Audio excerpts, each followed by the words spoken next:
A mirror hangs on the bathroom wall. In it,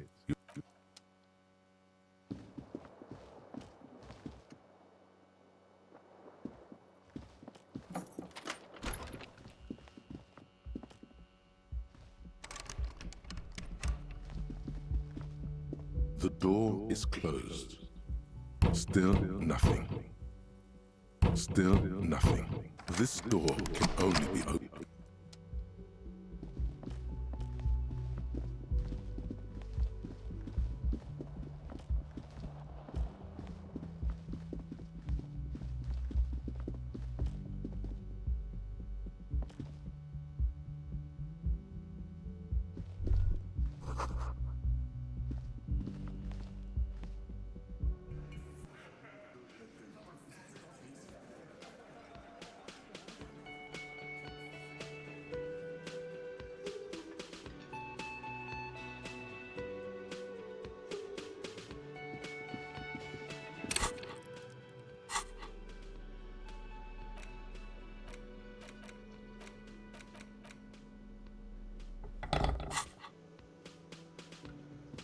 Morning. Looks like we can get to work at once. The union must have turned up. They look rowdy. We should talk to them. I completely forgot. Sorry, I had a rough night's sleep. It's them by the looks of it. Loud and nasty, just like the manager said. One loose thread less to worry about, and one big problem to replace it. I mean ungovernable. Martinez isn't exactly enthusiastic about the RCA being here. They prefer to be policed by the union. These men here, men who drink beer for breakfast, there's talk of an armed wing of the union called the Hardy Boys, who are responsible for said policing. I think it's them. One more thing before we do. We don't have to talk to them immediately. We can walk right past them. Continue with our business. Yeah, streetwise. Zoom right past. Do it on your own terms. But aren't you curious to know what they have to say about the murder? They're in no hurry to leave. They think they own the place. Anyway, I leave that choice to you. Whatever you decide is fine by me. Can I help you?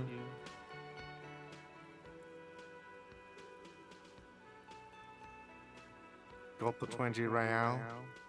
Then why are you wasting my time and yours? Just a moment. She's agitated, judging from the way she keeps pulling at the frayed edge of her blanket. And there's no public phones nearby?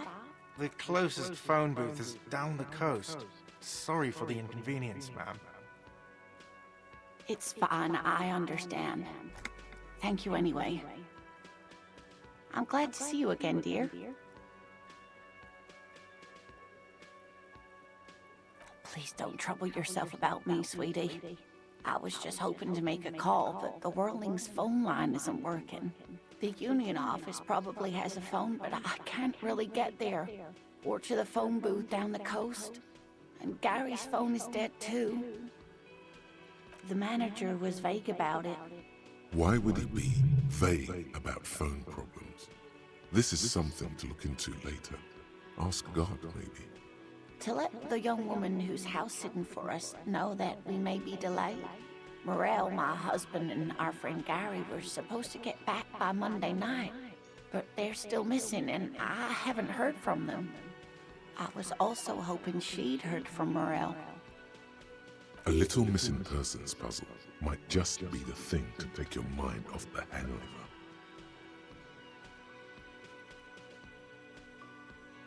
That's just it. This isn't like him at all. He always plans his expeditions so carefully.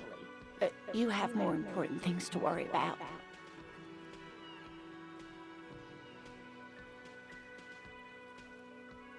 Just some field work, sweetie.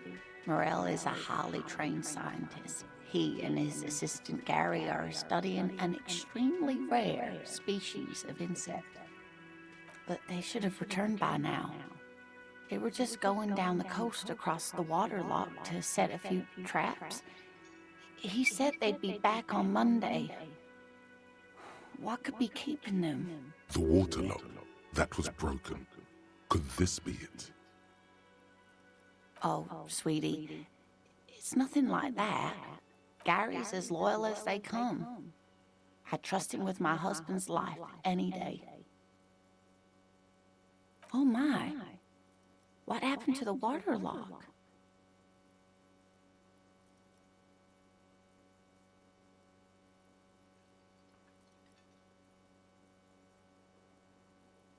Oh, sweetie, if it weren't for you, I'd be looking forward to another sleepless night. Thank you from the bottom of my heart. Thank you both. You're welcome, ma'am. I hate to ask, but if your investigation takes you to the other side of the coast, please do keep an eye out for my husband. Yes, some left-field scientific research is exactly what you need right now. Funk up that vanilla murder investigation. And if you see him, let him know Lena is waiting for him here at the Whirling. He gets so tangled up in his work that he may not know the waterlock's been repaired. And it's cold out there. Oh, you're such a dear. Thank you, sweetie.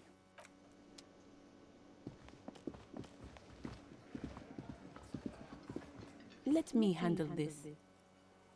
You seem a little different today. Less hospitable. You are far from home, Lieutenant. This isn't a district known for its love of self-proclaimed militiamen. Not a muscle moves in her face, but her eyes trace yours, stern and perceptive. You are looking for Titus Hardy, who you think has information on a murder the RCM is investigating. You want to interview him. That's Titus. Talk to him, but know this. I'll be keeping an eye on you. No strong arming, nothing official. The District of Martinez does not recognize your authority to make arrests. It doesn't matter if you recognize our authority. We will make an arrest if we have to. She says nothing. Her glare speaks for her.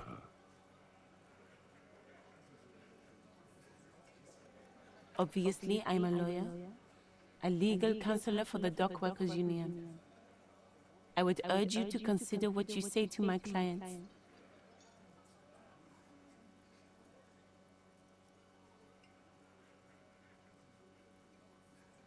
What you want is of no significance, officer. Don't test your authority. In Martinez, you are no one.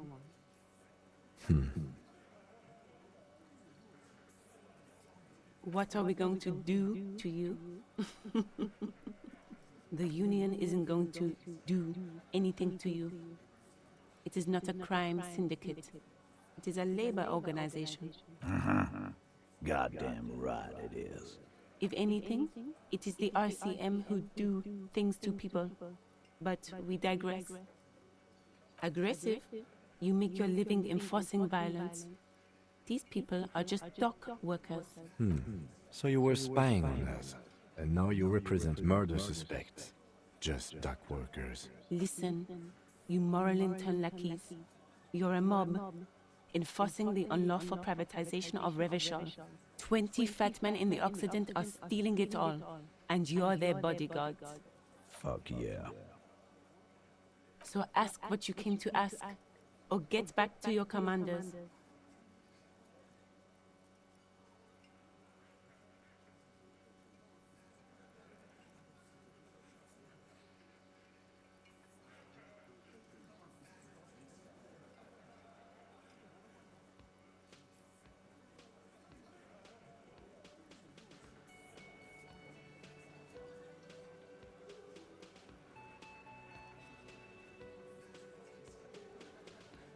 Look, a comedian. Do your job, ask your questions, then get out of Martinez. Strange. It's as if people don't believe a cop could be a socialist revolutionary.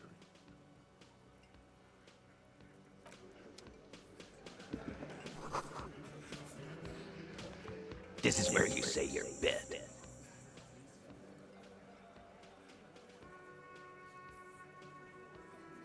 Detective.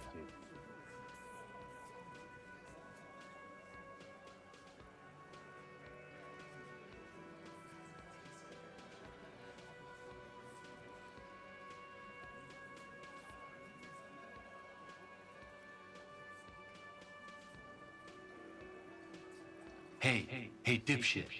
You hard of hearing or something? The boss man's talking to you. Do not let their squeals disturb your serenity. These are but simple peasants, sire.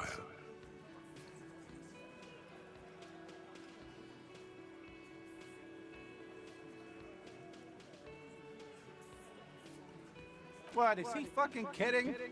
This guy high or something? Hey, asshole, up here. We're talking to you. We are looking for Titus Hardy.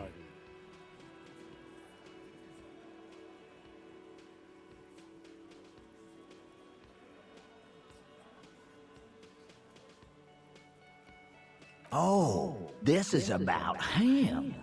A real looker, that one. You're sure taking your time, waiting for him to get ripe and pretty for you, huh? Oh, he was a real pretty boy by now. Real hot stuff. Letting out that pretty boy smell. Time to go to work in the shit factory! Easy, boys. These janitors have a hell of a job cut out for them.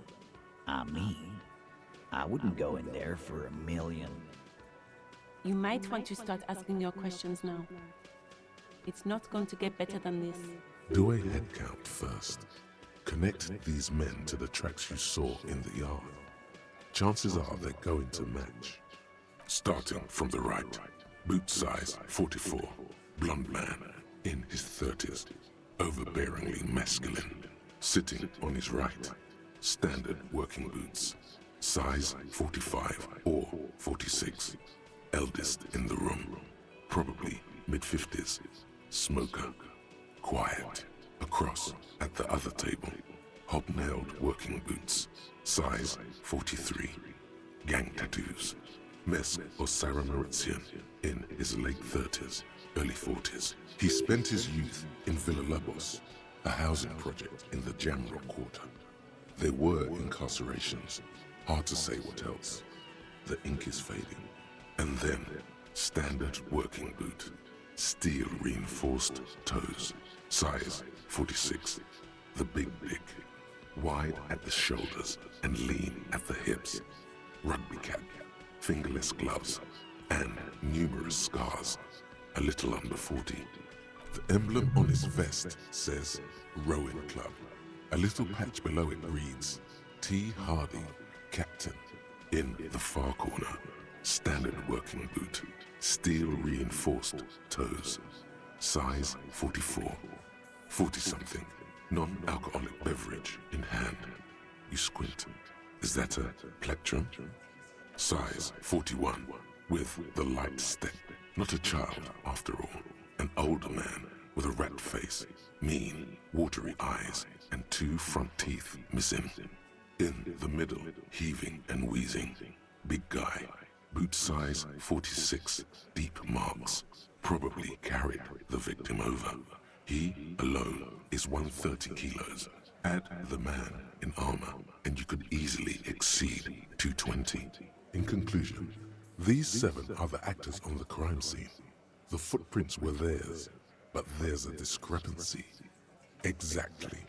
You've stood there for about 4 seconds, not saying anything. Hit them with questions. Where's the 8th Hardy? The fuck is with you, fella? What are you talking about, madman? There's no 8th Hardy boy, there's 7 of us and we're all here. Or what? You want to be the 8th Hardy boy? We ain't hiring. Actually, boss, we've been talking and we think she could maybe... She? So there's an 8th Hardy, and it's a Hardy girl. Who might it be? Elizabeth? The gardener? Shut the fuck up, Glenn! I do the talking here. Now what the fuck do you want, cop? It has to be good, if he won't let you pursue it. Looks like the lieutenant thinks so too. So let me get this straight. There is an eighth Hardy boy. It's a she, and you don't like us talking about her? That's right. We're not talking about this. This is a private Hardy Boys matter. Nothing to do with your shit. In. You're not cops here. Don't go digging around if you don't want a bullet in the back of your head. I'm watching you. Good. We are all watching each other. Officer, your question. The pretty boy. You guys really love talking about that pretty boy. Funny. But my partner and I have a serious matter to discuss with you. You mean these boots? We all got a pair. We wore them the night we took the pretty boy out back and hung him by the neck. Yeah, we did this. Together. All of us. Until he was dead. That's why our prints are all over the scene. There's a catch hidden somewhere. He didn't confess so that you could take them all away. It's too simple. There is no catch. These 7 honest men have all equally come forth to tell you what happened, so that you don't waste any more of your time. All 7 together. They're diluting responsibility. It's an anti-arrest tactic.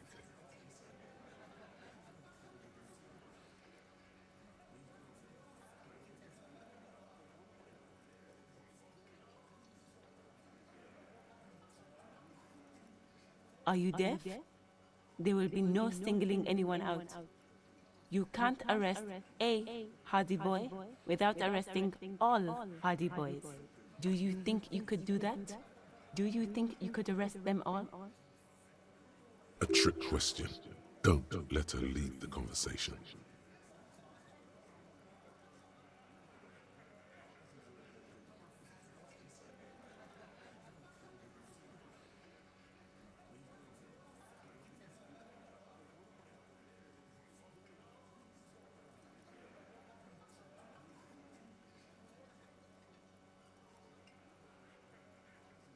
Who do you fucking think does?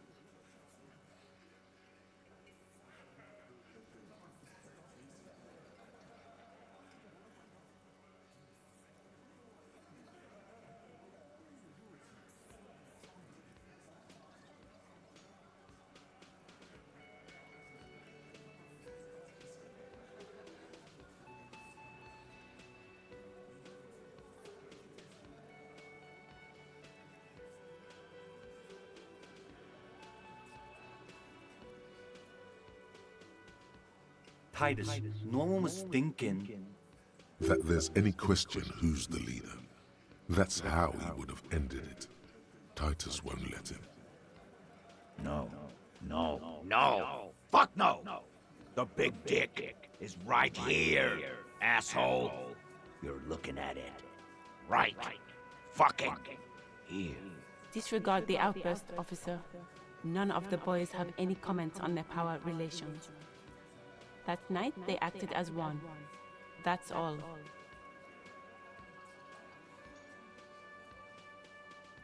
You don't have to keep answering his questions. I know, Lizzie. Relax. We killed him last Sunday night. Seemed like a good way to end the week. Known him? We don't associate with scum like that, asshole. Yeah! Who do you think we are? Quiet. He came around about 3 weeks ago when that Pines cow first sailed into town. Happy? By the Pines cow, you mean Joyce Messier? The representative for White Pines?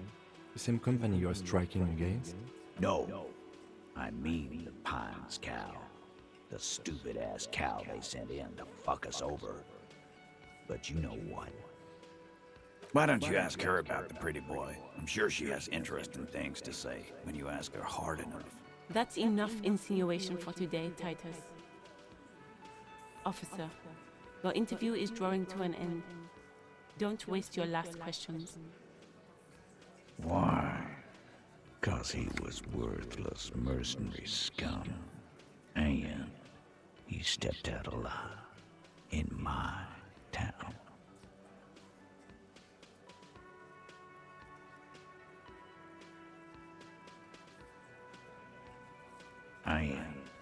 stepped out of line. What kind of mercenary? The kind that shows up when you start a strike. The experienced kind, too. Had Cohoy and Semenine written all over it. Ex-Oranese Special Forces. A live grenade, right here in our bar. I can't prove it, but I know he was sent by the Wild Pines. They hire and murder shit like that. Story of every strike from here to Samara. Cause one night, he walked straight up to the mic and said, I'm RNA's goddamn special forces, and I'm gonna fuck you all! Really? Yeah, really. Had a gin and tonic up there, sang some RNA's paratrooper song, and said he's gonna fuck everyone. We couldn't believe it either, but he fucking did, right there. Like some kind of animal. Sire, the tale is true. This is a serious violation of the karaoke code.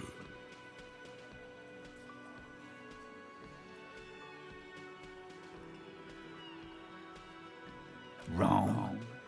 He harassed women, raped one, harassed workers, threatened to kill some as a warning. From rape to harassment to threats of violence. Why the strange de-escalation? He regrets mentioning it. Hopes you didn't notice. To kill us all, if we don't open the gates, if we don't let the scabs in, if we don't bend over. That was before he started coming here. Yeah, he said it was his favorite joint now. Started coming here every night. Drinking, grabbing girls, grabbed one of ours mid-karaoke, right there on the stage. He grabbed someone? Yeah, this girl's on the mic, a beautiful girl, young. Gets into the second verse of Lover Lake, the fucker grabs her legs, starts screaming. Show me your cunt! Why don't you show me your cunt? Then, he gets knocked on the head with a wine bottle, doesn't even fall down. Aren't you fucking listening? My man is talking to you. He took care of it. They got the girl out before anything else could happen. Yeah, me and Eugene got her out. Aren't you fucking listening? There's something odd here. Seems like they don't want to talk about that rape Titus mentioned. Why not? This is a serious allegation. Make them talk about it. No, you're not getting the name. That's a Martinez matter, and I'm not discussing it with you clowns. There's nothing you can do for now. He's stonewalling you.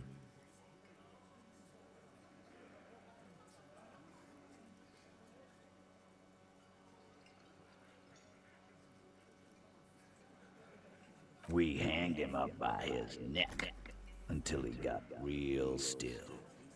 Wasn't that obvious, copper?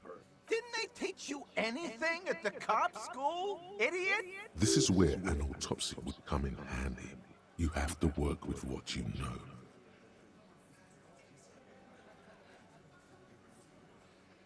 Titus, you don't have to clarify anything.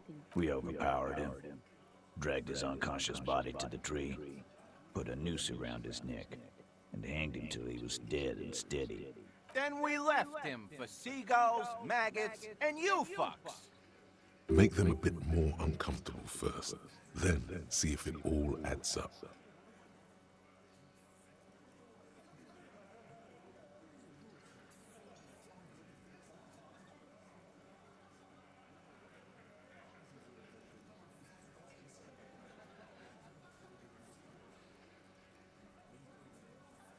With numbers, asshole. How do you think? You're right, Lizzie. I've done enough explaining here. No, he hasn't. Not yet.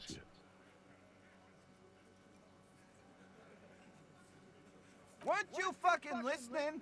The fucker came to our bar. It happened right here.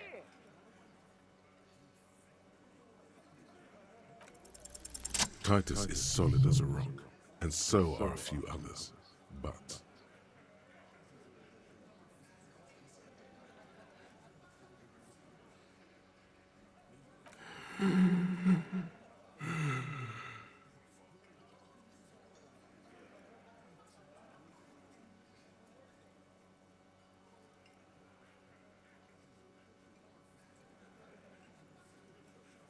No. Of course he's having trouble breathing. Just look at how fucking fat he is. Fuck off, Shanky. Angus is a powerful guy. All muscle. Keep your eye on this powerful guy. Sooner or later, he's going to break like a piece of twig.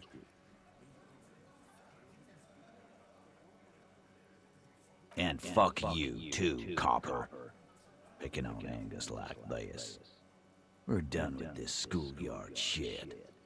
And just so you know, he doesn't have trouble breathing. This one is a stone wall. You won't get more out of them about the night of the murder. Not yet. Like what, copper?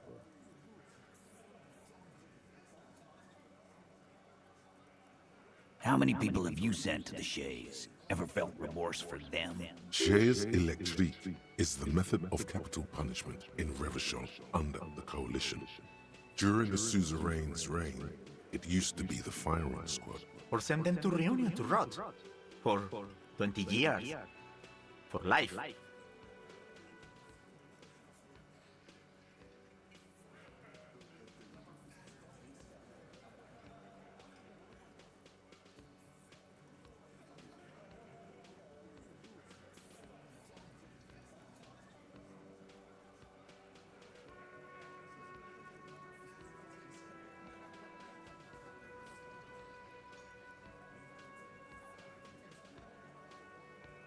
Rest assured, lawman. None worse than our guy. He got what was coming to him.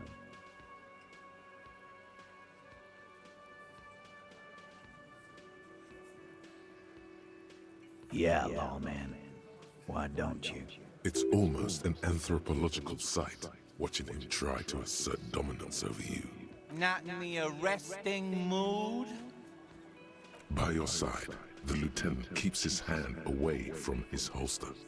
You hear the nylon of his coat hiss as he steps closer, while the little rat-faced man reaches into his sleeve. There's a knife in there. Some of the others reach for their belts. Their eyes are light.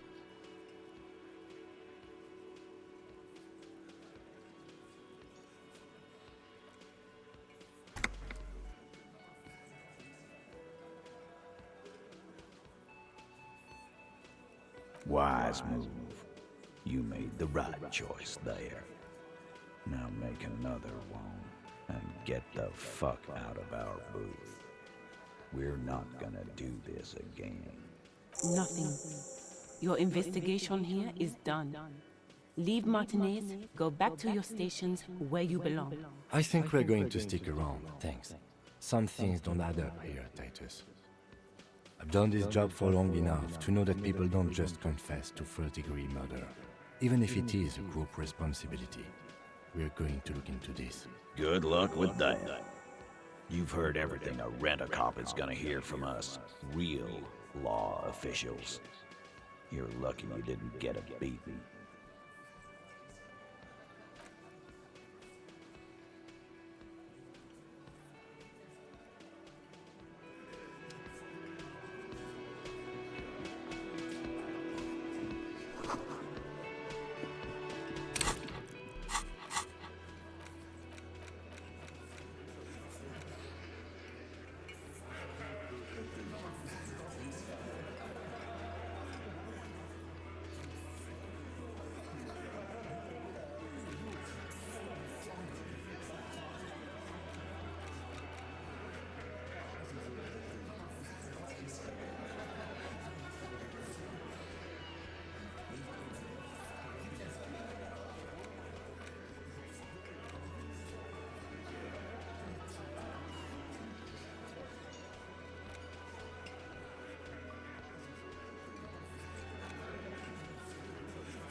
Yes?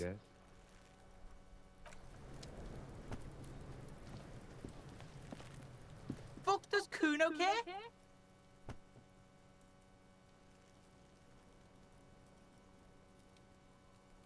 The fuck do you want with it? Good call, Pigmeister. Don't come and talk to Kuno about his kingdom. Kuno doesn't fucking care. There he still is, looking right through you with his white eyes. The body below is entirely dedicated to that corpse smell. Emitting it is the ammonia only makes it worse. The combination forces tears out of your ducts. The second time, not so much. When the vomiting is done, your cheeks are wet with tears.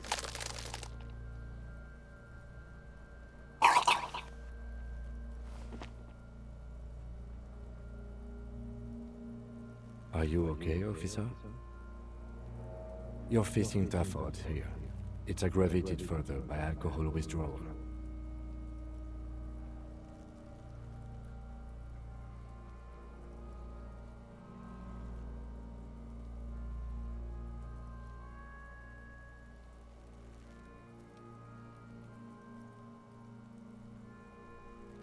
I've seen captains puke their guts out. It never gets easier. You never get used to the smell. Every Monday is cadaver day. Throw up, investigate. Throw up, initial autopsy. Throw up, baguette. Then drive to the station. Maybe throw up on the way there if you didn't bag the thing tight enough. I think I've lost my sense of smell. A white lie. Not being hungover helps too. That's probably a good idea. Clear our heads. But before we can do that, you need to get your shit together.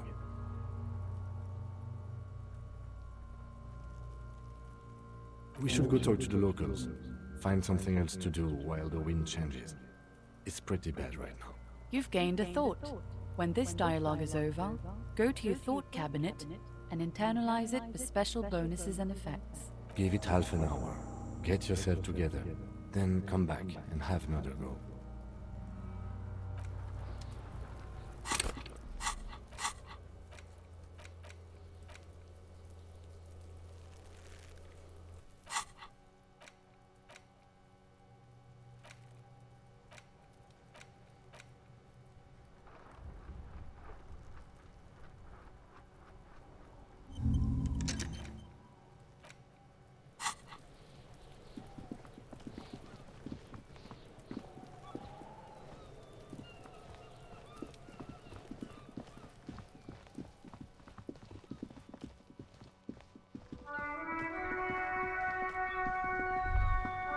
In the morning light, the white on blue police livery on the motor carriage cannot but catch your eye.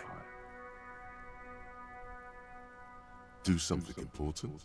Something murder-related? There's always something important. Doesn't mean you can't take a moment to admire this piece of machinery.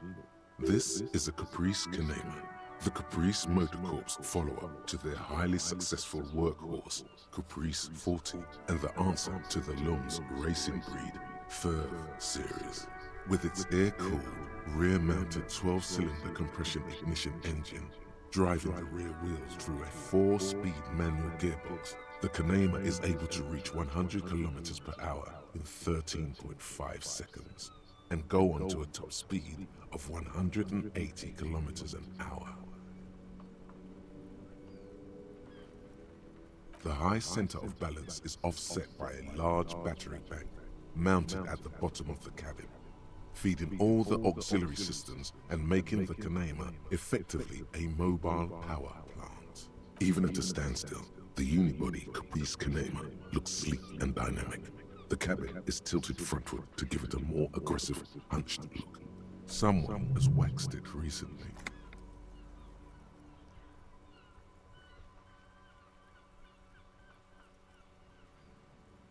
Mm-hmm. You want to take a closer look?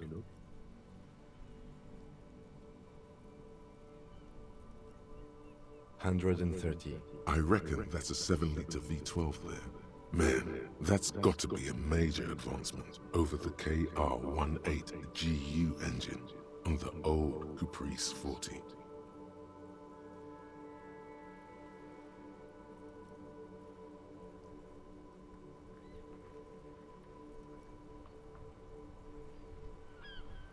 Yeah, you know it?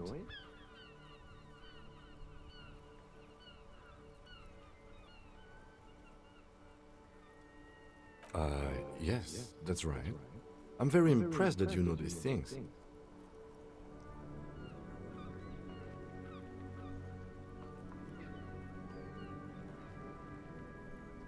Yes, an extraordinary machine. It's nice and all, but why so modest? Put some zing into it. Flare it up. Slam it down. Helium headlights would improve the range and quality of the visual field a lot.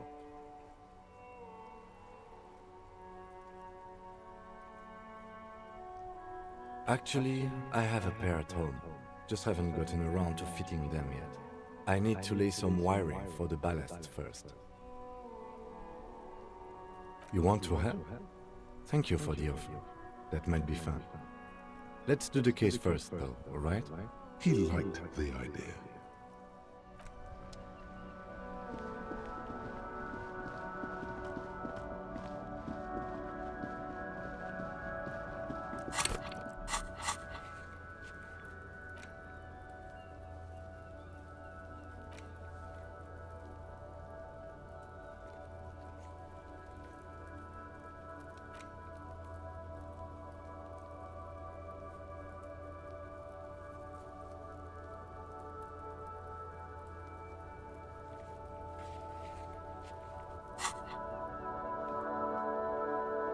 Looking for something?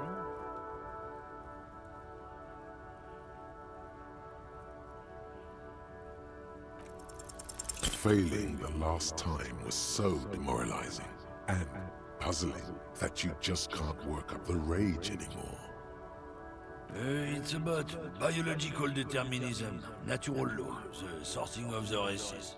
Not the most popular topic nowadays, with a coalition in charge and all. You might want to change the topic. That is, bury your head under the sand like common sheep.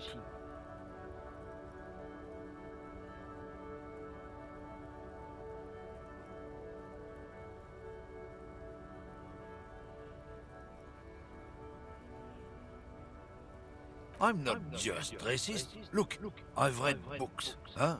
The science of racial theory has all been proved, even if some people don't want to accept it. People who've studied these things say that you and me are superior by design.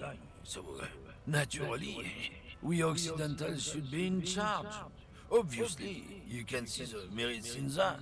Open your eyes. Haven't you noticed something different lately? An unfortunate downturn, maybe? Huh? When members of the superior race cease to believe in their innate superiority, they stop competing for resources.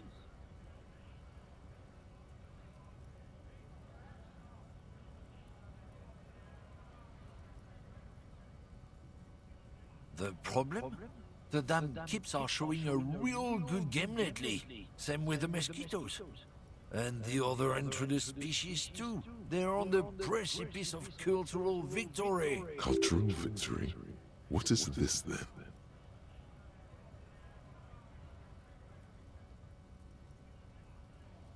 It's what the kips of Boogie Street are going for, right under our noses. And the others too, on the radio. Heard any chansons lately? Heard any motetos or leader? No. Dominating culture is how they plan to win. They say so themselves. It's true. Also, you need to realize the dangers of mixing races. Who knows what might happen if people don't stay in their birthplace? You might end up with a new sub-race, with unknown characteristics, leading to extra competition. That's why you've got to control the offspring. Don't push your luck. Run.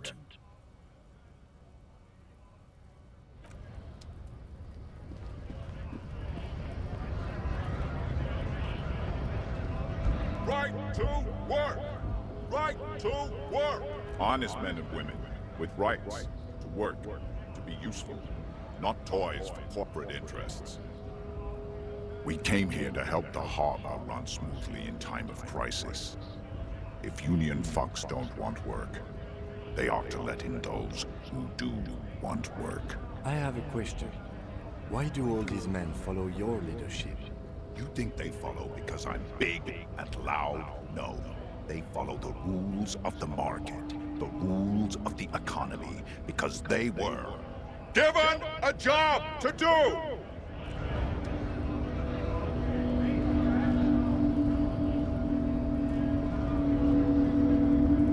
Hola, Wandering Man. How can I help you?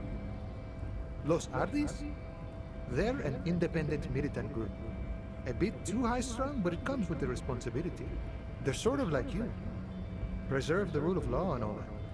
Except it's Everard's law. But really, they're just like you.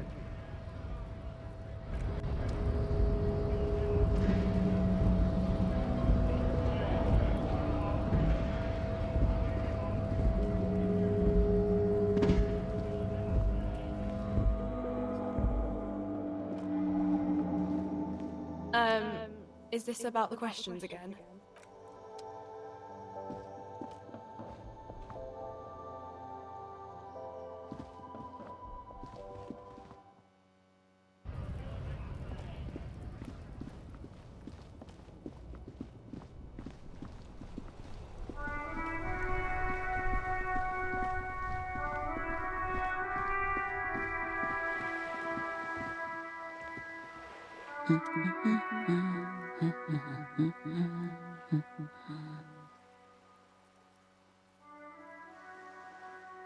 Yes?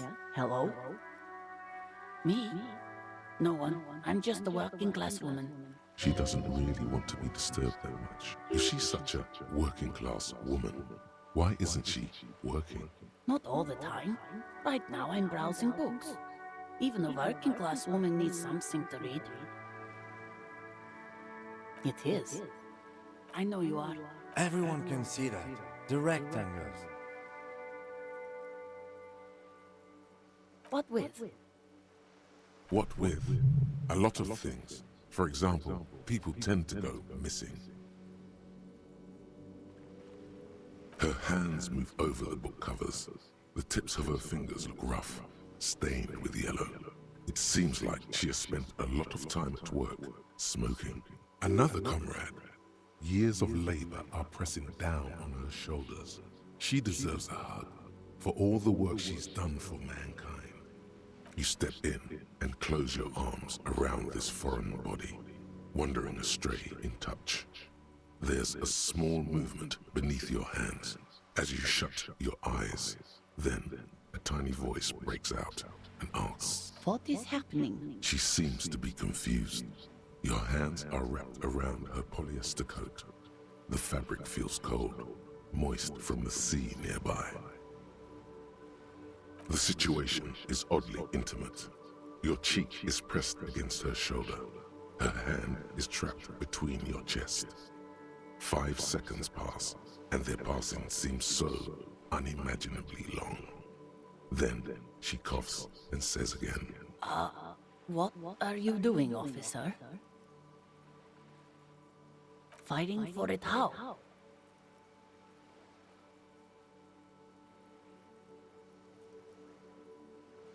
Oh. I guess it's better than nothing. Keep fighting on, my fellow comrade. Is there anything else I can help you with? My husband? No, he's not. I don't know. At home now? Out drinking with his friends? Working? Where is this going, officer? Yes, but I don't really need to know where my husband is.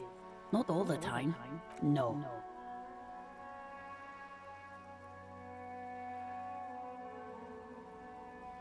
Of course he's not. It's not like he's a pocket watch. I wouldn't just lose him. It's got to be something else then. Why else would you be asking her if it wasn't?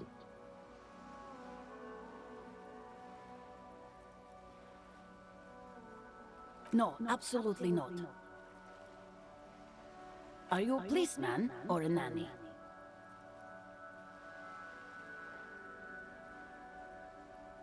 They are not missing. You know where they are. They're at home, smoking, giving the ladder of vices a chance. I see. Thanks. I don't mean to disrespect, sir, but you are being a bit of a cockatoo here. For what it's worth, I agree. But cockatoos can't be stopped when they get ladies. It's better to indulge him at this point.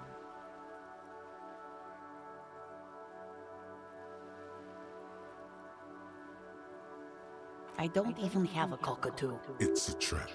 Never ever say what.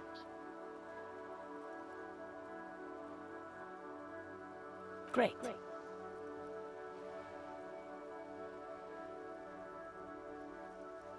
Nothing. Go read up on them if you're so interested. There's a great book in the bookstore. Maybe you should. What if the cockatoo is your astral captain? Or your heraldic bird? Wonderful. The store is open. The woman before you nods and returns to her reading. Volumetric ship compressor. Bizarre scientific news from Revachol West today, where a police officer's shit has been observed at a pressure of around 495 gigadecimals. These metallic hydrogen levels of shit togetherness were thought to exist only at the center of collapsing stars, not law officials. It remains to be seen how long the ship's singularity lasts.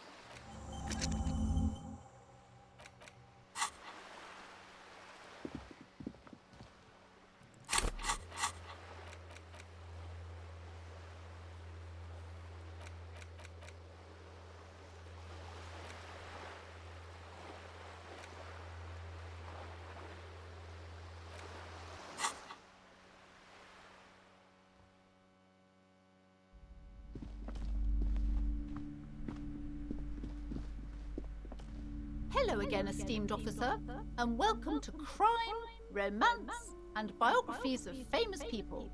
A book about cockatoos? There should be one upstairs, right next to the shelf of biographies.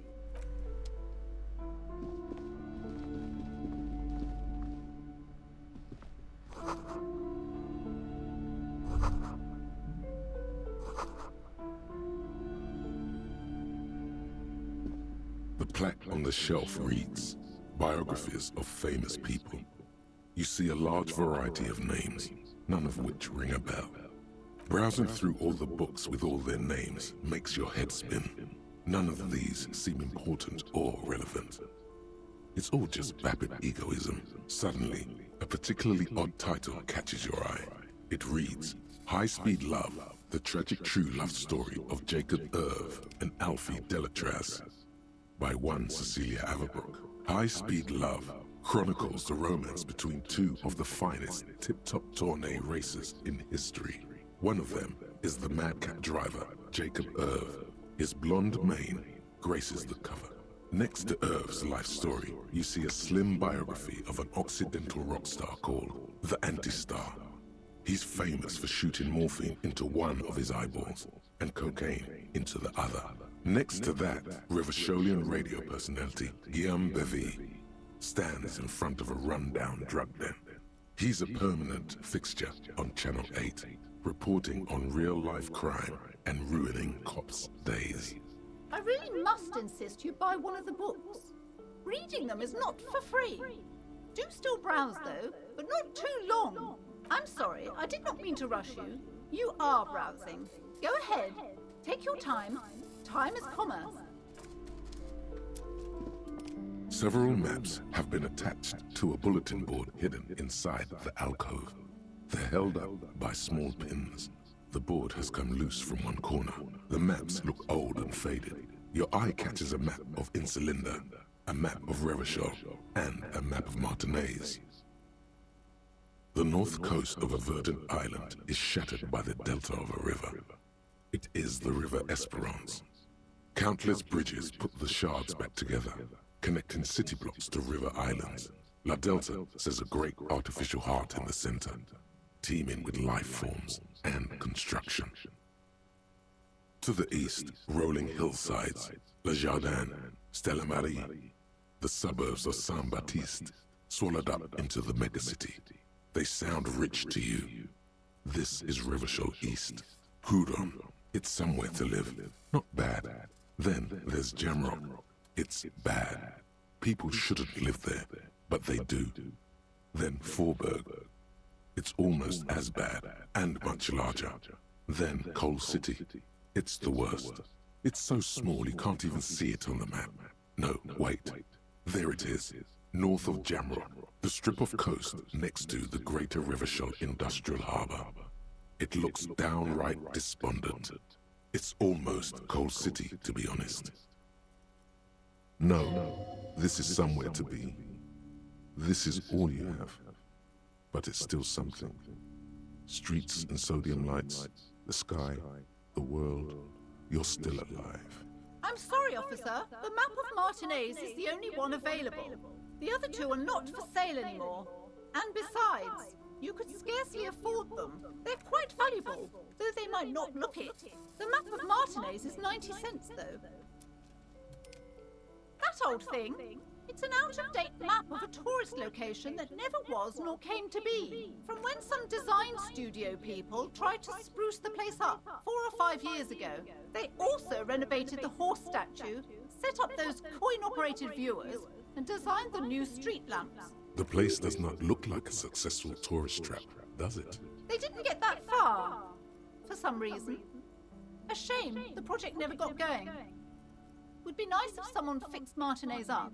All these ruins are bad for business.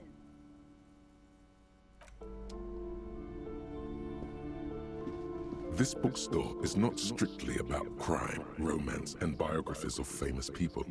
There's also a wide range of paranatural literature. Amidst the various books, you find one written by someone named Matthias W. Dundas. It's about wholeness, unity, balance. These three things are very important to the working class mind.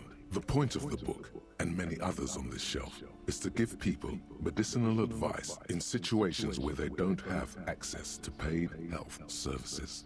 It serves platitudes, while also telling everyone that traditional medicine, the kind people don't have access to, and which costs more than this book, is garbage, and would only give you cancer anyway, without even curing your cold or anything. Wholeness, unity, balance, on the other hand, can basically take care of anything.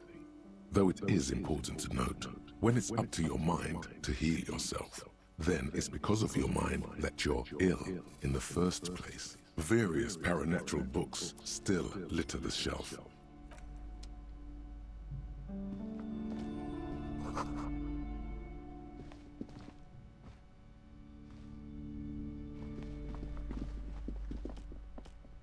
These shelves are overburdened with books from the same series.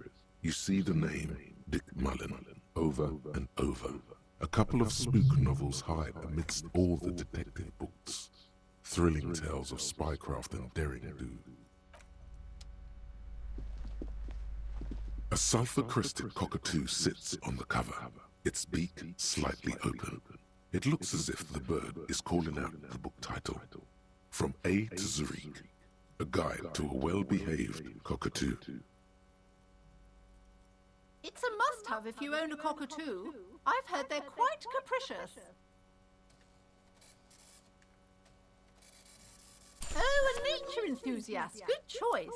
I knew it was a good idea to keep that around. You've acquired an interactable item. Investigate this item further by going to the Interact tab in your inventory.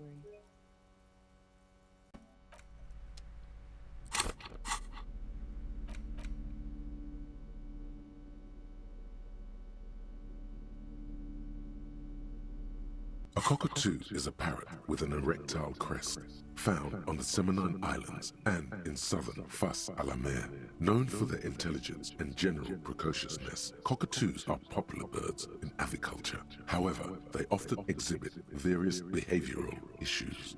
This book talks about the delicate nature of twos, as well as introducing some of the most popular species among the bird enthusiasts. The funeral cockatoo, the major majestic cockatoo, and the most common bang-bang cockatoo. It's colorfully illustrated. Where to even begin? All cockatoos are known for their needy natures, requiring attention for at least 2 full hours a day. They love to talk and have been described as lovable clowns who just don't know how to wrap up.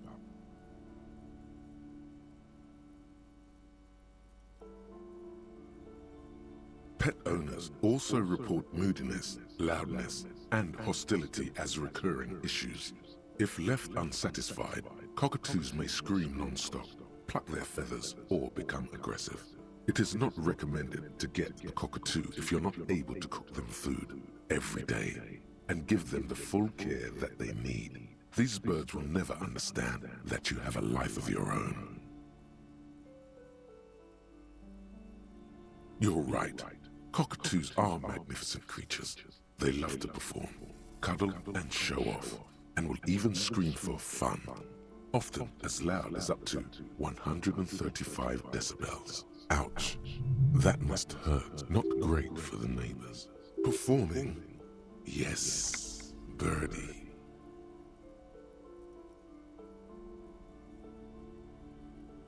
This is a yellow-tailed black cockatoo. Its specific name, Psittacus venereus, relates to its dark and somber plumage. This bird looks as if dressed for a funeral, 24/7. There is something indisputably ominous about it. Perhaps the most impressive of all the species, the endangered major majestic cockatoo, is often described as the most flamboyant bird in the jungle. Its pink-colored wings and flowing crest embellishing its proud and bumptious nature. In the words of poet-explorer Sir James Fournier, few birds more enliven the monotonous hues of the verdant forest than this big, bold, and beautiful species. Despite its banging name, the bang-bang cockatoo is actually the shyest of the species, common in almost all Seminoles forests, as well as zoos and homes all over the world. Its plumage is mainly gray and white. The Seminoles name, bang-bang, is thought to be of onomatopoeic origins. Yes, but all those cockatoo species are so different. Which one are you?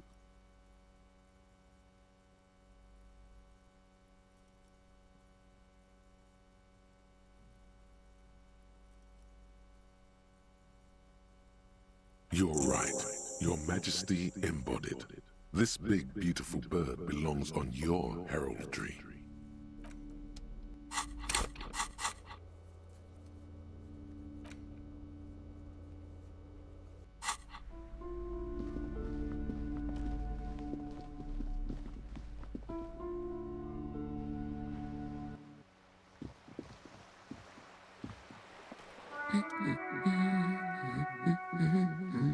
Excuse me? I don't know. The most talkative one? The what now? You truly are one strange cop, aren't you? The woman before you nods and returns to her reading.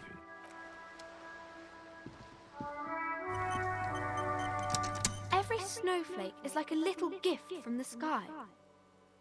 Oh, that's Auntie Billy. She's nice if a bit distressed. No, sir. She's a working woman who comes to look at the books a lot. I think she is a bad husband. Not very nice or helpful.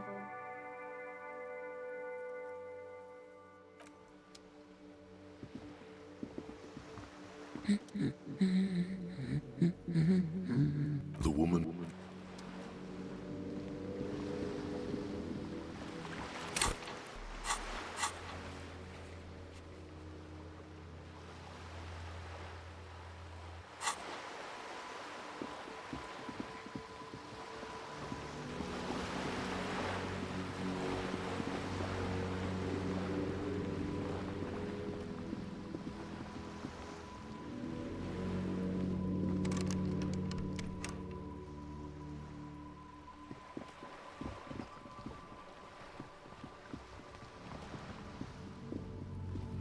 Hello again, officers. Have you come to admire my mural?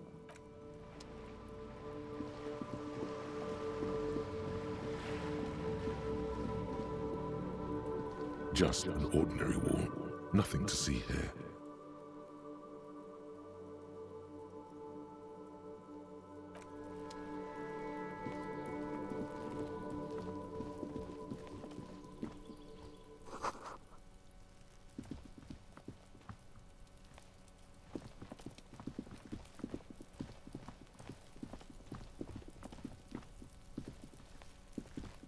This must be it.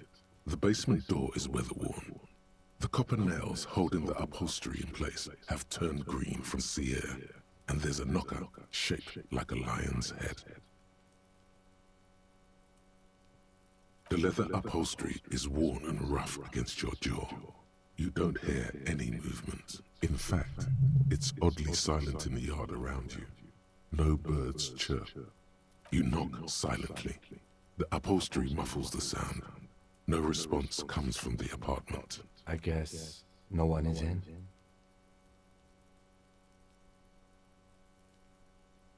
Let's be honest. This isn't what I joined the RCM for, but every day tells you something new about yourself. Apparently, working with the local union boss to get info on an investigation is not something I'm squeamish about. I mind that the local thug is using the RCM for his busy work.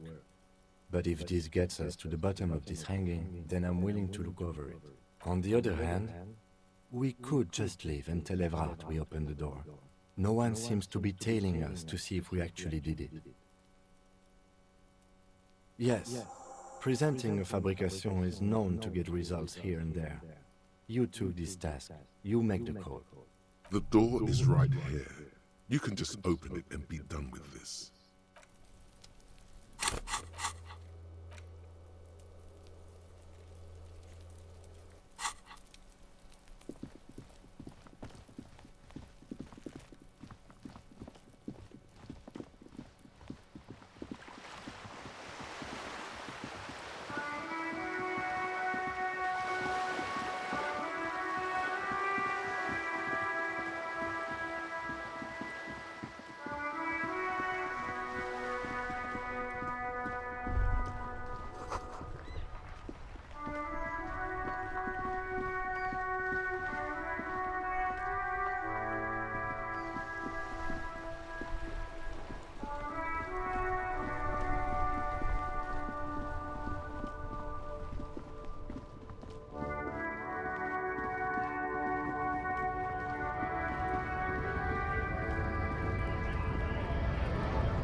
Mr. Dubois, a pleasure as always. You don't have to sit down this time, since you've already sat on that chair. Are you shitting me, Harry? Did you not really open the door and are now just telling me you did? You're a wild one, Harry.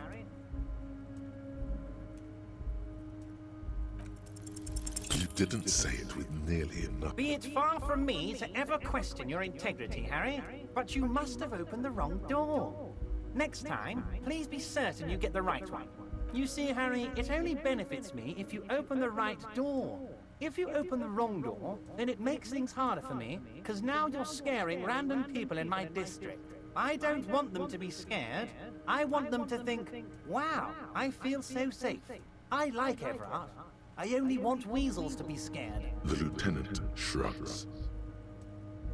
My dear Harry, there are literally millions of containers in this harbor.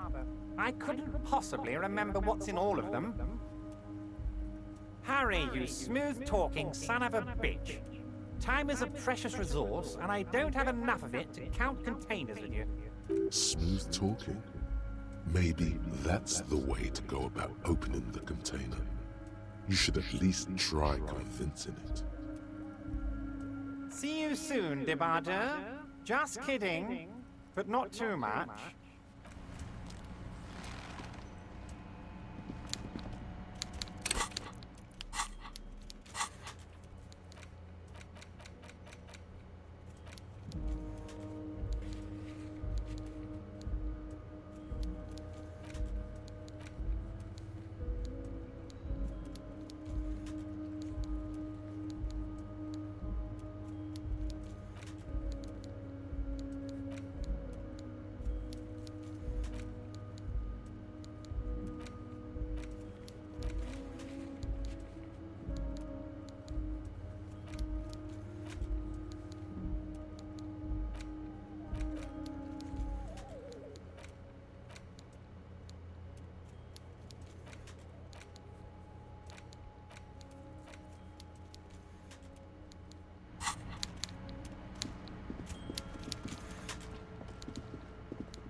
Oh, hey, mister.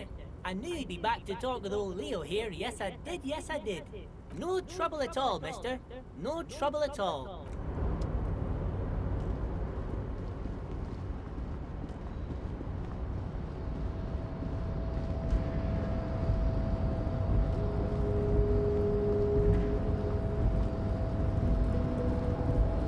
You're back before the cargo container.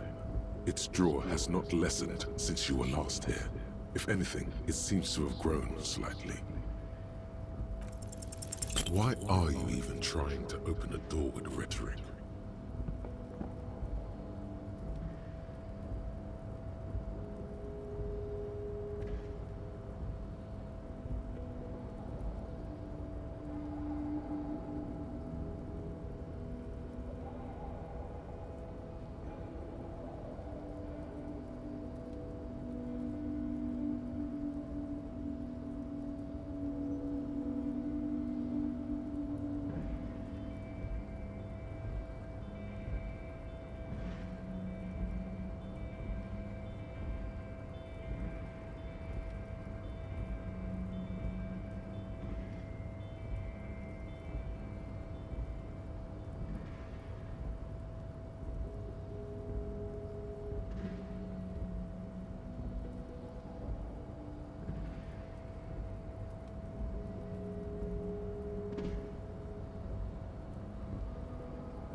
Because what wasn't an option? Now is not the time to get philosophical, detective. You can do that after hours.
The door to the Weasel's den, guarded by the Lionhead Knocker. You try to be as silent as you can. It takes a bit of rattling of the handle to loosen the bolt. Finally, the door unlocks with a small clack. Thoughts race through your head. There's nothing else to do than to leave and tell Everard. No conceivable reason for you to intrude on the premises.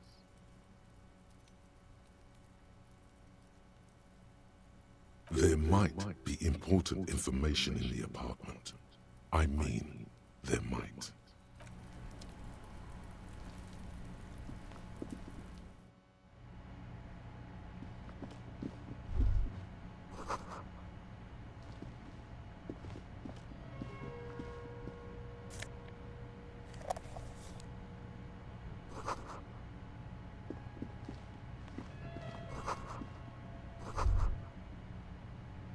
This is the flag of Revachol, the suzerainty.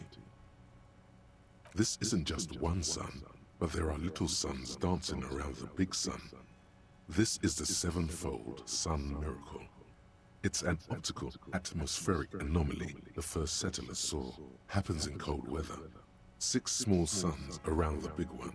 This complex halo phenomena is how old Revachol got its flag. The tenant is an old-fashioned guy. By old-fashioned, he means very right-wing. The flag doesn't seem to mind. It's just a colorful fabric with a sun sewn onto it. Like all feudal flags, it looks like a children's drawing.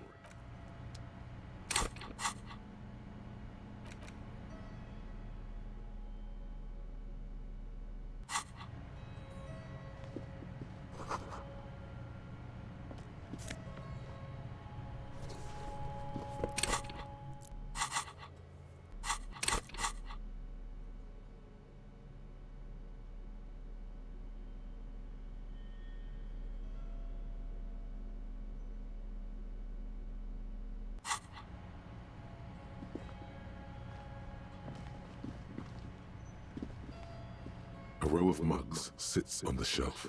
Each one depicts a human figure. A dark-skinned woman grinning amidst mysterious symbols.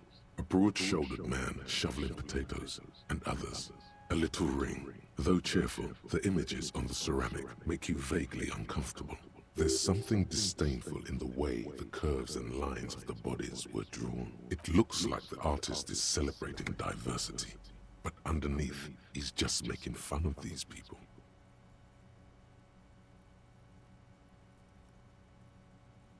No one's telling you to like him. You might learn something from him, though. The lieutenant picks up one of the mugs, then puts it back down with a look of disdain. I'm beginning to feel better about breaking into this man's apartment.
Mr. Dubois, a pleasure as always. I'm very glad to hear that, Harry. One question. You didn't actually happen to stumble in and see what's inside the apartment, did you? He's trying to figure out if you're lying.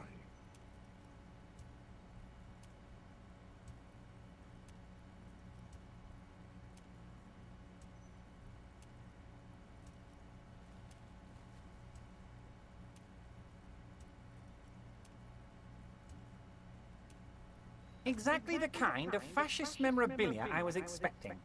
Weasel probably prays to it every night for the downfall of the Union.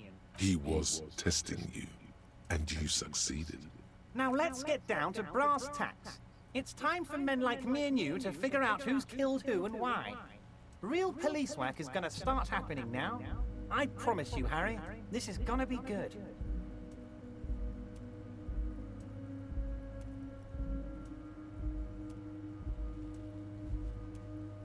Racist mugs in the trash and in the apartment? You guys are just light years ahead of me. I have so much confidence in the ability of your organization. I'm relieved you're doing this and leaving me to do what I do best, helping people, with the power of politics. Yes, yes. Do you think this weasel is somehow connected to the murder? Oh, no, no, no, no. I don't cross paths like that. All I want is for you to succeed in your investigation.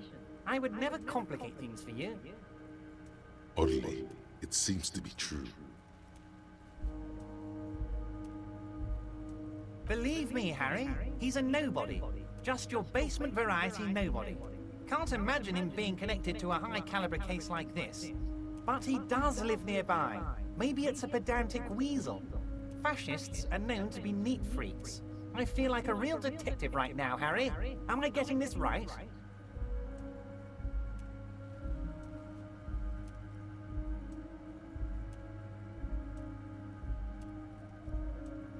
Would he? I'm not so sure, but... Oh, you're too kind, Harry. Way too kind. I know I'm not a real police officer. You are.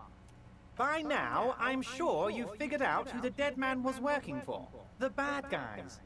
Wild Pines. Sent to scare us. Another violent measure of the top hats against us flatcaps. Harry, this strike is the culmination of many, many mistakes made by the Wild Pines group. They tried to shut the strike down by sending in armed mercenaries. You mean our victim? A security contractor? Can you imagine that? Workers standing in peaceful protest, united in the spirit of fellowship, and they send hired killers to mow us down with machine gun fire? He performs a motion as if spraying bullets from a machine gun. I'm talking beasts. Hardened killers from proxy wars in Yisut, Semenine, Saramaritsa, you name it, they've done it. Raping, killing, burning villages, killing little children for the Senorita Pineapple Company, Harry. Everything they did there, they brought over here. They want to turn Revachol into a third world slum. Honestly, the only thing they didn't do is kill the village elephant. No, Harry, the elephant is metaphorical, and so is the village, but the mercs and their brutality are very real. Now, I haven't personally witnessed the brutalities out there. I have the luxury of staying in my container, you see. If I need to go somewhere, they just move my container. Yes, I'm an old man, Harry. My legs aren't what they used to be. They lift my office with that big crane. It's actually very fun. You should try it. But enough about me and my fun container. The killers the company hired, I think there were 3 of them, all hardened commando types. One of them got downright suicidal, getting drunk, violent, a little rapey. Even their own negotiator couldn't control him. That's your boy, the one who likes hanging out and trees. By negotiator, you mean Joyce? Harry, what you need to realize is, we dock workers are not pushovers.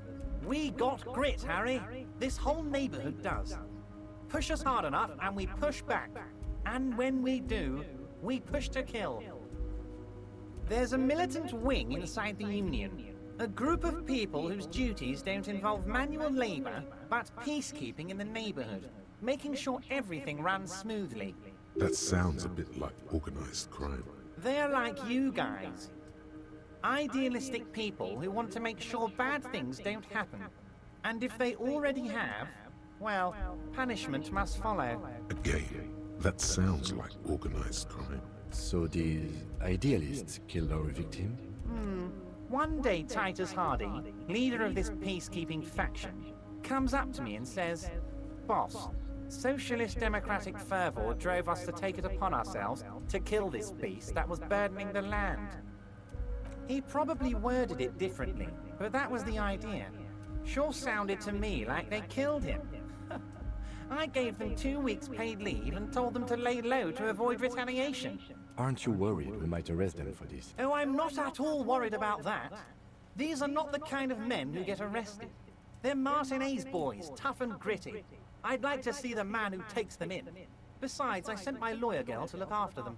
He places a lot of faith in that lawyer girl. Perhaps this is a tactical error. Anyway.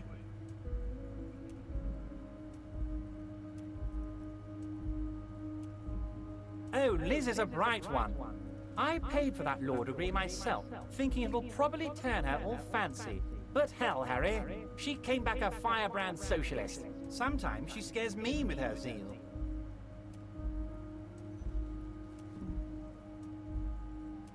How do I know? Let me tell you about these people. That's their MO. It's what they do. Last winter, some poor workers in Terminal E went on a little strike. The company sent in Sediment, a security contractor. The strike was over the workers' right to wear protective footwear, Harry. These guys turn up and start beating people. Tell you what, Harry, I wouldn't be surprised if we got the same mercenary company after a little rebranding. And I'm sure as hell not surprised to see an army of scabs under my gates. So you believe the scabs were organized by the security contractor? You said it. Hell, one of those guys looks big enough to take down that proverbial elephant. Boys like that don't just happen to show up during strikes. That does sound quite unlikely, yes. The big guy leading the scabs at the gate is colossal. Oh, they are simply fine young men, all 7 of them. Exemplary union members. Always working to advance their position in the local socialist democratic movement. Core members. Old Theo used to run them, but things really kicked into gear when Titus took the reins and named the group after himself. Gotta love his initiative. Interesting. Who's second in command? They're almost all of them great guys, born leaders. Whatever happened, I'm sure they only had the best interests of Martinez and Revachol in mind. Work with them. Hell, interview them. But don't fight them. They really are just like you. Men who like beer, women, and some order on the streets. He's betting on them being useless to you.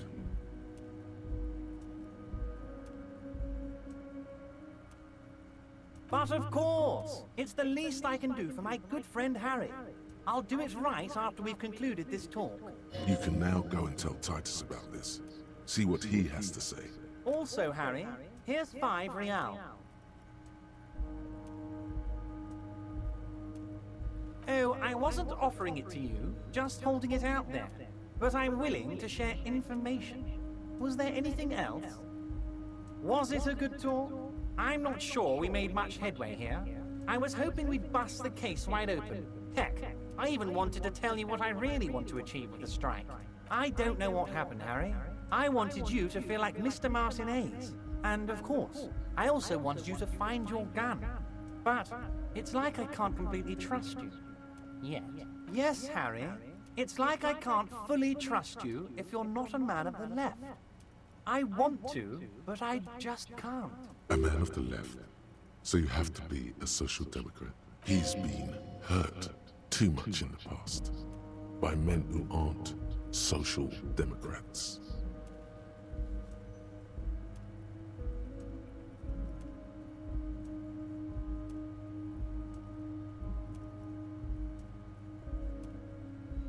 You're saying it, but I don't believe you. You know how it is, company snitches, agent provocateurs everywhere. I'm barricaded in this fortress of mine, and I need to get a message out. Will you help me? And what would this entail? Once again, I require nothing unethical or illegal of you. You just need to get 2 little signatures on this piece of paper, and then mail it to my accountant in La Delta. I'm glad you asked, Harry. The Union is going to build a modern youth centre in Martinez. It will be righteous. We're gonna get those teenagers off drugs and on roller skates. There's a nameless little street on the coast with some old houses around it. Most people have already signed. I just need 2 more signatures to get this mission off the ground, Harry. It depends. I don't think what we just got from Mr. Clare was very useful. As I said, it weighs on me heavily.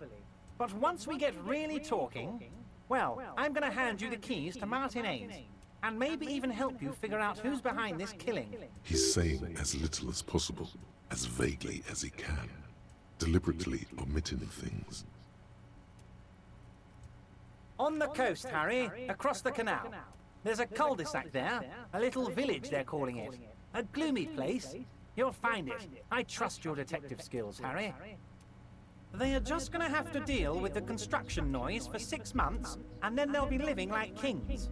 Right next to a fancy new youth centre, designed by the best architects from Stella Marie. Is he absolutely sure the tenants won't be thrown out in the street? Am I? Harry, these people, Martinez is the most important thing in my life. I would never let anything bad happen to them. We're gonna build a youth centre there. The value of their properties goes up and kids have a place to play in. I'm looking out for these people, not pulling the rug from under them, Harry. I'm looking out for all of Martinez, not just the harbour. You bring joy to my heart, Harry. Such a pleasure to be working with you. Here.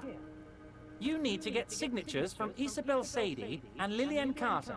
The cul-de-sac is right past the pawn shop and across the canal. I hear there is some trouble with the water lock, but they should fix it by Wednesday morning. Once you have the signatures, mail this to 13022 La Rocca in the Delta. Then I'll know you're a solid socialist.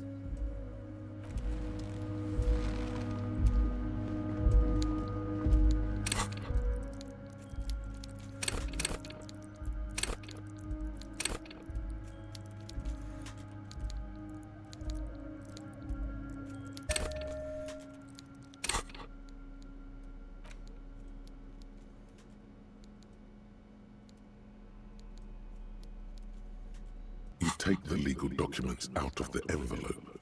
A 12 to 40 month construction period and the zoning plan in the addendum. There is no loophole. The simple truth is the current residents are going to lose their street access, and for the next 12 to 40 months, their lives will be dominated by constant construction noise right next door.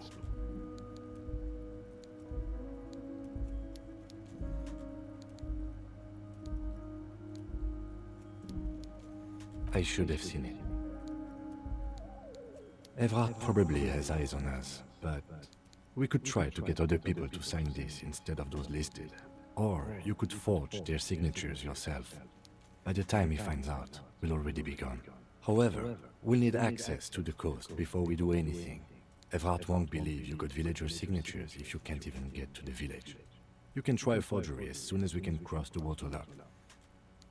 The youth center cuts into the ocean like the bow of some great modern ship.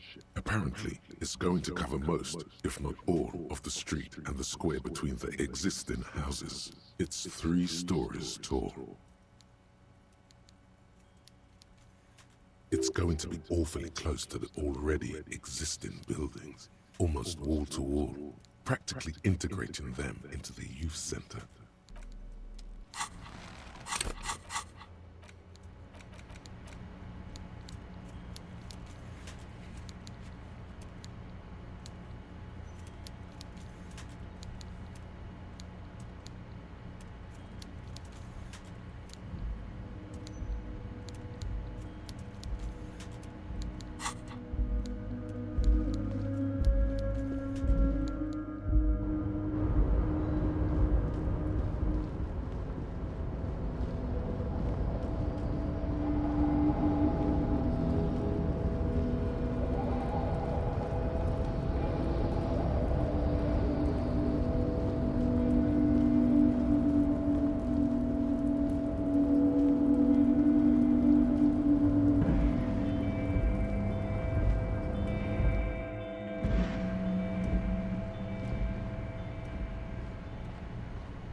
Hello again, esteemed officer, and welcome to Crime, Romance, and Biographies of Slither up to her, you silver-tongued fiend.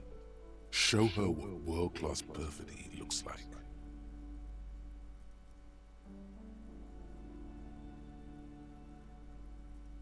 Are you sure? Don't think I haven't seen charlatans before. You're no paradetective. You look nothing like one. And you're clearly a drinker. Pardon me for being so blunt, but... You look like one. The lieutenant keeps his usual stony calm. He silently picks out his notebook.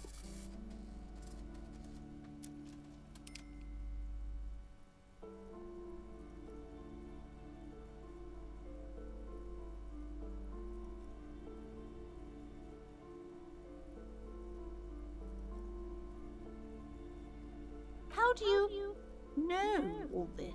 Here we go.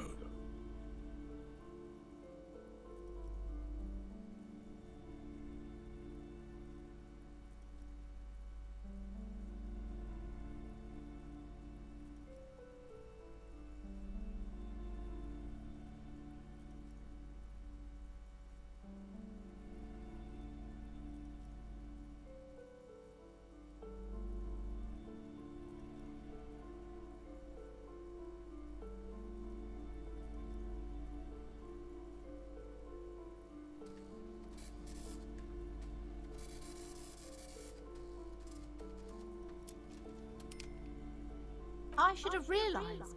A pattern lies within the fabric. The hand of fate guides us. Our meeting couldn't have been mere chance. But I am not the only one at risk. I have to think of my daughter. You are certain you can help us? Keep us safe? I can't allow any collateral damage to hit us.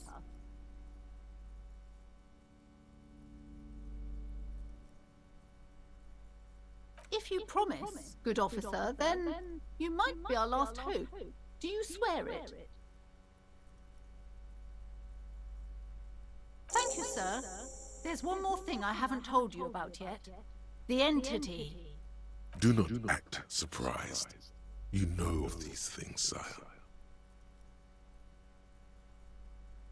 You have? The entity takes the form of a woman, a witch probably. I've suspected that she must be connected to the curse ever since I first saw her. Did you know that she lives inside the chimney?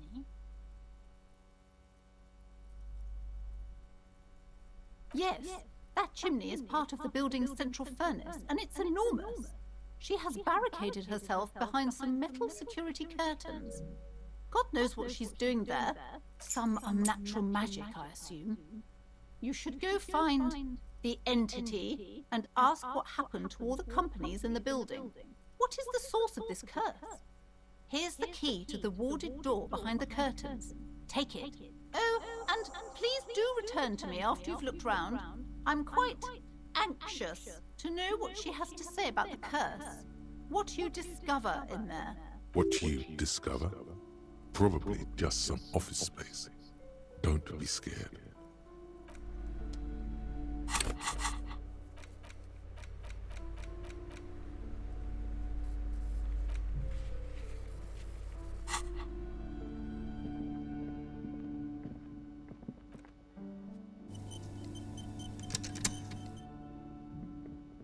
You see a set of tattered curtains blocking the way to another room. A strange cage-like trinket dangles from the curtains. You see a dimly lit room full of dusty furniture and trash.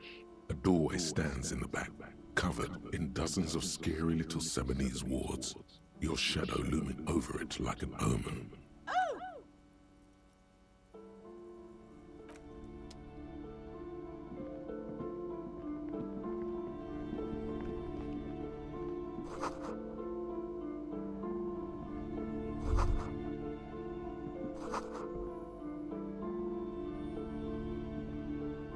A heavy door with a missing handle stands before you, covered in dozens, if not hundreds, of Seminese trinkets and charms. It appears to be locked. After exerting some force, you manage to turn the key. It's eerily silent. The door slides slightly open, letting a draft of cold air into the room.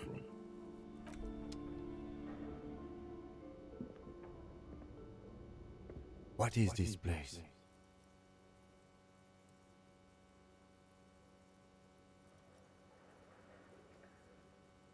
Yes, but no one's been here in ages. I doubt the electricity still works. Good thing we have a flashlight on us. Don't forget to take it out of your bag before we move on. Some specks of dust shimmer in a faint beam of daylight falling from the window. Other than that, the room is dark. An eerie feeling rises in your chest. Sounds good.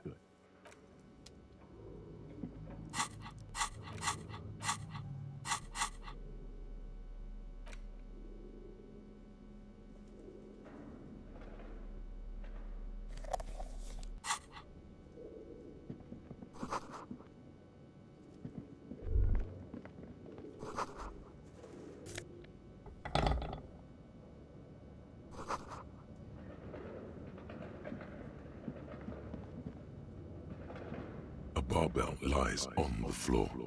The color has worn off its weight plates. It's 60 kilograms. Your triceps hum at the sight of these weights. Show the world what kind of beast it's dealing with. Lift them. There are no collars on the barbell. This is a safety hazard.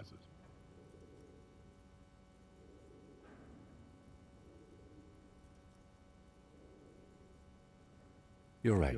The weight may fall off. Better not touch it then.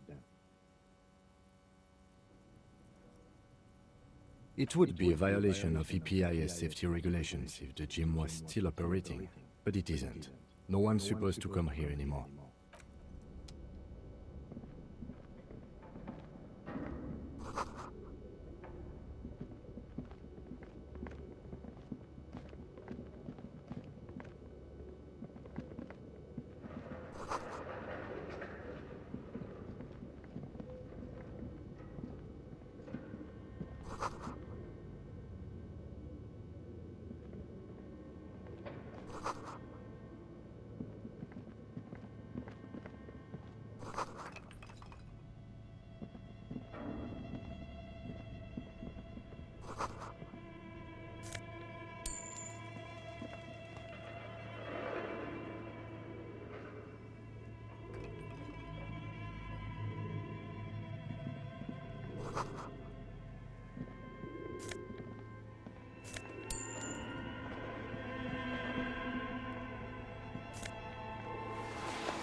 Looks like someone tried to reconceptualize their business here.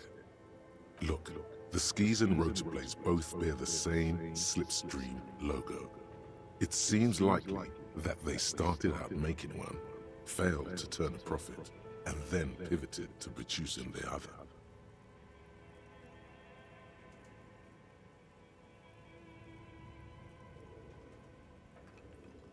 That's a good question.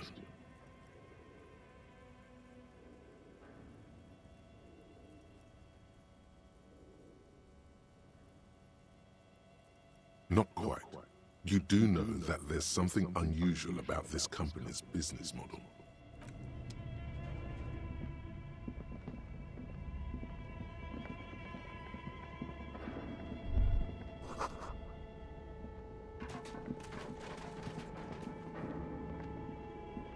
Your flashlight slides over an old green chalkboard covered in scribbles, sketches, and schemes, like some ancient cave mural. Some of the writing has faded with age, but you can still make out sections here and there. Photos and drawings have been pinned to the board. These lithe, pointy-eared creatures appear to be different types of welkins. You make out autumnal candle welkins casting wax-based magic. Translucent welkins with organs shining under their skin. And even ether welkins hailing from the vast emptiness of sidereal space. You should adopt one of those welkins as your persona. No longer a mere man, but a welkin. One of the welkins, towering among the rest, appears to be different, however. It's Vara Hamira, a high welkin, his face white and scarred like cracked marble. This is clearly a Welkin supremacist. The note says, all non-Welkin races will be purged. The Haldor, the Tuareg, the humans, and even headless men, all of them, purged. Imagine a world filled only with Welkin, Green Welkin, Dread Welkin, and the High Welkin to rule them all. An inordinate amount of time has gone into drawing these little Welkin creatures.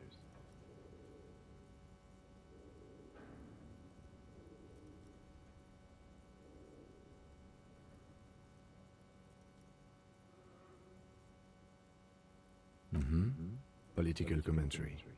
That one has a great beard, too. Some people really like building a world, I think, even if it's just for a game.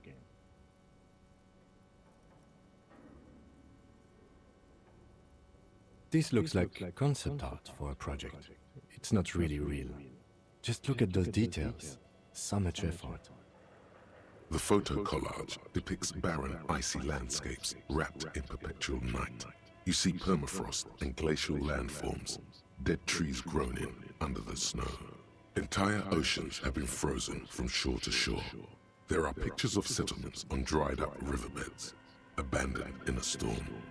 Animal corpses in the dark, carcasses and bones. You see primitive oil rigs built into glaciers, boreal dvork, yurts under the snow, great mammoth-like beasts of burden.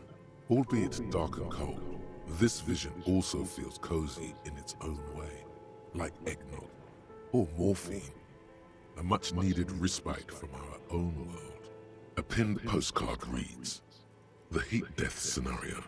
A desperate fight for geothermal energy engulfs the world as Wirral becomes untethered from its sun, drifting through the universe." This is a monthly calendar from the year 50. Cryptic words like sprint, daily minimi, and GPI span the marker-drawn grid, the grand scheme of production and money. It looks a bit like an academic calendar, only much more brutal. Minimi stands for a mini-meeting. It's part of a bigger framework for managing work called RUN. Station 41 tried to implement it a few years ago, but failed. As time goes on, the numbers in the boxes grow rarer and rarer. The board becomes an empty snowfield in the final days. Only failure and regret dwell in this region. Looks like they didn't make it. A note in the bottom left corner of the chalkboard says, "See the prod schedule filament for details." The handwriting is only partly legible, but you can still make out 3 slogans: "Call in, tune out," "Wirral untethered," and "Heat death of the universe."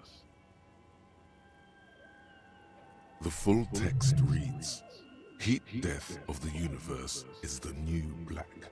Another note says, "The biggest advancement in role-playing systems since the 30s.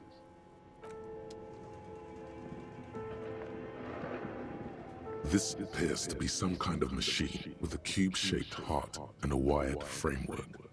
The keyboard has a rectangular on-off button. A piece of paper still hangs from the printer. A radio computer. Just sitting here without anyone inside. What he means is that these things cost money. Why would anyone just leave it behind? This is the Ream Civic radio computer, model RC5120, equipped with a Feld mainframe and a Ream-compatible printer.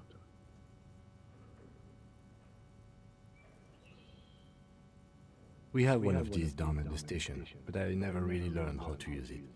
The machine lights up like some prehistoric animal stirring from its slumber, revealing fluorescent play and print keys on the keyboard. The hatch on the machine's central compartment is wide open. It's empty like a beehive without its brood.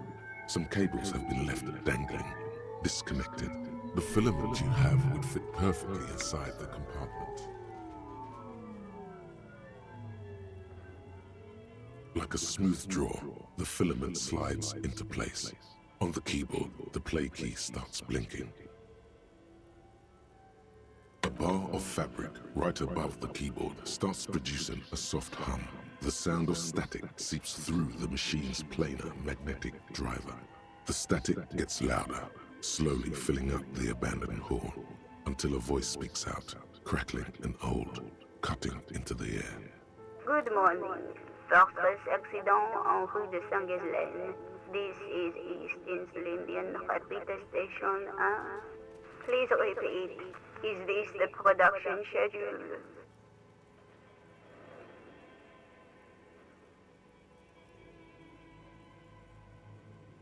The filament you have inserted into the reader. Yes. Is that the production schedule? Good. Please repeat the password. Password? Of course it would have a password. That's why there's a human administrator involved.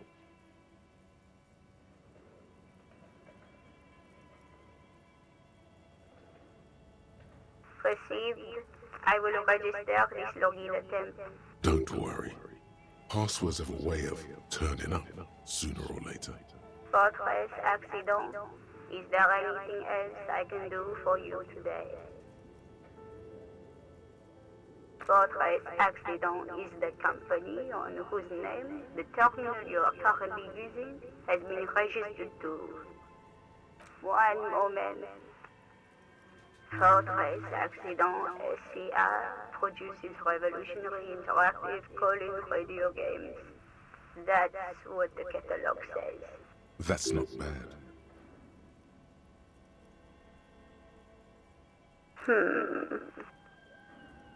Any other questions?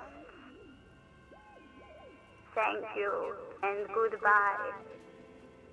Tiles on the cube are still smoldering, casting the framework in a soft glow. Nothing happens.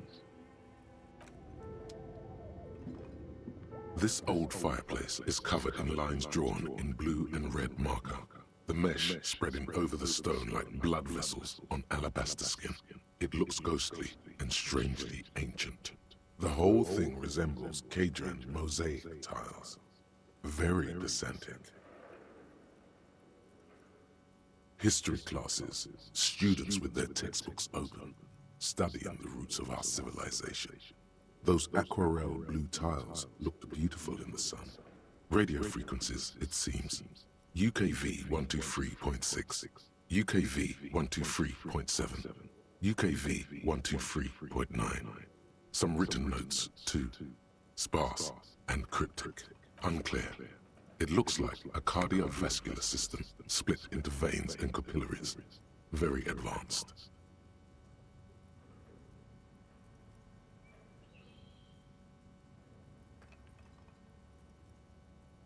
You think so? The web is comprised of radio stations, all lead back to one red heart, titled the Game Master Frequency. A note says, this one can listen in on any station it wants. They must have had massive airwidth. These things don't come cheap. Someone very important, a conductor for the hundreds of story threads that pass through the Game Master's frequency. Whoever decides to call in to a call-in station, it looks like. A list of names under the stations suggests people across 6 Isolas would be playing. Muindi, Insulinda, Kotla, Grad, Samara, and even Il Marar. There's no way a little basement studio working here could pull anything like this off. My God. It's as if the less money they had, the more ambitious their project became.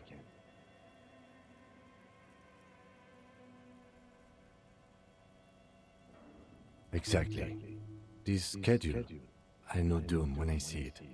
The company was running out of funding. Nothing. It's just lines on marble. An echo from times long gone. No one has used the fireplace in ages.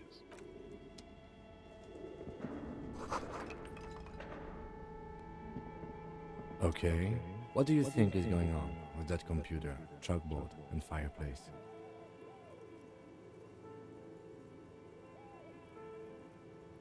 Yes, that is the question. like he's ready to lay out a fine theory, crafted together like a puzzle box. It looks like one of those popular pen and paper role-playing games, only these people were trying to automate it, make it work on radio computers.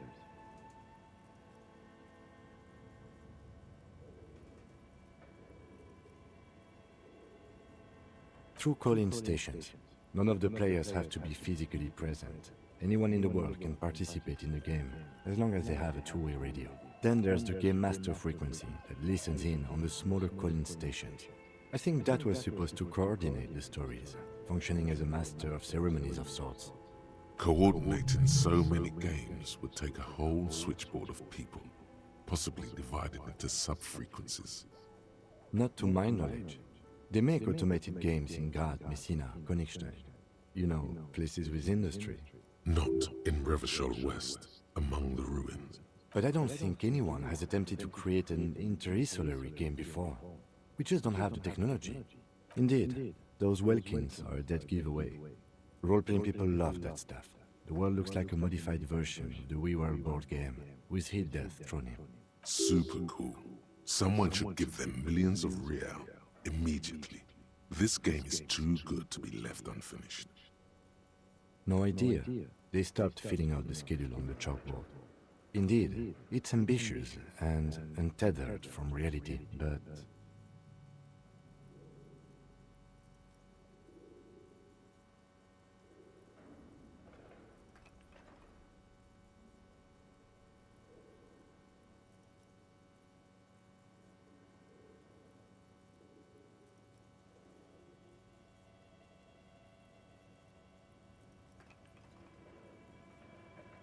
It's too late for that, I'm afraid.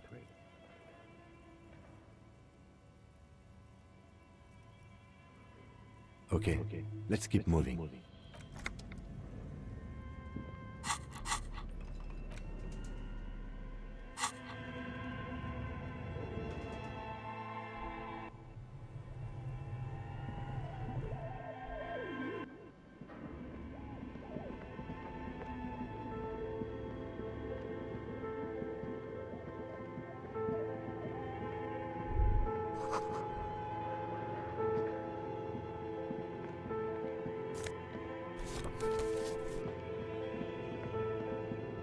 An iron safety curtain curves before your eyes, folded like a bellows.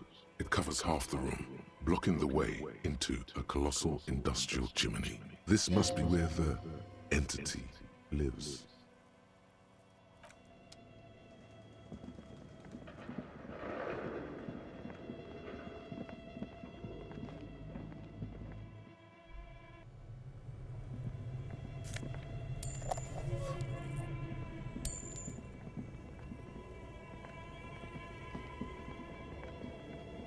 A thick layer of coal dust covers the furnace, coloring it pitch black.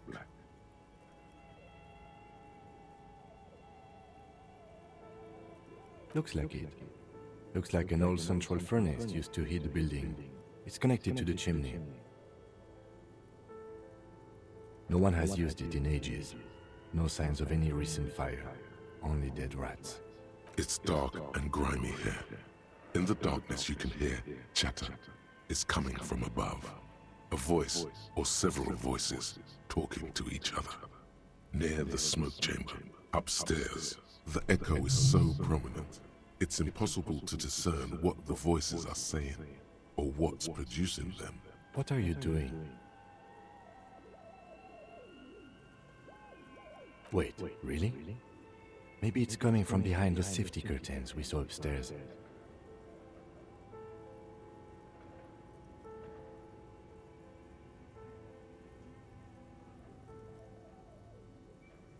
A lush layer of coal now covers your skin, sinking into the wrinkles. Your hands look ancient. Maybe you could paint something with this coal. Leave a cave painting for future archaeologists. No, that would be stupid. Still, it's good to have this dirt on you. Real men wear coal for makeup.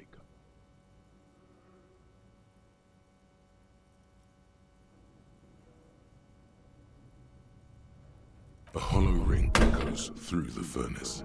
Your toe hurts.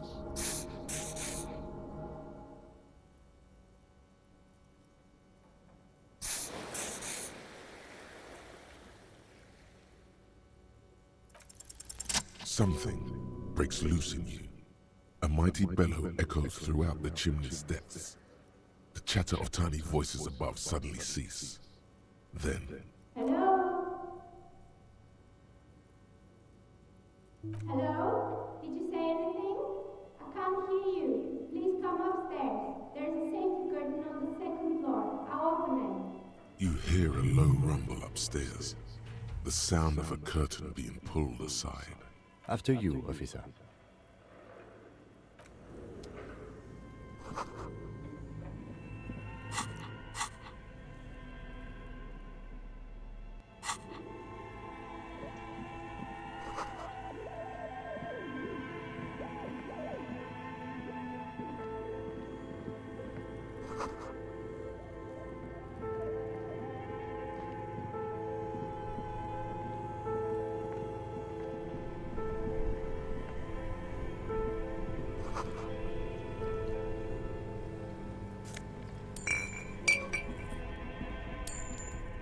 Two cables are plugged into the breaker box.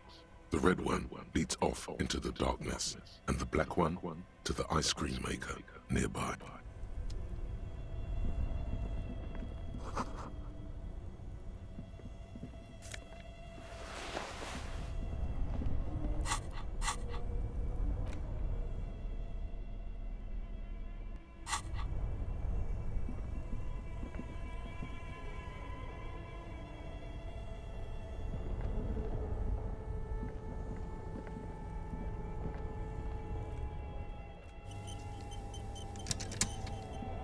Two cables are plugged into the breaker box.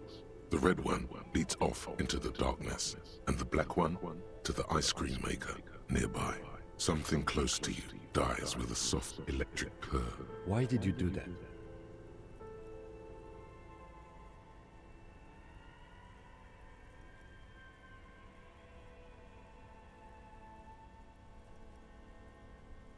The lieutenant raises his brows, but doesn't say anything. The electric distribution board now has one cable missing. Somewhere, a machine hums along.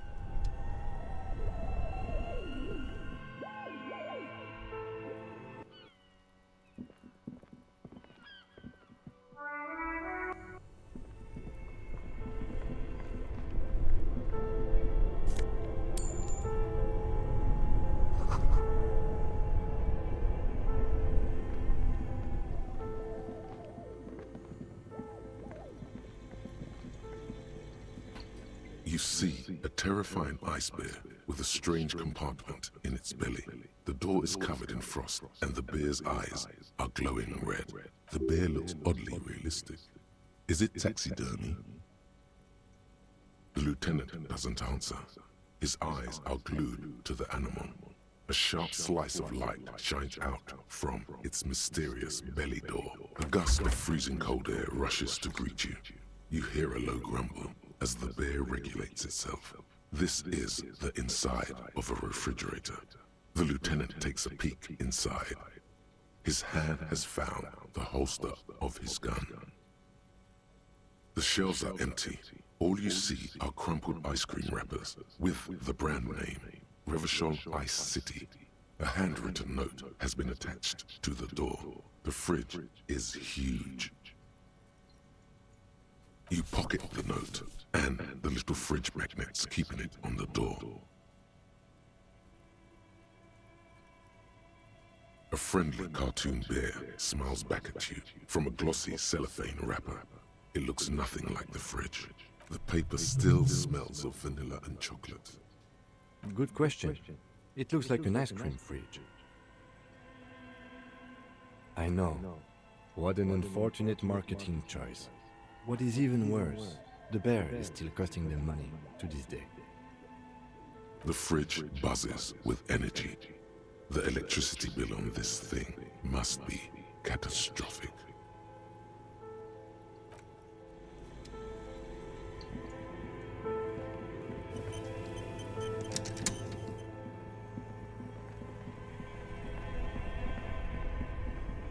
Two cables are plugged into the breaker. An electric sizzle. The room is slightly quieter now.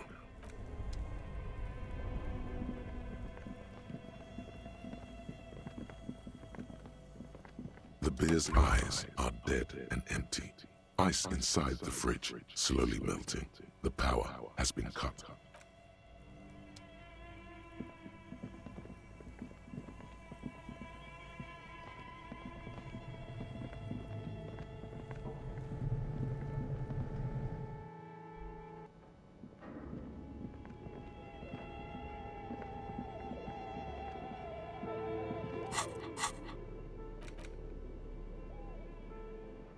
The note is written with a blue pencil on a piece of lined office paper. The kitchen magnets have left spots on its surface. Does it say anything interesting? This is tangential at best, but the lieutenant's detective instinct is still active. Someone has scribbled, S. I can't believe the off-site copy is still here. The illiterate ginger kid keeps stealing stuff from the studio, so I had to hide it somewhere safe. You'll find the filament memory with the off-site copy in the frozen ice cream maker. Please take it home, ASAP. It's important. I'd do it myself if I lived in a civilized place with a freezer. Take care, Sully Swaff.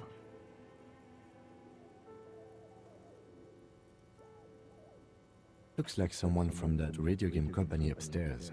I'm a little surprised they just left their property lying here. That's a plausible hypothesis. It belongs inside a radio computer, storing its memory. It's like a tape. You listen to disco tapes, right?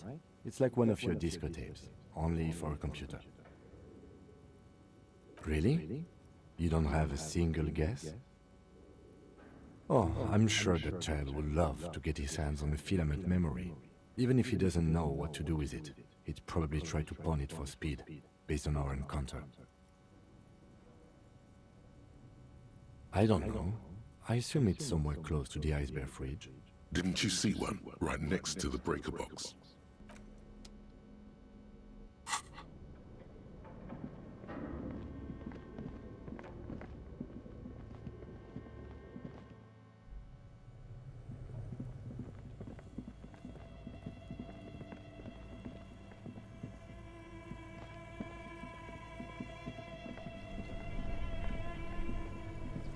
This orange machine is buzzing like an old submarine. It has a hand-cranked ice cream churner on top and an electric freezer that appears to be frozen shut. Turning the crank feels oddly satisfying, like stirring your childhood dreams. In the distance, you hear water dripping. You slip your fingers under the frozen lid, but the ice is too cold for you to get a good grip. A pry bar would come in handy here. No, this is going to need something else. Some kind of super pry bar. Don't even try to open it with a regular pry bar. You're just wasting your time. If you want to try again, then you need to have the pry bar in your hand, detective. Equip the pry bar by...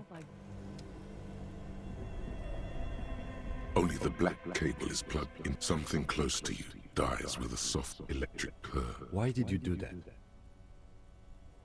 The lieutenant...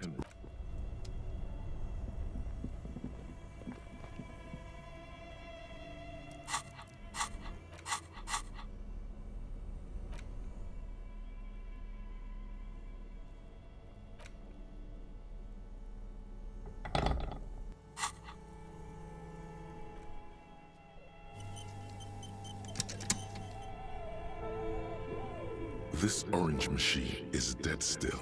It has a hand-cranked ice cream churner and an electric freezer.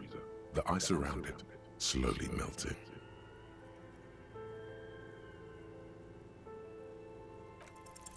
The ice squeaks beneath the pry bar. You think you've got the bar jammed in there pretty well, but the lid simply won't budge. You see the pry bar's metal handle bending right before your very eyes. Yeah, well, that's a good pry bar. I'm not criticizing it, but this ice cream maker is frozen shut. It takes an advanced tool to get it open. I have no idea, officer. This ice cream maker isn't important enough to requisition a special tool. Sooner or later, you will stumble upon a tool mighty enough. Then we will know what's in this mysterious ice cream maker.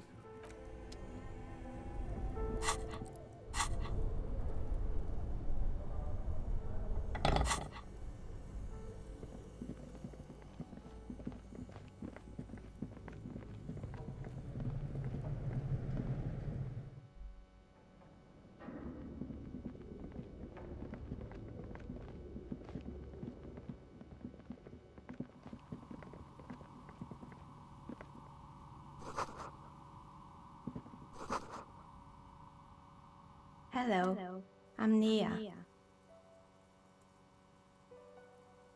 Did you try knocking on my window? I must have missed you. I've been listening to my Milius. So what kind of dye are you looking for? She's got a direct view to the backyard. You should interrogate her about the Legion.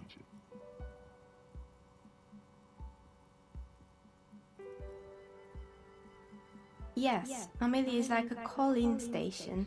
You need a two-way radio to access one. That's why I have these. Mostly, they just teach you to swear in different languages. But some of the stations can be quite interesting. I was so absorbed, I must have missed you knocking. Then how did you get inside? By the south entrance? You know what? It doesn't even matter. What matters is that you're finally here. Let's talk dice. Did you have something specific in mind? I'm a novelty dice maker. Tell me the name of your role-playing system and I'll make the die you need. That's why you're here, yes? As she speaks, her bone-like fingers fiddle with a ring.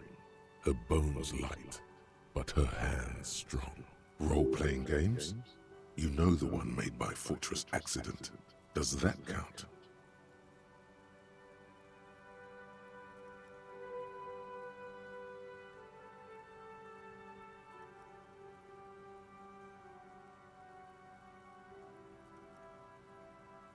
How strange. Well, if you're interested, my rate is 10 real per set.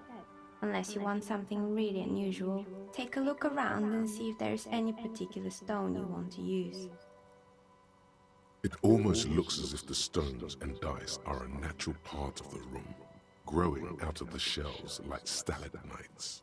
No falsehoods are present. She's a novelty dice maker and doesn't have anything to hide. Ask what you need. How did I become one? It was a business decision. I was a regular jeweler at first, but that's an unfocused field with too much competition. Some of my friends were role players. They asked me to make some polyhedral dice out of cobalt. That was my first order. I grew it from there. Not especially. I like working with rare materials and a steady pay. And role players as customers? They're nice people. Some of those nice people have big bucks to spend on novelty items. We're inside the chimney of an old central furnace. It's strange, I know. But when I arrived here, all the other rooms were taken, so I had to build myself a makeshift home. Besides, I don't really have to pay any rent here, so that's a plus. Creative.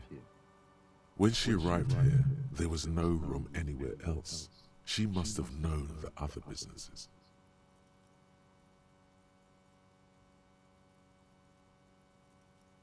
I've heard the stories, but I don't think those stories are true.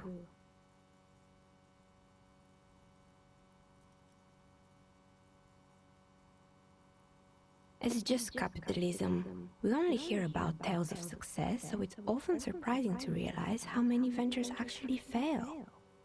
Plaisance, the bookshop lady? I've heard that her business is doing rather well. Have the energy spared her somehow?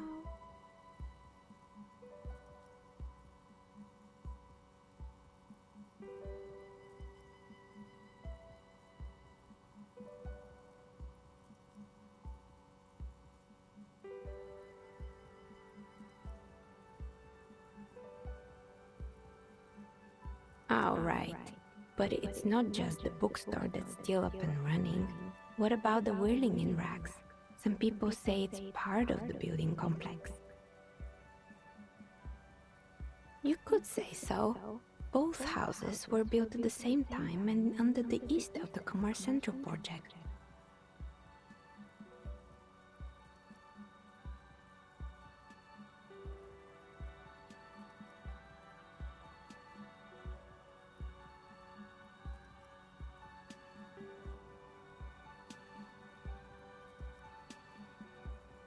And then there is me. I've been here for 14 years, selling novelty dice to role-playing enthusiasts. Not exactly a million-real business idea. Yet somehow I've survived despite the talk of malicious energies. Strange, isn't it? Maybe it's just because she's so talented that she's been able to woo the curse.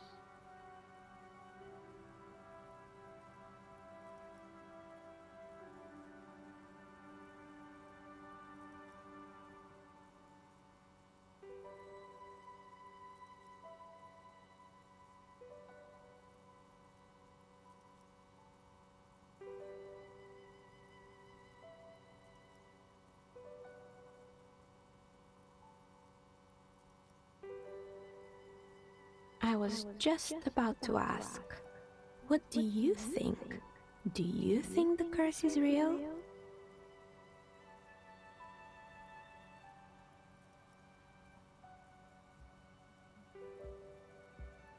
Exactly. Truth is always so disappointingly mundane and boring. But I'm glad we got this sorted out. Anything else I can help you with today? That's all she has to say on the subject. She's been thorough and truthful, as far as we can see.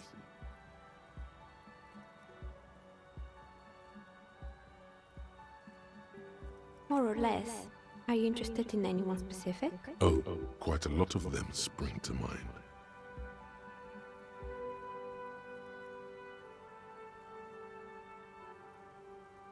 Yes, I think it was called Androgynous Orlando or something similar. They weren't a big hit around here. Turns out that working class men don't like genderless haircuts. They're scared of that word. You wouldn't like it either. The others would laugh at you. A bit of experimenting every now and then isn't bad.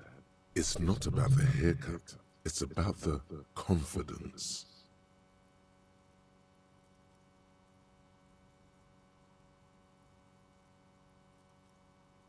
I guess it just wasn't the time yet. It wasn't merely a gym, it was Artemitep's boxing club, a community project created to steer at-risk youth away from drugs and crime.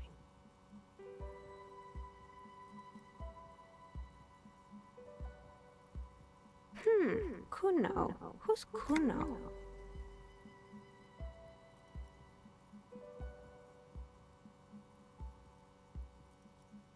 Oh yes, you mean the kid with the sailor's mouth?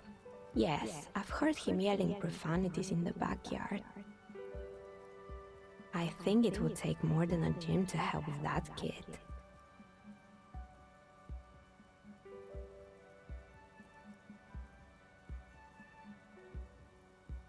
A kind man from Zemsk. I heard he had some trouble with the law when he was younger, and that's why he wanted to start the gym, as his way of giving back.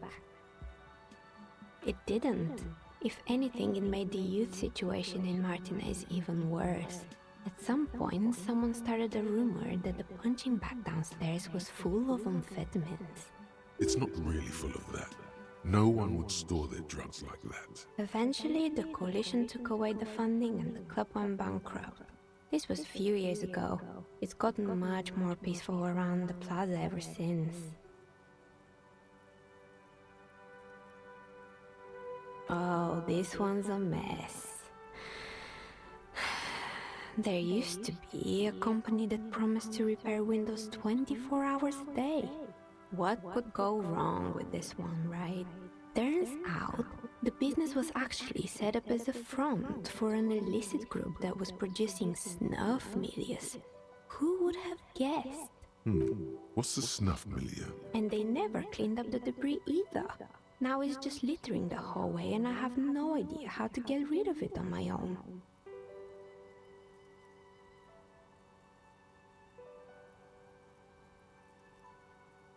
It's a sub-Rosa radio station that broadcasts real murders with real victims. Some people pay good money to get off on it.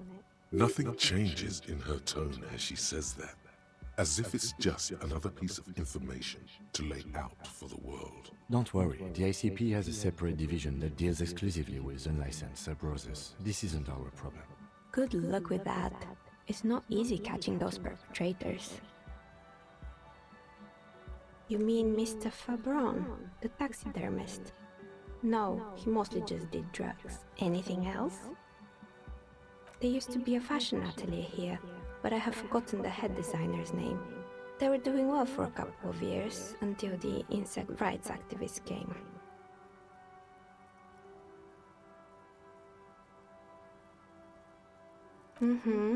The atelier produced a certain collection that used chitin among the materials.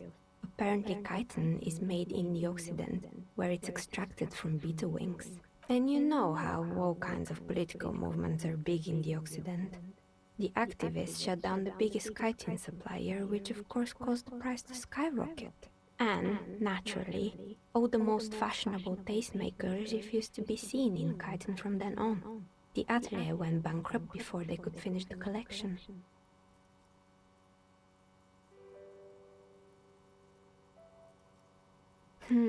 Really? Anyway. They were made by a company called Slipstream.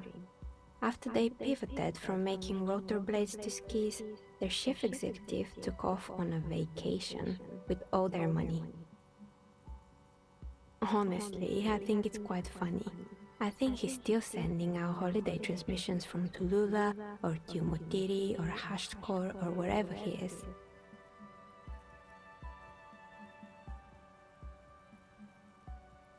The usual, I imagine. That he's been thinking up all kinds of new business plans and can't wait to get started on them just as soon as he returns. Men like that are a curse. Sure, but Slipstream is history now.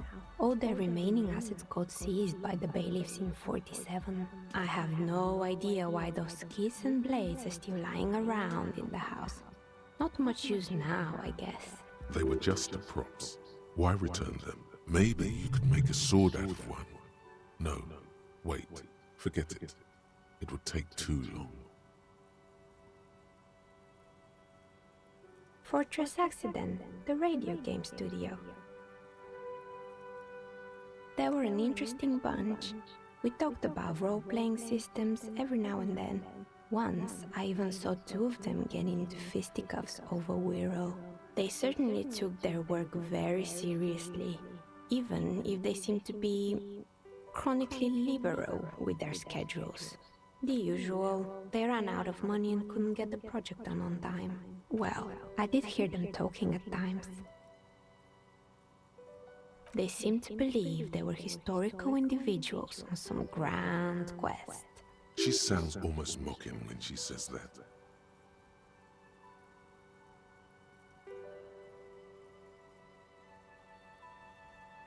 Yes, but when the money started to run out, they just began to complain a lot about capitalism. You know, how the markets are rigged to keep out new businesses and so on. In the end, they just didn't get it done. They didn't have enough willpower to produce something truly historic, and to show up to work on time.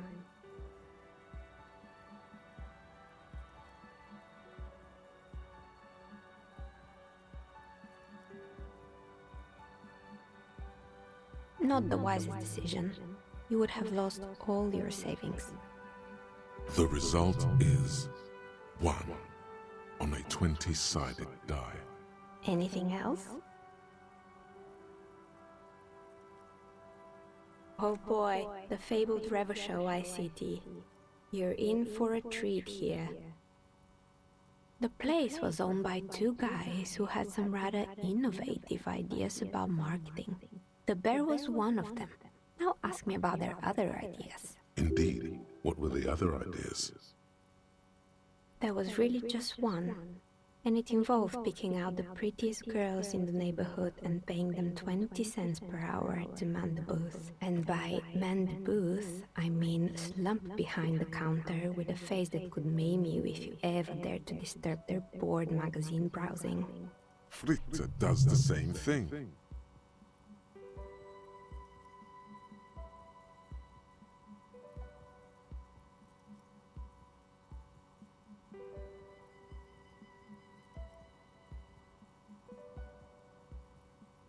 Employing silky teenage girls is a widespread practice, yes.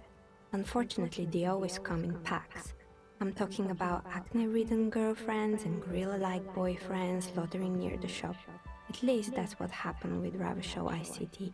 And they already had the bear. The bear.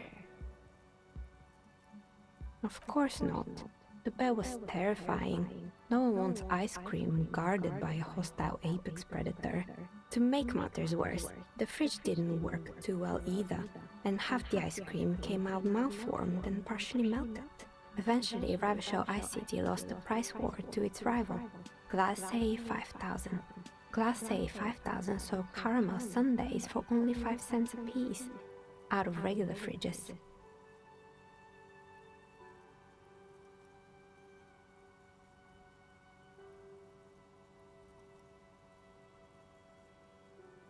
You did what?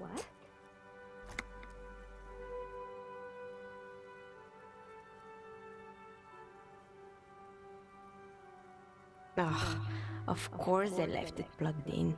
Even in death, the bear is costing them money. The taxidermist who made it said it was his vision beast.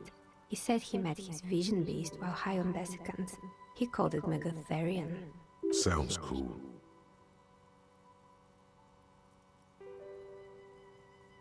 Megatherion, a mega wild beast.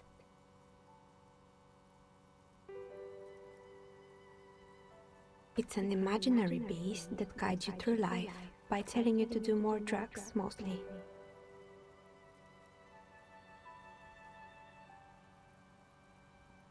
Very good.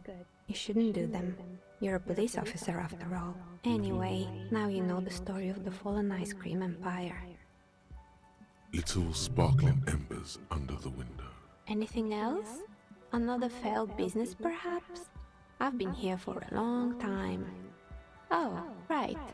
I hope you didn't try to ring me. I think none of those doorbells work, including mine. I'm still in the middle of connecting the wires. Sorry about the confusion.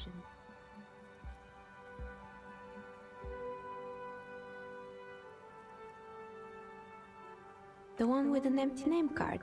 It's the last one in the list. As I said, it's quite useless right now. It doesn't work yet. Sure, I'm listening.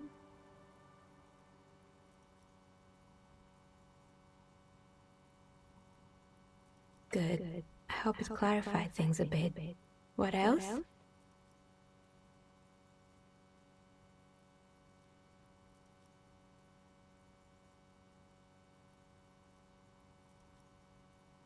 Nothing really. I didn't know him. The lieutenant looks at his notebook. Then, the woman under the large window. Your window looks directly onto the courtyard. You're saying you didn't see or hear anything unusual last Sunday evening? I'm sorry, detective, but as you know, I usually have my headphones on when I'm working. It shuts out most of the daily ruckus behind my window.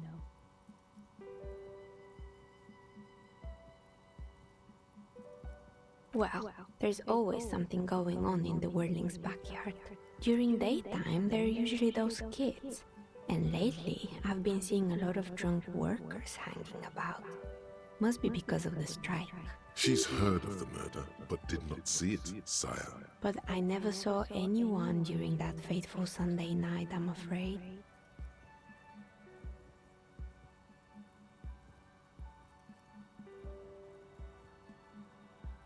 It's an odd profession, making dice for people, but I like it. And I prefer doing this to sitting at home. I might have, but in this case, all I would have seen is my own reflection staring back from the darkness. It's light here, but dark in the yard at night. It's really hard to make anything out in the yard when it's dark outside. Besides, I rarely get up to look out the window when I'm in the zone. She nods. Anything else, officer?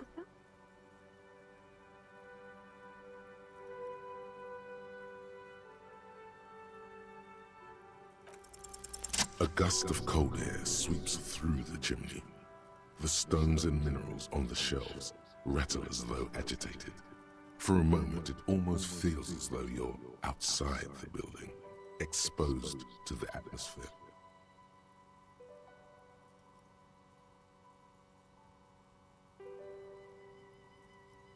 Didn't we already talk about this?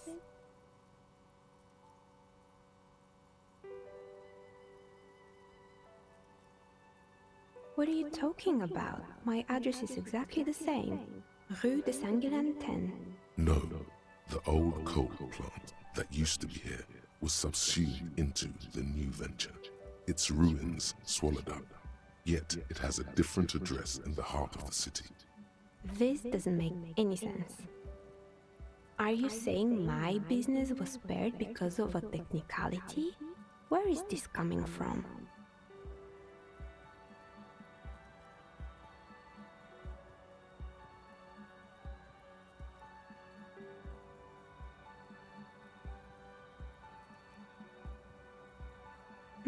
You're right. I should take a trip to the roof once the snow is gone. Does it mean that I'm safe from failure?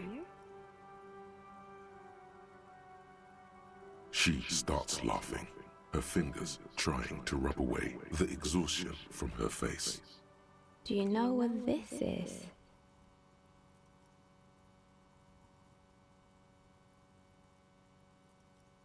It's a mourning ring. I made this when my first company failed. It was a small jewelry shop right here in the East Delta Commerce Center, built with the little I inherited from my parents. I drove it into the ground within a year. I didn't have what you would call a viable business plan. It wasn't just a jewelry shop either. I always thought that it was just the world, you were supposed to try again and again until you finally succeed. And now you're telling me what? That it was all because I didn't run my little shops and ventures from a dump inside an abandoned chimney?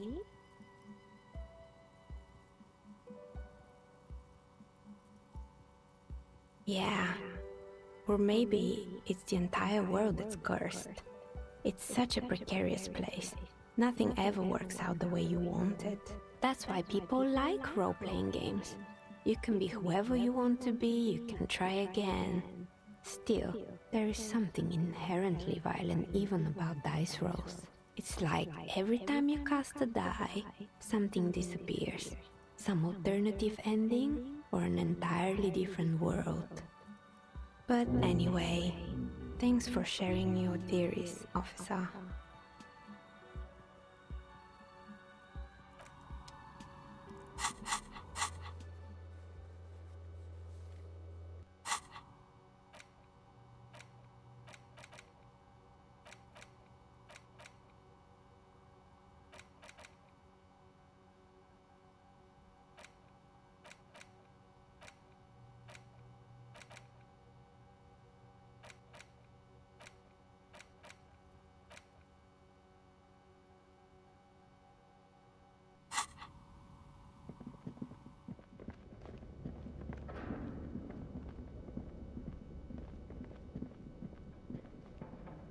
Tiles on the cube are still smoldering. The speaker comes. Good afternoon. Please repeat. Is this the production schedule? Good. Please repeat the password. No. A hint system is not part of the protocol for repeater stations. Still no. I am contractually obliged to protect the privacy of the filament holder for stress accident. Without filing a warrant with Lintel, I cannot give you access to this filament. I'm afraid we are not doing that, unless we want to wait for a month. Now, can you please repeat the password? Received. Don't worry. Passwords have... Fortress accident. Is there anything else I can do for you? Thank you. Tiles on the cube are...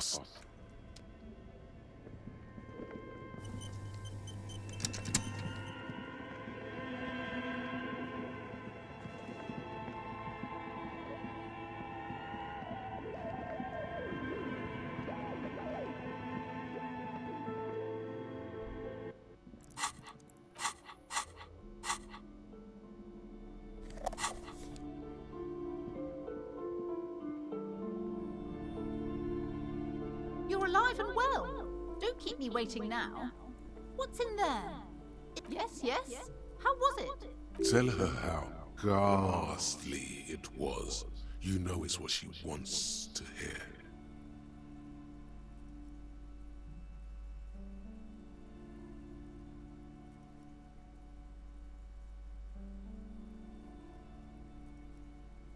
I knew it.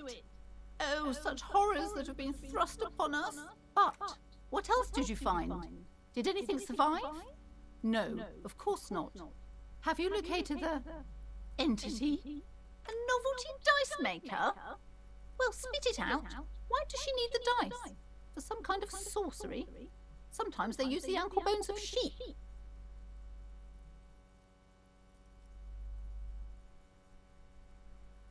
I don't understand. If it's not her, then where is the source of the doom? How did she explain the curse? The narrative she's built herself, it does need tearing down. She's squeezing on the pendant too tight. A drop of blood in her palm. To hell with it. Perchance you ought to just lie, sire.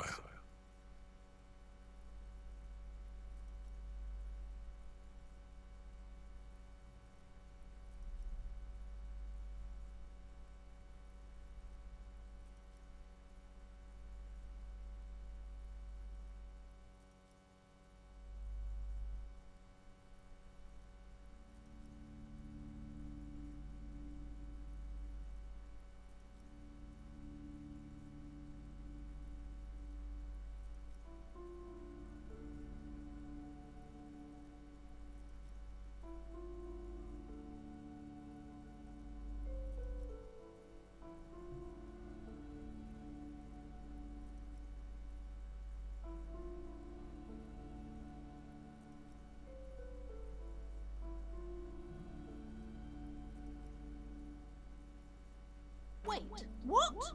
The entire economic system is cursed?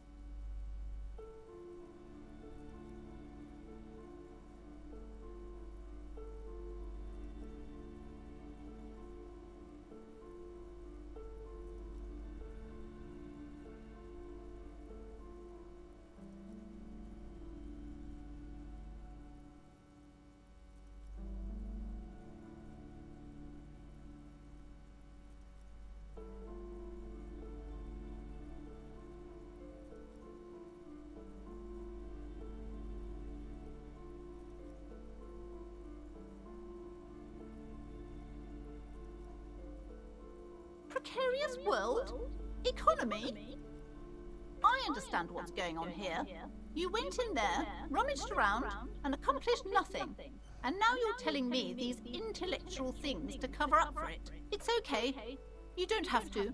I was wrong to trust another person. I will manage this psychic calamity as I always have. Alone. On my own. Thank you for nothing. Please, do buy some books, or be on your way. There was never any other way this could have gone. She's just too far gone into her own mind. I am sorry we had to disappoint you, ma'am. Can we go now?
Hello, sir.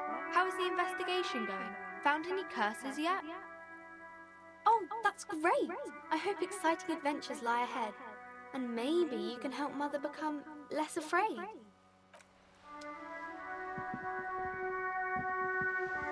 Hello again, sir.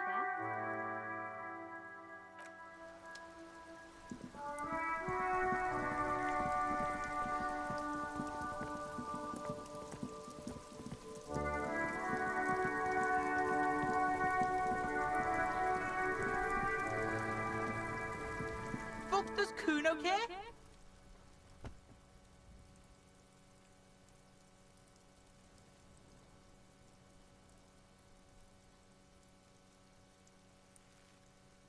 Kuno doesn't fucking care.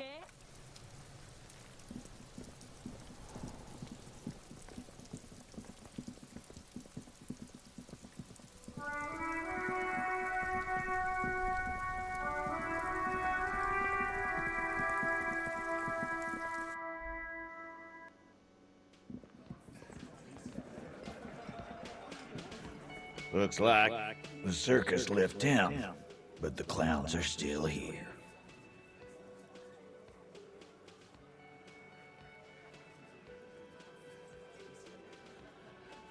Oh, so you went and talked to my mommy, and now she's making me play with you.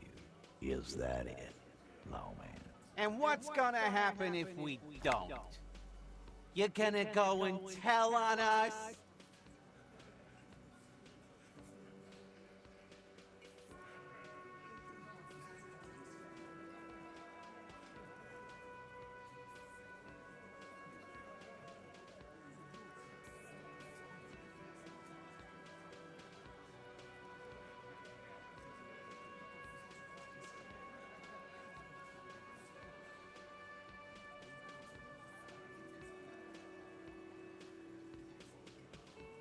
You gonna let him talk to me like that, Titus? Let's see. Yeah, I guess I am, you big pussy. The old man sent word you'd be around again. That's the reason I'm being so forthcoming with you. Don't wear it out. But having Everard back you up like that did seem to have some effect.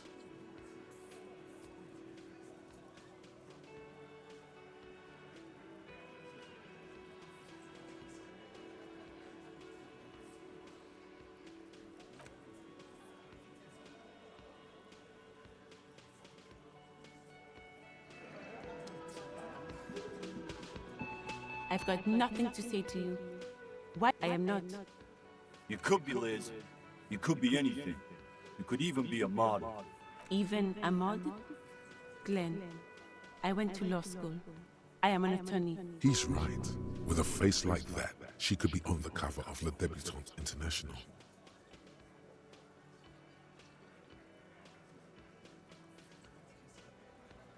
So fucking what? Lots of models are actually really smart people, fuckwad. No, Glenn, they aren't. This didn't change her opinion of you. It's not her. She's not a hardy girl. Definitely.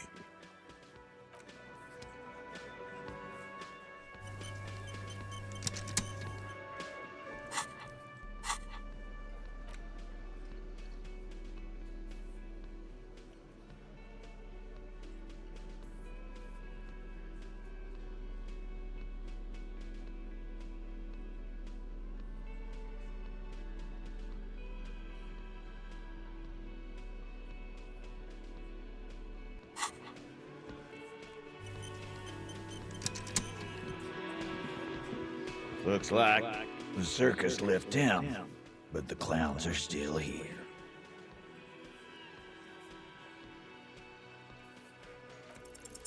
Establish authority. Yes. Authority. Feverish thoughts race through your mind.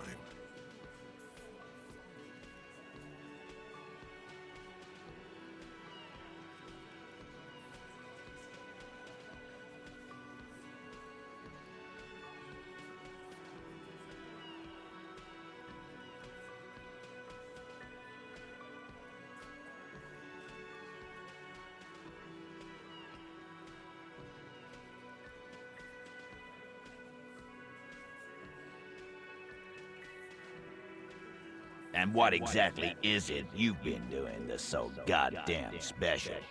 Shitting yourself in front of us.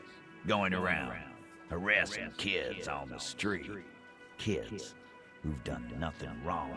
All the while talking racist shit. Don't think we aren't watching, Fascia. People here trust us. We're getting complaints. Fascia.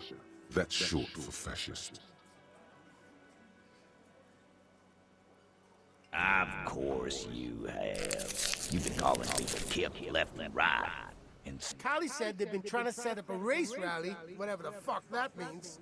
Trying to get the Kips out of Revachol before the economy goes to shit.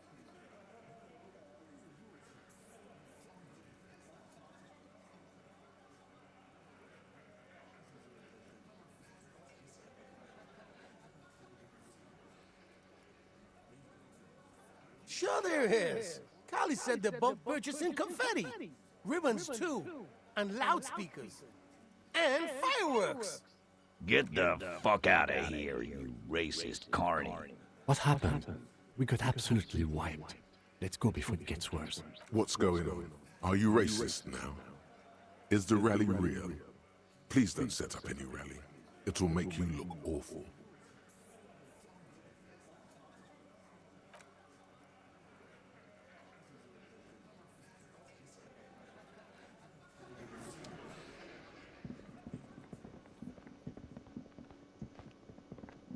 Oh, hello, dear.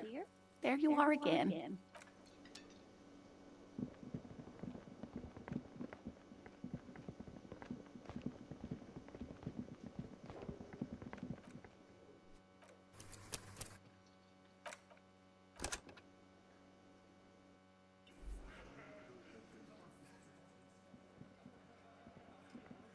Looks like the circus left town, but the clowns are still here.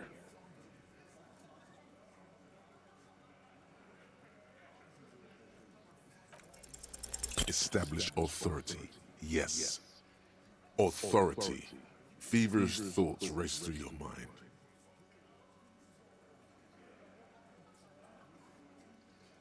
Stop shitting your pants. You don't need to know, all right? We took care of it. The law handled it, all right? Yeah. Aren't you listening? It's done. Finito.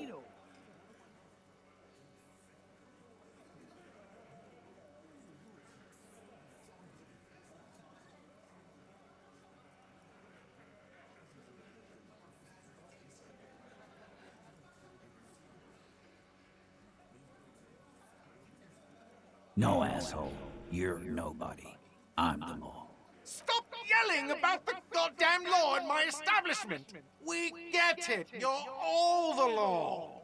Let's just all cool off. We had some questions, that's all.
Vigilance officer, what can this old carabinier do for you? What is this? Are you mocking us? This... Now. No need to get angry again, René. I'm sure the officer tried his best. It's not like there's a bull kiosk here in Martinez. Trying is worth as much as is accomplished. In this case, almost nothing. Fine. You try to right a wrong. It's still a gram better than actual nothing.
Yes?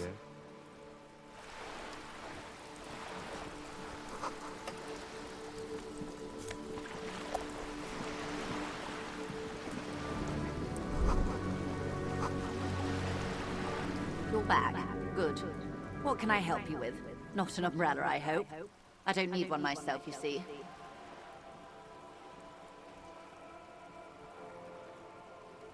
Very rugged. Good choice. Now, I suspect you had questions. Nothing like talking to pass a rainy day, am I right? Word has traveled, yes, but nothing of real substance has surfaced yet, I gather. Wild Pines has eyes on the intersection, but not ears. One of the tall buildings overlooking the roundabout. It would give them a read on the entire quarter. It appears we are being monitored every step we take, colleague. Did we have any other business here?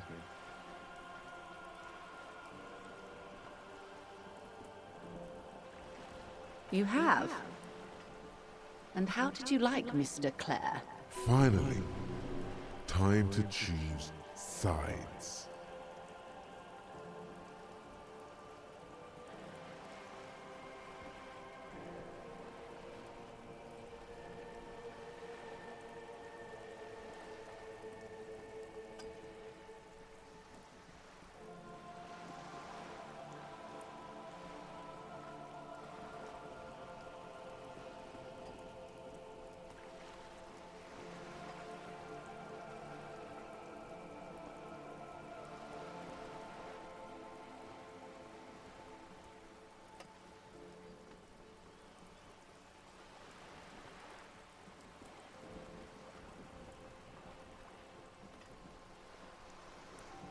Oh, come on now.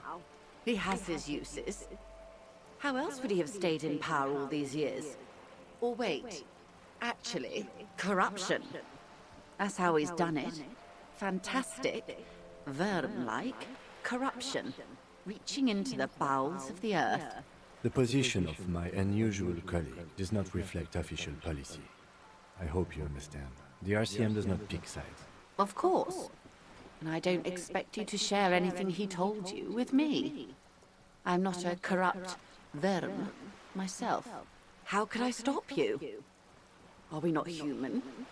Are we not curious to hear another person's take? It's only natural. We would only be gossiping. Intellectually speaking, it would be quite interesting to hear what she has to say about these things.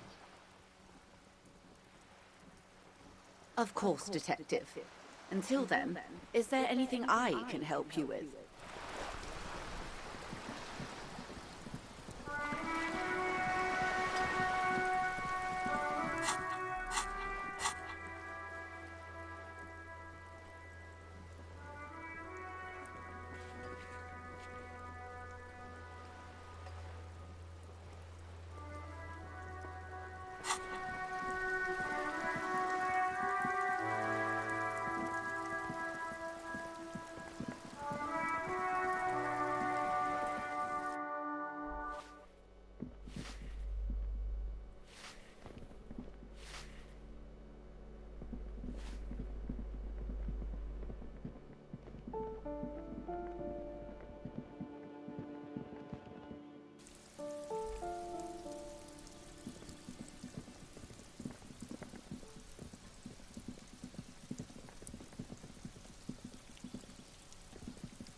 Hello again, officers. Have you come to admire my mural?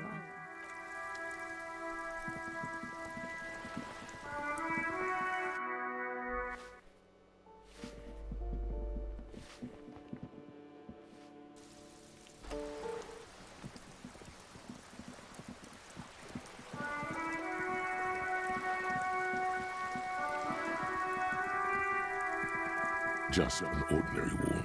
Nothing to see here.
Hello again. How can I help you?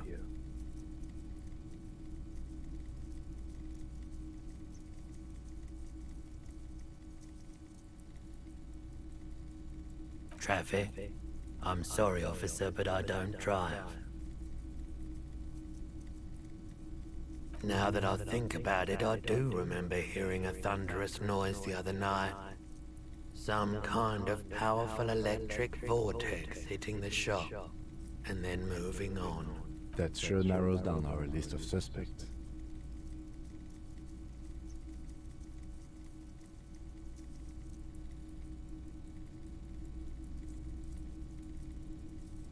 He shakes his head, slowly.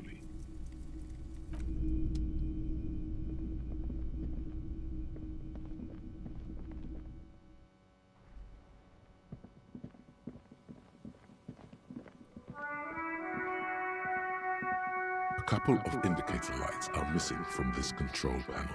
Loose wires dangle from the now vacant holes. In the middle is a lever. Beneath it, a small metal plaque. This panel usually closes the water lock, turning it into a bridge that lets you cross the canal. But there's a crashed salmon and butter sign in the way.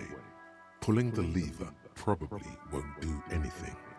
You pull the lever all the way up until the metal clicks against the contact pin. Nothing happens. A spring brings the lever back to its original position. You still need to close the water lock to get across the canal, some other way. Wasn't there a sign over there saying functionality will be restored on Wednesday morning?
You're back.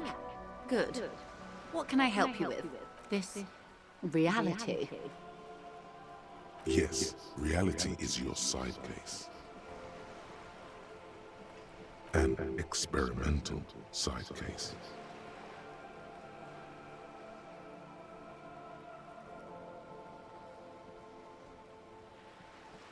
How truly curious. A sort of philosopher detective.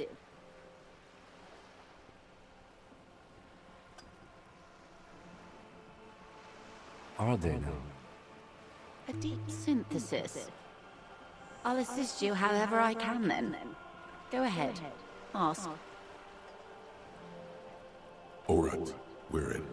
I know these all look good, but begin with the first, okay?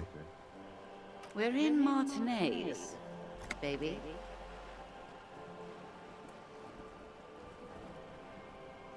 Martinez is a district of Revachol. A very small district tucked away near the industrial harbour, north of the 881 and Jamrock.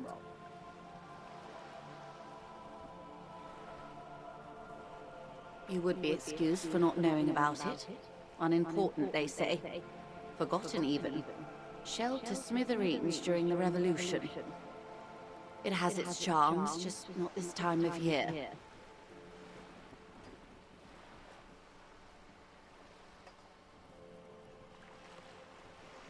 Revachol? Revachol is what you call a city. The great kind. History detective. They built this city to resolve history. Our part in it, at least. Our centuries. In the DeLorean century. 380 years ago. They say it's where the terrible questions of our time will be answered. The tensions are highest, the fault lines deepest. By that I mean conflicts. Ideological conflicts. The stuff of men. We are standing on a fertile, self-sufficient island, able to sustain up to 200 million people, in the middle of the Insulindic Ocean, the world's connected tissue. It's where the money is.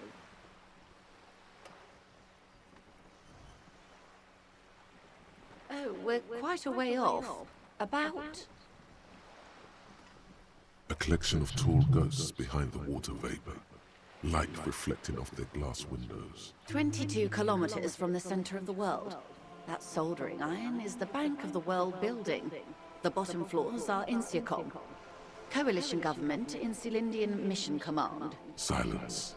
She lowers her hand. The water, the light. It's as though you're seeing it for the first time. There is no recognition. Only the immensity of the sea and the cold radiating from it. She observes your eyes scanning the horizon, then breaks the silence, slowly. This is one thought you need to complete. Where are you? Was there something else you wanted to know? I remember something about a lowdown. This has been informative. Thank you, ma'am. I'm sure my memory-impaired partner has many more questions to ask, about even more fundamental aspects of reality. Might I suggest not asking them all right now? Madame Messier will be here later too, and tomorrow. Isn't that true, ma'am? Absolutely. My commitment here is long-term. It's better not to eat all your candy at once. Indeed. I'm always at your service. Glad to have been of assistance.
several maps. The maps look old and faded. Your eye catches a map of Insulinda, a map of... Always good to be informed of your surroundings.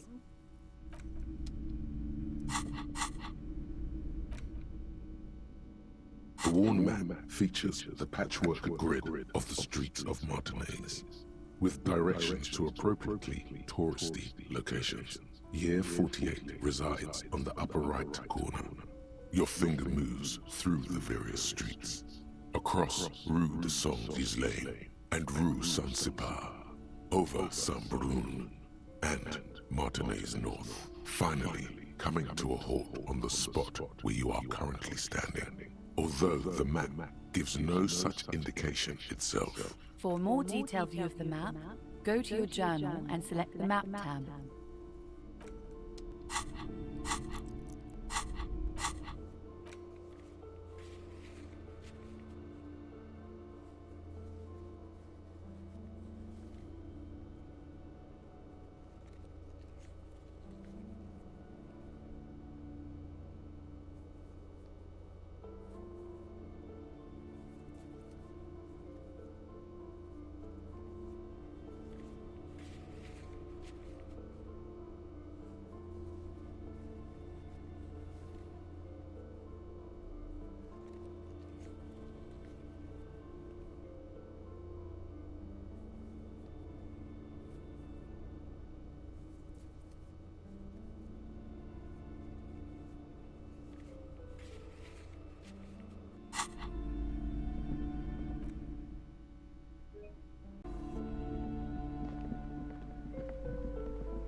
crumpled Samaran butter billboard still soaks in the canal.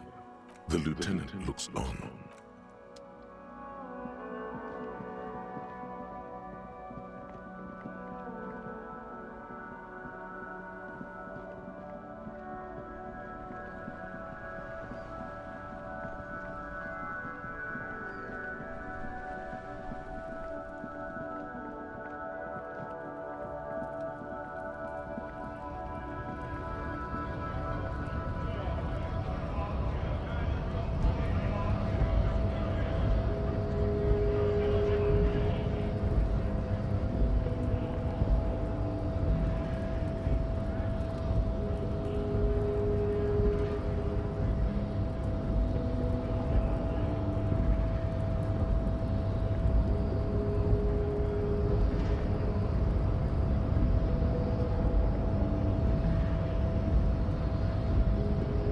Your race descent has temporarily halted, but you will fall again. I am not the first line of defense. I am the last. In addition, these so-called Hardy boys are an effeminate clique of bodybuilders. Their company is spiritually degrading. You pick up on something artificial in his tone, like he's putting on an act. This is unlike him. He is usually more himself.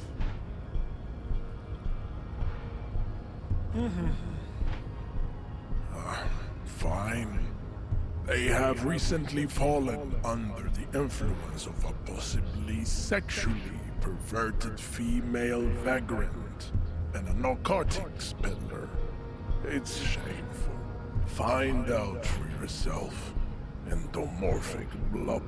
Interesting.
Trying to sneak up on me again! Trying to snuff me out!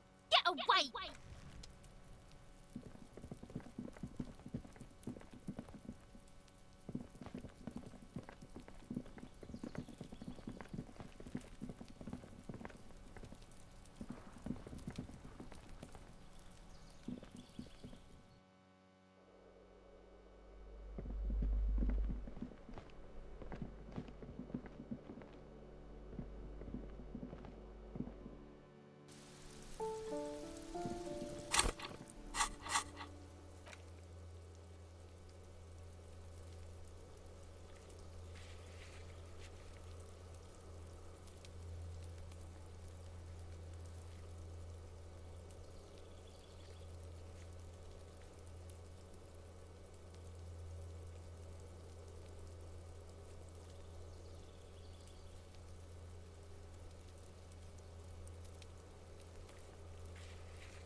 Just an ordinary wall. Nothing to see here.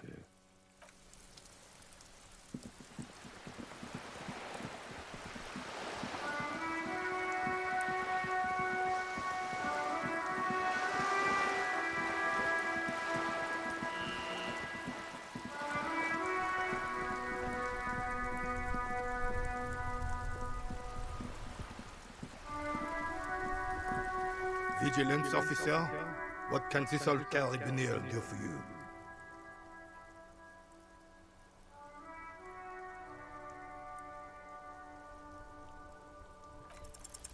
As Rene turns from you to his partner and back, the medals on his chest rattle and glare.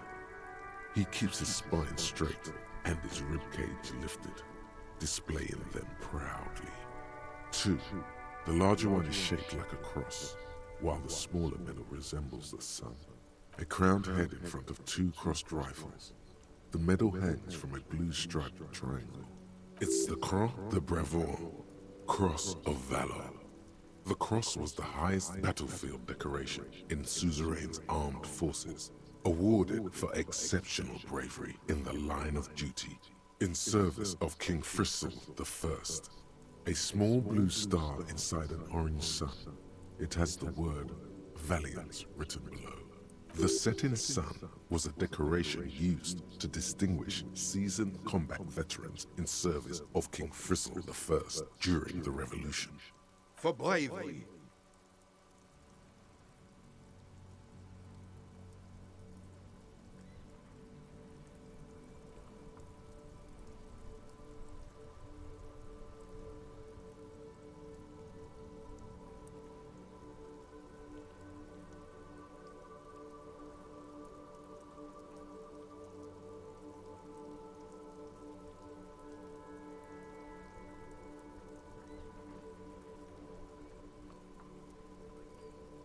For doing my duty in the heat of battle, for looking my mortality in the eye, when men like Gaston here hid in the bushes and shot themselves. He saved some muddy princeling who foolishly strolled into the front line in his gown of velvet and gold. It was on the first months of the revolution here in Revachol. Unrest was spreading like wildfire. Marauders had taken most of the Couronne and were getting really ambitious. King Frizzle thought he could end it all in one decisive strike. Sent his cousin, Drisson, to put an end to the unrest. Alas, the young Drisson was all piss and no vinegar, wearing the tunic of purple velvet and cockatiel feathers to battle. Even his rifle was gold-plated, shone from 5 clicks away. Can you imagine the asininity? He really despises that Drisson fellow. Purple velvet tunic. That isn't exactly camo. To keep the long and bloody story short, Drisson marched us against the partisans in Couronne. And when I say marched, I mean made us walk into captured enemy territory, single file, like toy soldiers, while he rode in front on his giant red stallion. The rebels were smart. They let us come real close before opening fire. Suffice to say, it was carnage.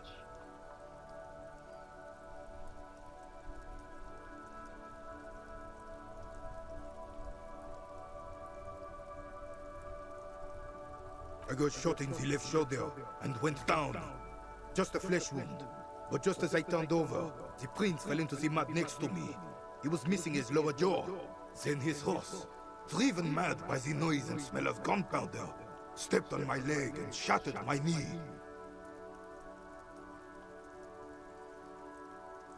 I grabbed my sidearm and shot the beast in the head.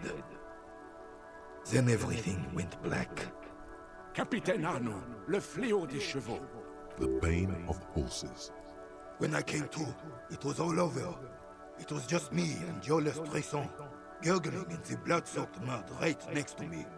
The Dink had taken numerous flesh wounds and lost a lot of blood. But despite missing his jaw, he seemed hesitant to die. Tougher than he looked, that one.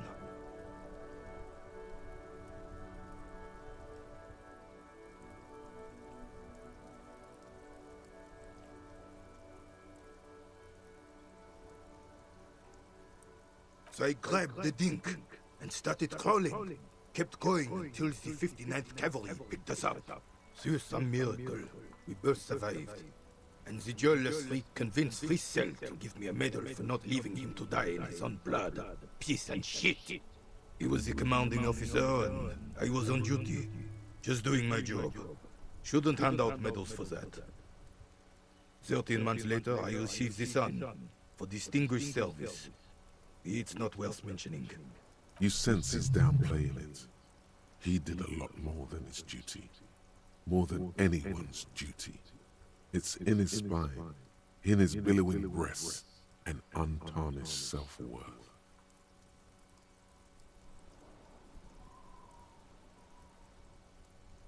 Because he was a goddamn dandy. Had no business leading men or even being on the battlefield. All he was related. That's it. Royal blood alone doesn't make army commanders. He was a stupid kid, only interested in horses, hairstyles, and man-loving. And 782 Royal Carabiniers are dead because of his incompetence. Whoa, man-loving? Is that even a word? It is not.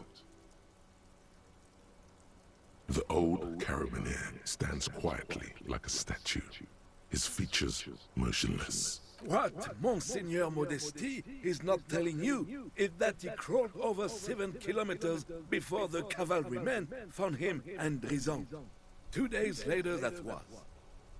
And that even while crawling with a mangled half-dead prince on his back, he still managed to murder 3 rebels on his way.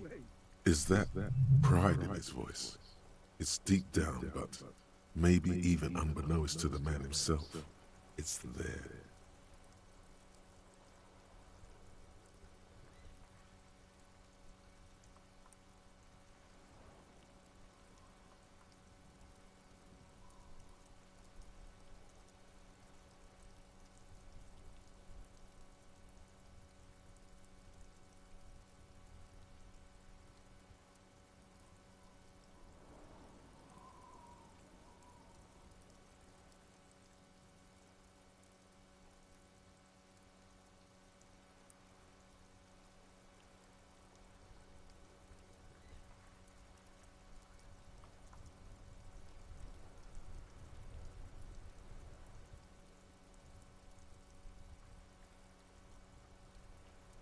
Bon Dieu.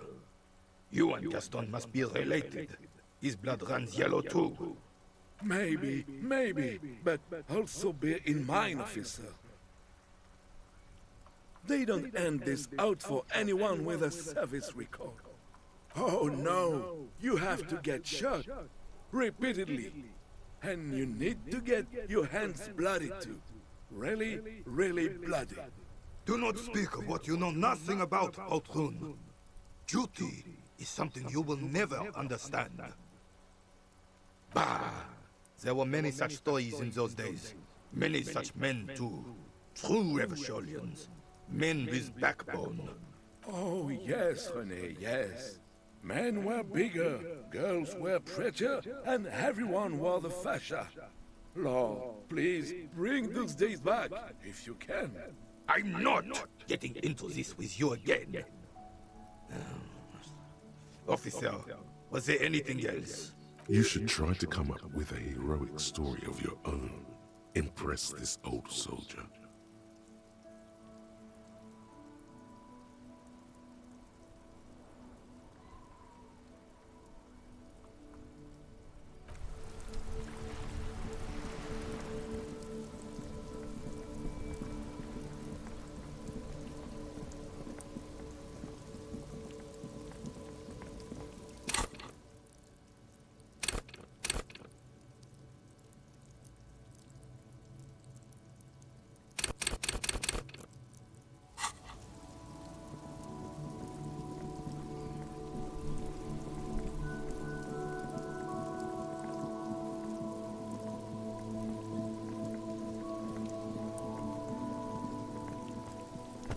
There he still is, looking right through you with his white eyes. The body below is entirely dedicated.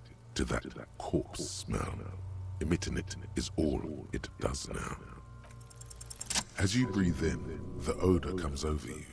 It's a spell of the mind telling you to run, and your stomach to wring itself empty. With your hands at your sides and your eyes squinting, you stand in it. The man before you is naked, but for a pair of underpants and enameled boots. His skin is greenish, marbled with decaying veins, and blotched by lividity. A fading web of tattoos covers his chest and shoulders. The cargo belt used to fasten him to the branch above appears industrial in strength. The material appears to be ceramic. Its clean white stands in stark contrast to the decaying flesh above the knee. The man wore thick polymer socks, probably for padding. A fine array of interlocking plates covers them. Delicate and fragile, they feel alien to the world around you, out of place somehow. These are clearly not boots. They're armor, possibly part of a larger set. Indeed. Technically speaking, these are sabatons, not boots. Oh, the lieutenant uses a memo technique, A6. That's not just any notebook. It's a classic.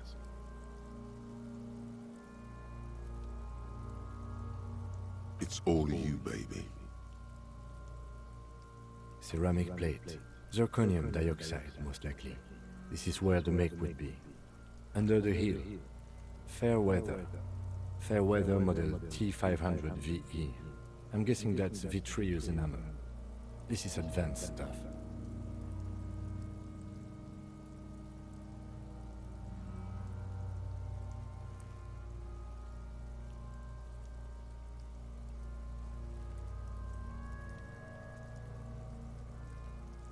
The locals probably scavenged it. It would be odd if he had more armor after 7 days. We should keep a lookout for these species. The armor could yield information. This is one thing he might actually know.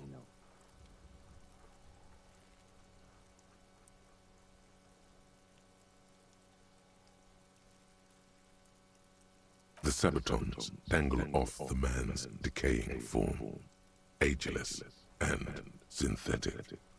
It is. It's expensive.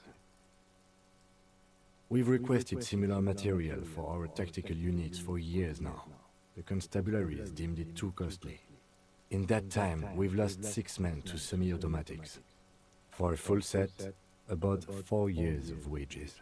For the northwest region of Revachol, an officer's average yearly income is 5,500 real, unadjusted for rank. Not too much, yes.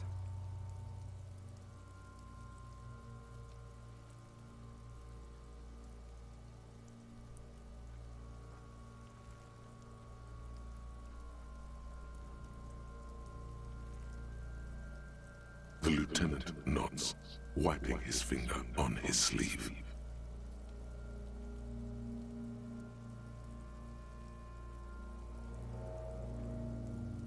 Looks like he worked for a private contractor, like Evrard told us. Wealthy, with state ties. This is way above what we have. A small bell-like sound fills the air, like tapping on the side of a porcelain cup. Suddenly, your biceps coil up. Your elbow is sharp and cocked for a punch.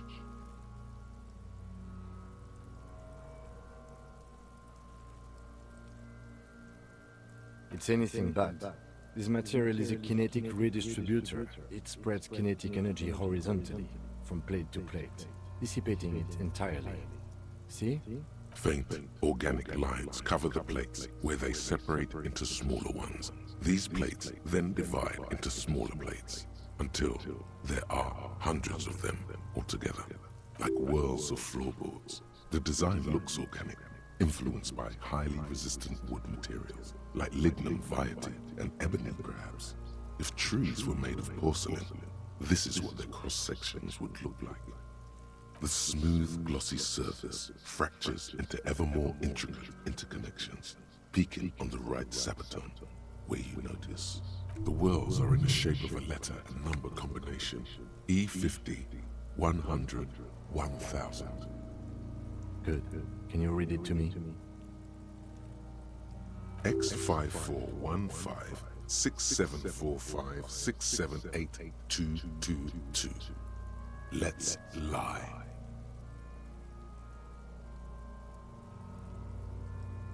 We have a make and a number. That's something. We can use the radio in my kinema when we're done. Either station can chase it for us. The stench fills your nostrils. As you push downward, an ominous creaking sound comes from above. Stop! Pig's gonna pull his head off. Brutal! You're going to pull his head off. Do it, homo! Yes, that's what I said. You'll compromise the coroner's case if you do.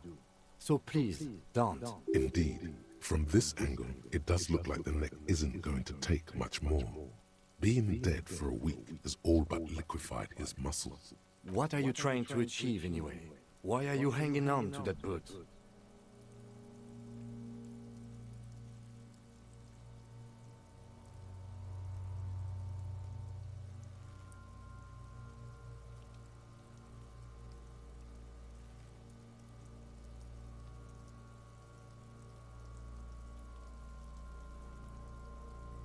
Try what exactly? If you can't experiment, how will you learn?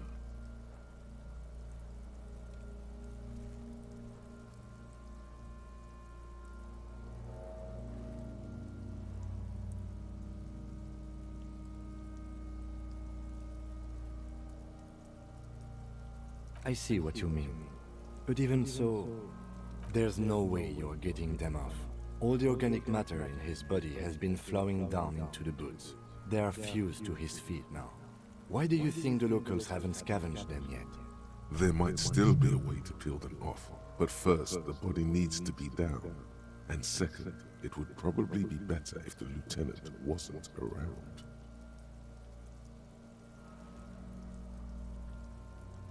Alright then, you can pay the hostel bill in honor points.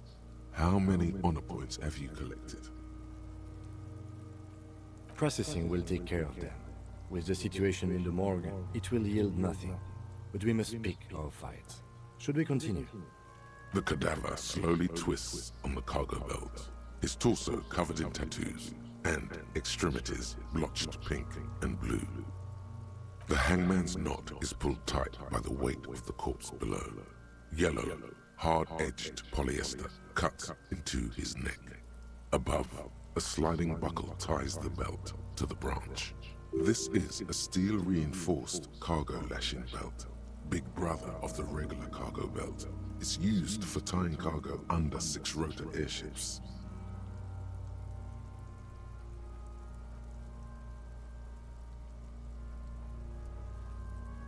Airlifting. I thought it was used on lorries for strapping cargo to them.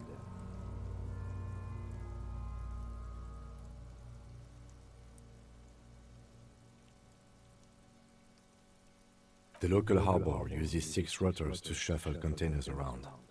I get the sense they use whatever was on hand, without paying much attention to not incriminating themselves.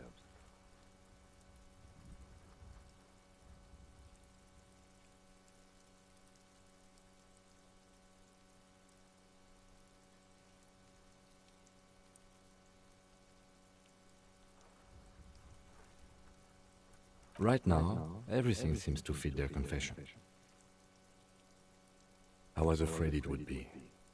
Thin steel wiring, parallel strands. This makes getting him down more problematic than I had assumed.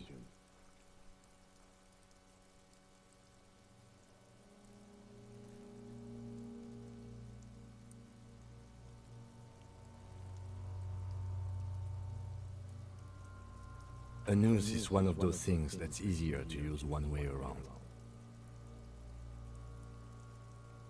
That ladder can't carry a grown man. I didn't see any splintering either, did you?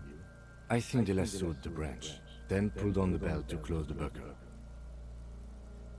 Could be. The shape of the branch supports the theory.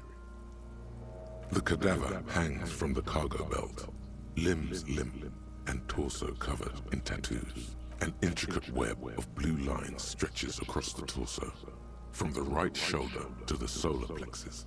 Each time they intersect, a small white star is formed in their crossing. Hundreds of fading asterisks riddle his skin. Their concentration is highest around his heart.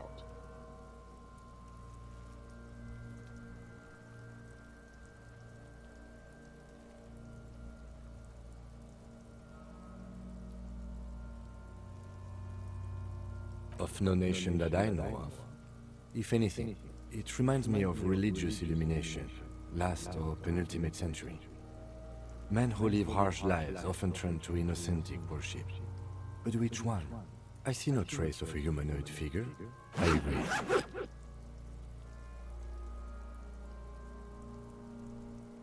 He wears a wide leather belt around his waist and a gun holster under his arm. He takes a thin piece of milled aluminium from his coat pocket and pulls it open. Sounds like a sword being unsheathed. A small lens appears, some sort of camera. Shit, Kuno! What the fuck is that? An instant color camera. I have only 2 ampoules, so nobody move. I don't want to waste one.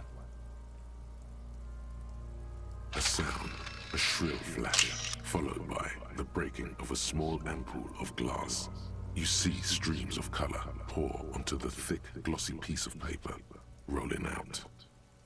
In case we need it.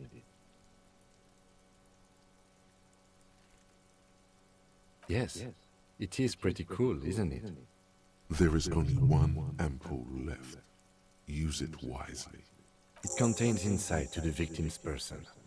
This was a man of physical violence. The story he wanted his body to tell was important to him. It is his letter to us. Now, if we could find someone to decipher it.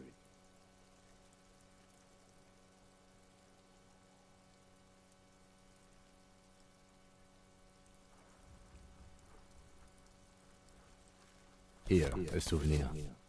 Don't lose it.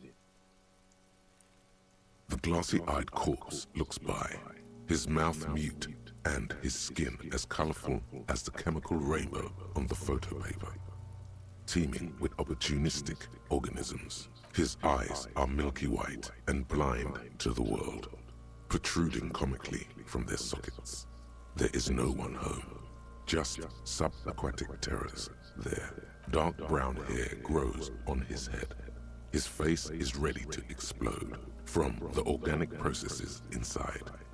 The death's head grin has passed. What remains is an unrecognizable mess.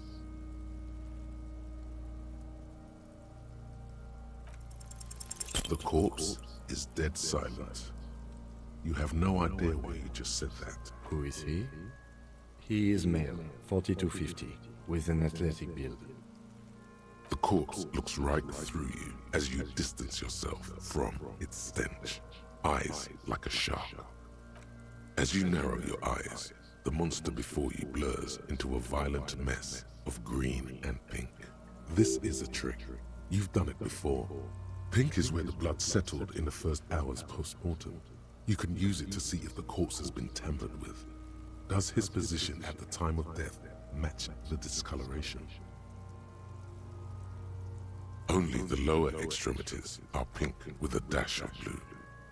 His fatted hands, thighs, and his neck, just above the noose. The rest of the corpse appears dark green in the cold spring air.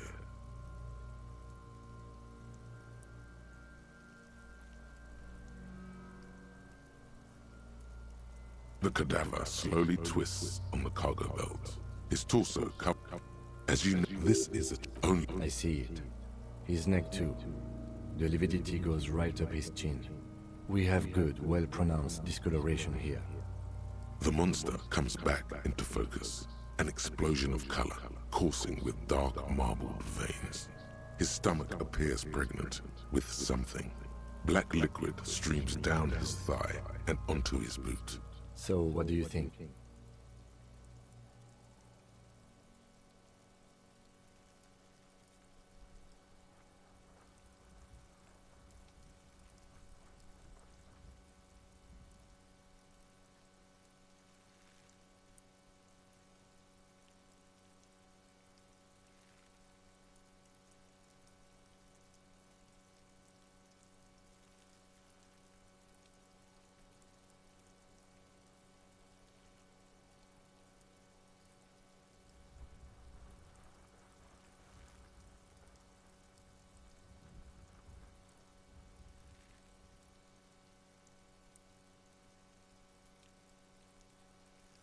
Agreed, especially on the neck.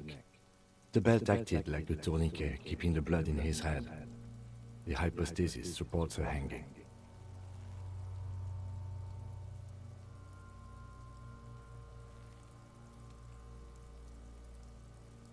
There's always a chance. We should check for ligament marks on his neck to see if they're in tune with the belt. We'll have to get him down first. I do. Most of them are post-mortem. Maybe even all of them. The delinquents have made our jobs harder with their little spot. Stop talking in riddles, coin slot.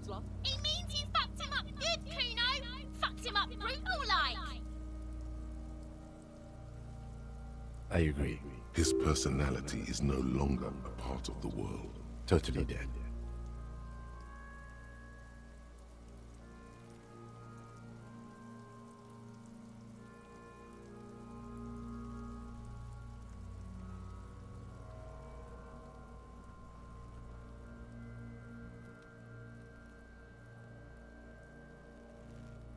Sure, the corpse looks by, oblivious.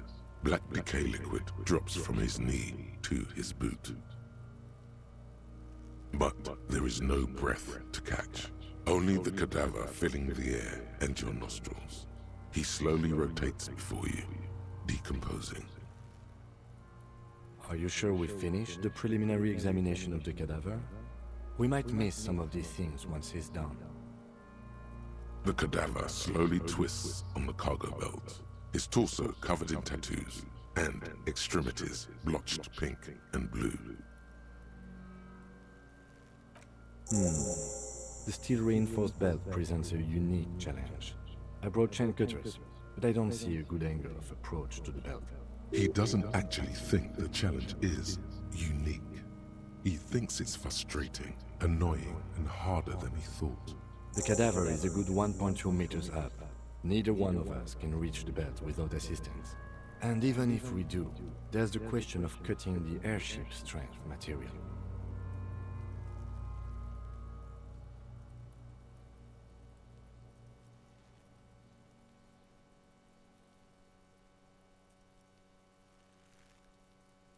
Someone else? You mean like the police? What was that about processing, then? Weren't they supposed to take care of the boots? Why don't they help?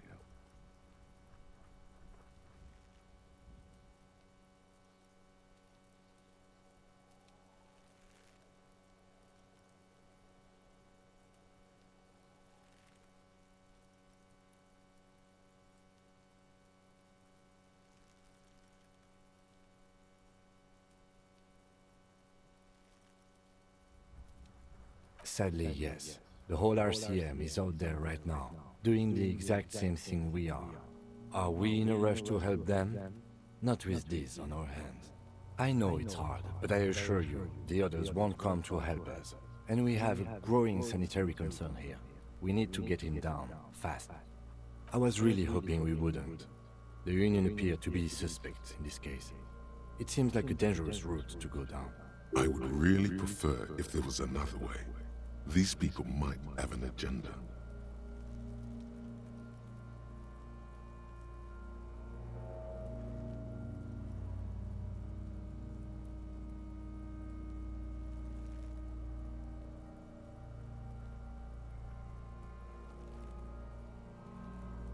But what other options? The corpse twists on the belt, like chicken on a skewer.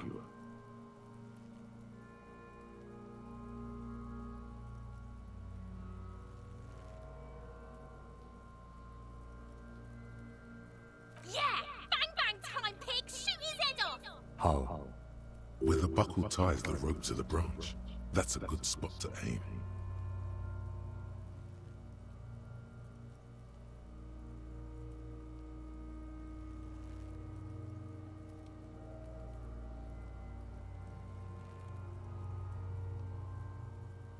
Where?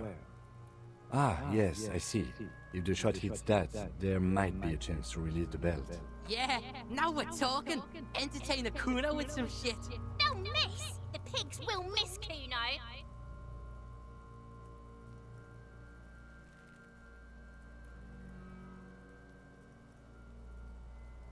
I'll blow his head off. Take it! Take the shot! Yeah, take the shot. Kuno wants some of that shit. Silence. With his elbow sharp, the lieutenant unzips his jacket and produces a lightweight firearm. He drops a paper cartridge in the barrel, separates the scouring stick, and gives the cartridge 5 tucks, securing it in place. That's a Kiel A9090 Armistice, mass-produced muzzleloader, ascetic, frugal, one of the most common firearms in the world. He then steps back and assumes the fellow's desk position, taking aim. The corner of his eye twitches. His finger is on the trigger.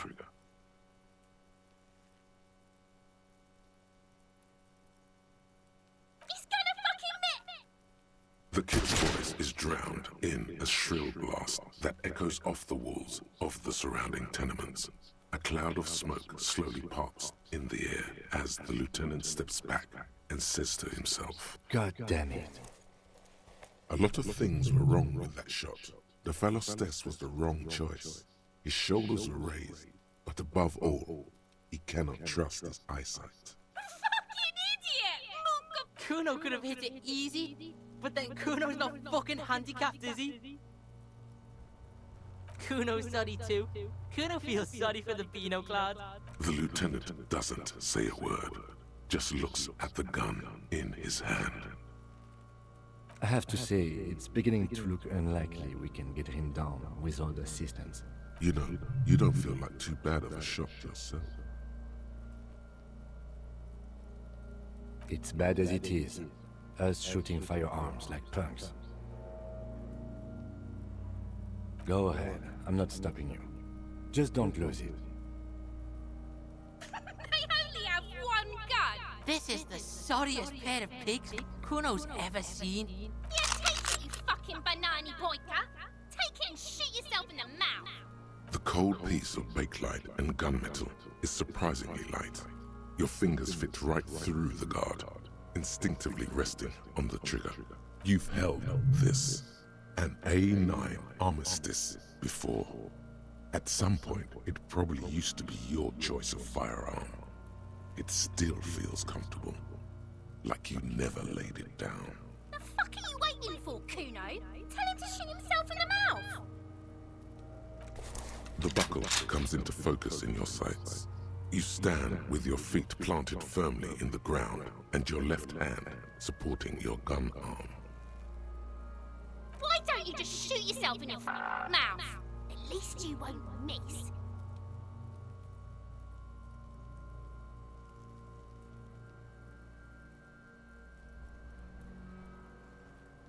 What?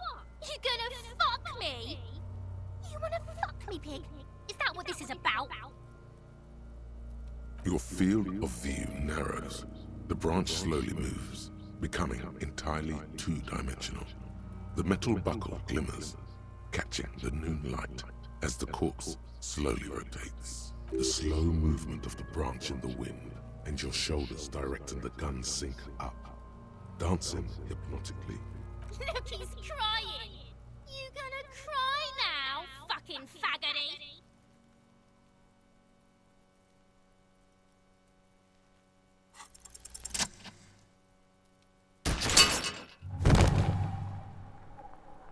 The buckle explodes into tiny pieces, coming loose with a whir.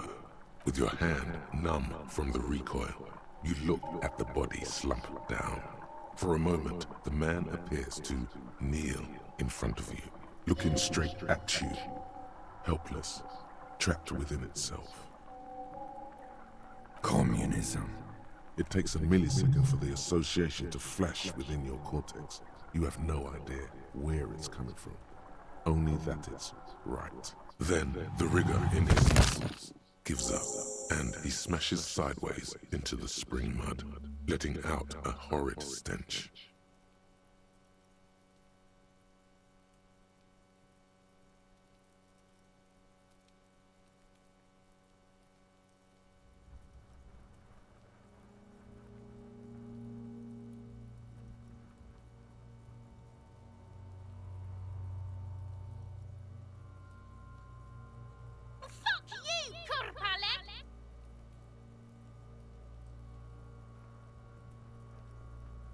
Ace is high.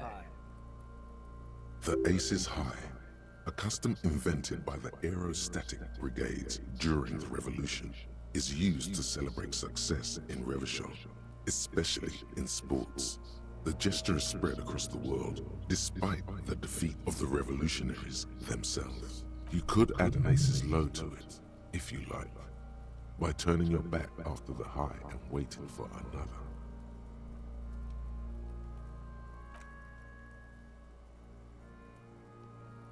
The high arrives with a sharp slap. As you turn around, there is a moment of doubt. Feels like that low ain't gonna connect. Chill. It's gonna connect. But then it does, and with furious precision.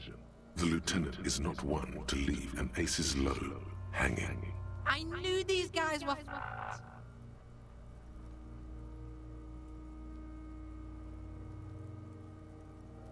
We will perform a field autopsy and determine the cause of death. But before... Slumped on the ground like that has not improved the way the corpse smells. The fall seems to have released something deep inside it. It looks like I feel like taking a break from the stench. I'm sorry to interrupt the jubilations here. Just a little breather before we do the autopsy. I would suggest we interview Everhart and Joyce, the leader of the Union in the Wild Pines Red, but we've already done that, so it's up to you, detective. Take us where we need to be.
An intricate web of blue lines stretches across the torso of the hanged man, from the right shoulder to the solar plexus. Each time the lines intersect, a small white star is formed in their crossing. Hundreds of fading asterisks riddle his skin. Their concentration is highest around his heart. The pattern still kind of has an ethnic feel to it, but nothing familiar for you to discover. You've gotten as far as you will without assistance. Someone who knows about history could tell you. Gone.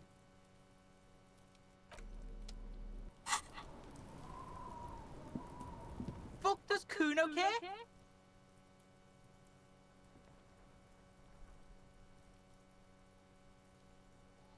The fuck about it? Kuno doesn't give a shit about the armor. Kuno's fucking got one big thing wrong with him. He's a fucking mutant. Look at him. Fucking growth hormone shit. He's a giant. The armor's too big for any man. Kuno doesn't give a shit about that freak armor. Kuno threw that shit away. Oh, come on. He's just pretending that he doesn't care because he's too small for the armor.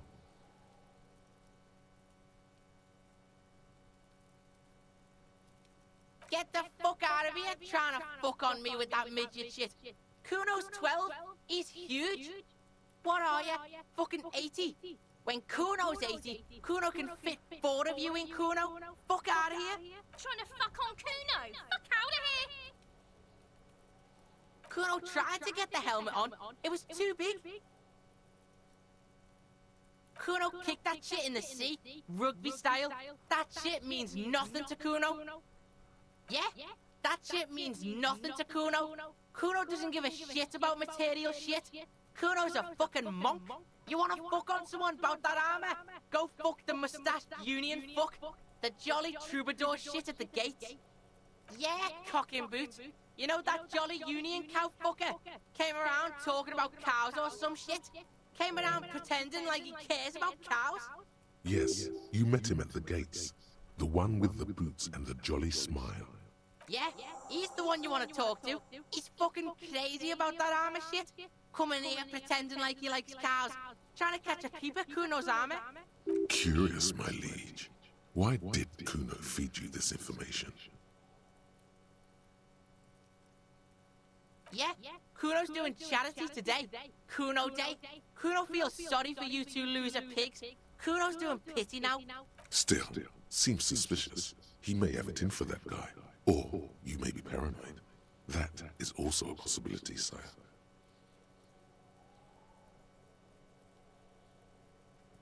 Fuck are you talking about? What is this contusion shit? He says you're stupid, Kuno. They want to make you stupid again.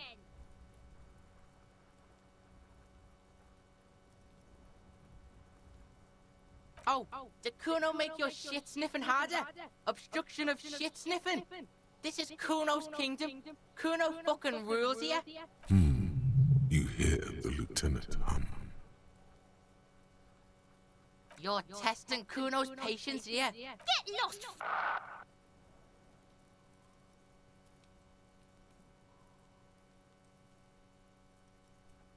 Kuno doesn't fucking care.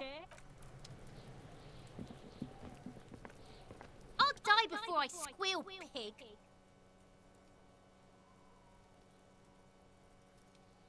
Stay away from me, pig! You don't want to see what happens when you corner me. I'll die before I squeal, pig. I come from the woods, good Davidu. You don't want to go there with me. You don't want to see what I've seen. Don't be traumatizing here. Get the fuck out of here.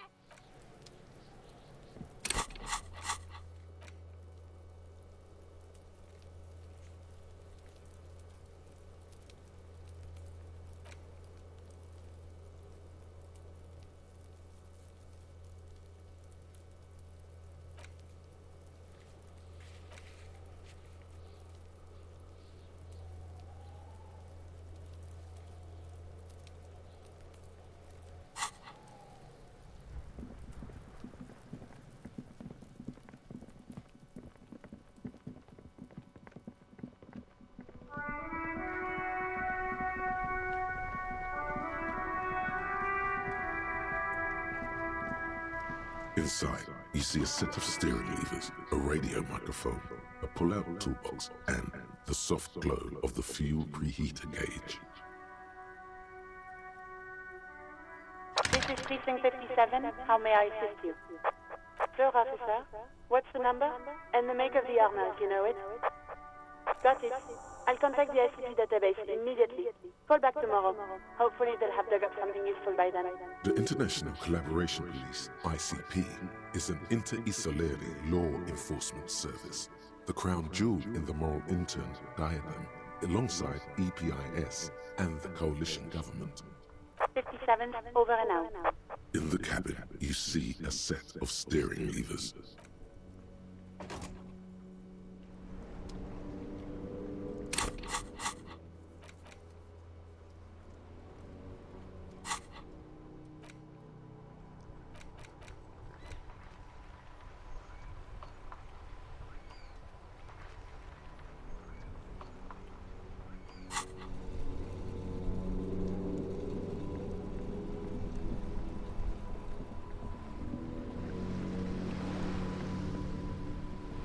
Vigilance officer, what can this old carabiner do for you? Unfortunately, I don't. Unlike most of the locals, I have no qualms about assisting law enforcement. But this affair has passed me by completely. In Martinez, the union is the law. So can you really blame them? Cop is a pejorative term. I don't have a problem with policemen. On the contrary, I admire the effort to bring order to our streets. He doesn't know about the crime. Your time is better spent discussing politics. If I knew, I would not be afraid to tell you. I simply don't. I'm an old man, not a coward. The daily business of the riffraff no longer concerns me. 'Tis true, sire. He knows nothing.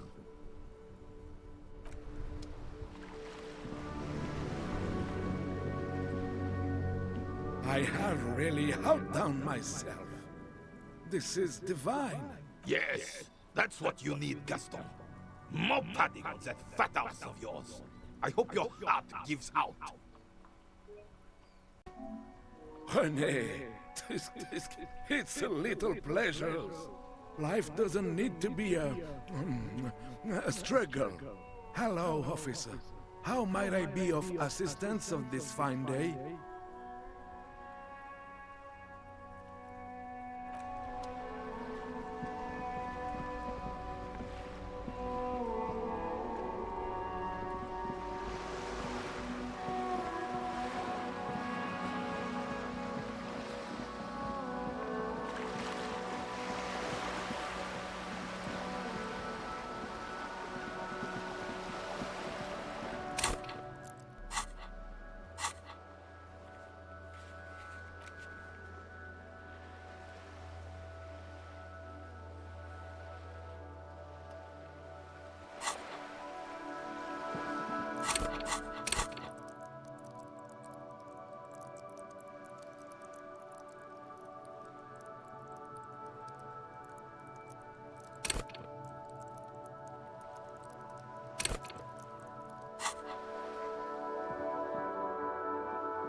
Make way for the master poet.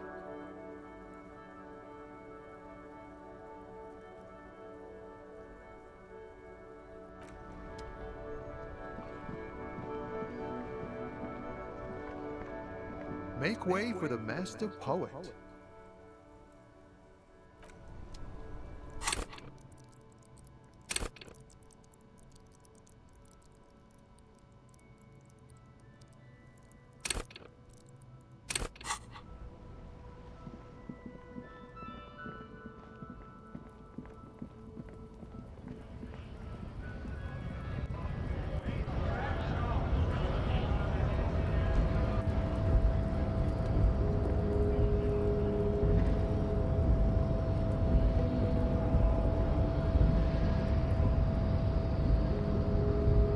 Your descent has temporarily halted, but you will fall.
Right to work!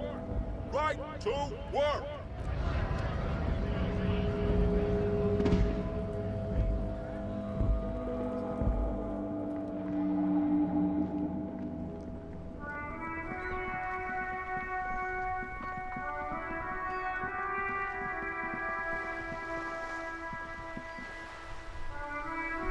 Vigilance officer? What can this old carabinier do for you?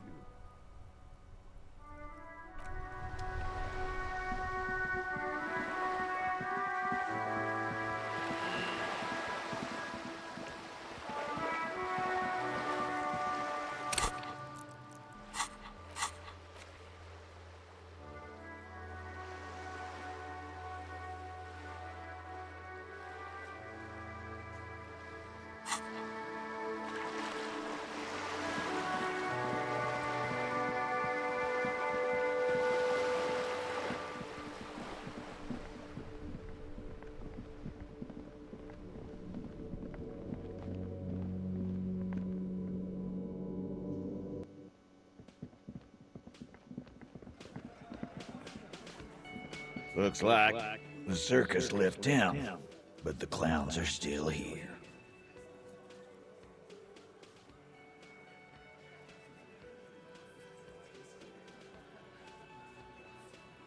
Again, just get the dead guy's autograph. Good one, Titus. About fucking time.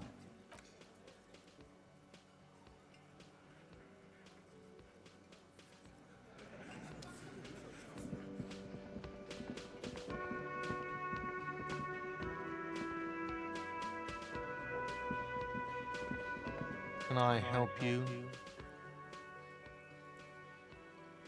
Got the 20 real? Good. You got the room for the night, but remember, you'll need another 20 real tomorrow.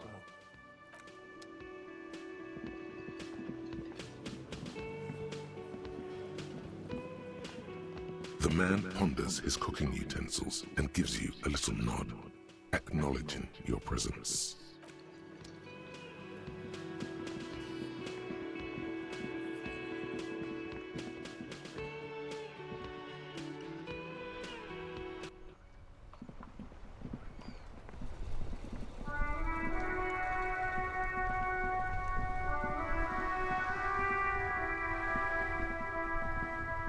Officer, the mere sight of police in Martinez makes me feel safer already. How can I help you? Let me think. I heard someone was hanged and left on a tree for a week, but that's all I know, really. No, officers, I'm sorry, and I really would like to assist. You are both good guys, I can see that. Then help them, you will. You have plenty of shoulder with the ghost caviar in the Union. Someone must know something. He means caviar socialists. I wish I could, but I just don't know anything. I always keep my nose clean and don't gossip. Everyone knows and respects that. Odd. He doesn't seem to be lying, but there's something off here.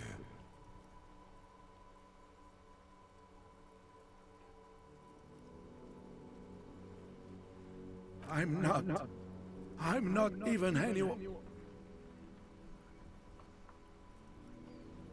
Of course he's holding back. His mouth is so full of Union prick he can't even speak properly. Can I at least finish my fucking sentence before you piss on it? Is that okay, René? I'm not anyone impotent in the Union. I just know Evrard. Oh, in many ways, yes. Like an honorary member. I attend meetings and parties, help with little things. Evrard, Edgar, and the older debarders all know me.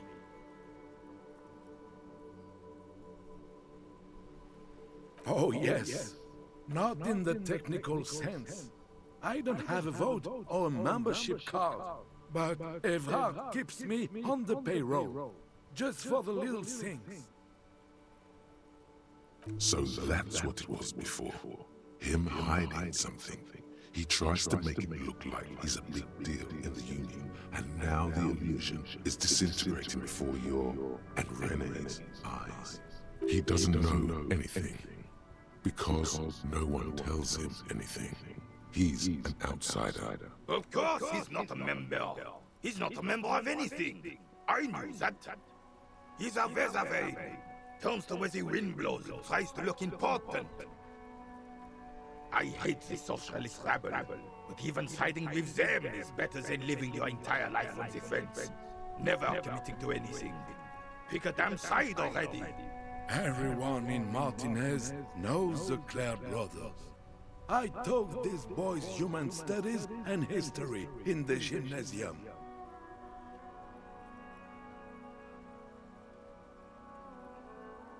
What do you know about history? You never witnessed history, only heard about it years later, when it had already moved on. You don't know history. The old soldier mumbles something under his breath and turns to face the sea. There he stands, proud, rigid and alone, like a cracking marble statue. Let's try not to get caught in a crossfire. Writing work mostly. Occasionally, he needs something written, and I happen to have a way with words, people say. Oh, nothing official, I assure you. Just essays for the newspapers. About Martinez and how things are and how they could be. Evrard and I have these long talks where... Well, he tells his little penman exactly what to say. It's commie propaganda, plain and simple. You should be ashamed of yourself.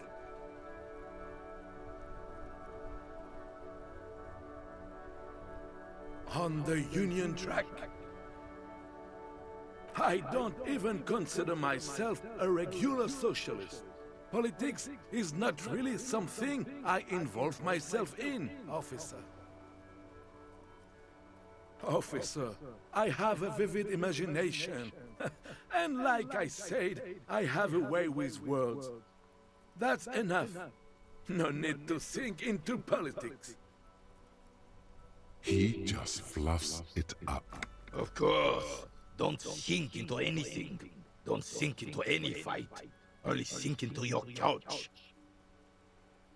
I believe everyone has the right to think and do whatever they want. Even if it's nothing at all. I'm very adaptable. Mon Dieu. No, thank you. For being consummate professionals. You'll have this case wrapped up in no time. I'm sorry, officer, but I really don't share food. Nothing personal, it's just a principle. The only one you have. The sandwich looks like a culinary wonder. Well made and abundant in components. The author sure knew their craft. In addition to the obvious slice of ham, a fat one, you notice a brim of a tomato peeking from below. And is that mayonnaise? Oh, that's good. That's very good. You must have other business then?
Everything's still cool here, officer.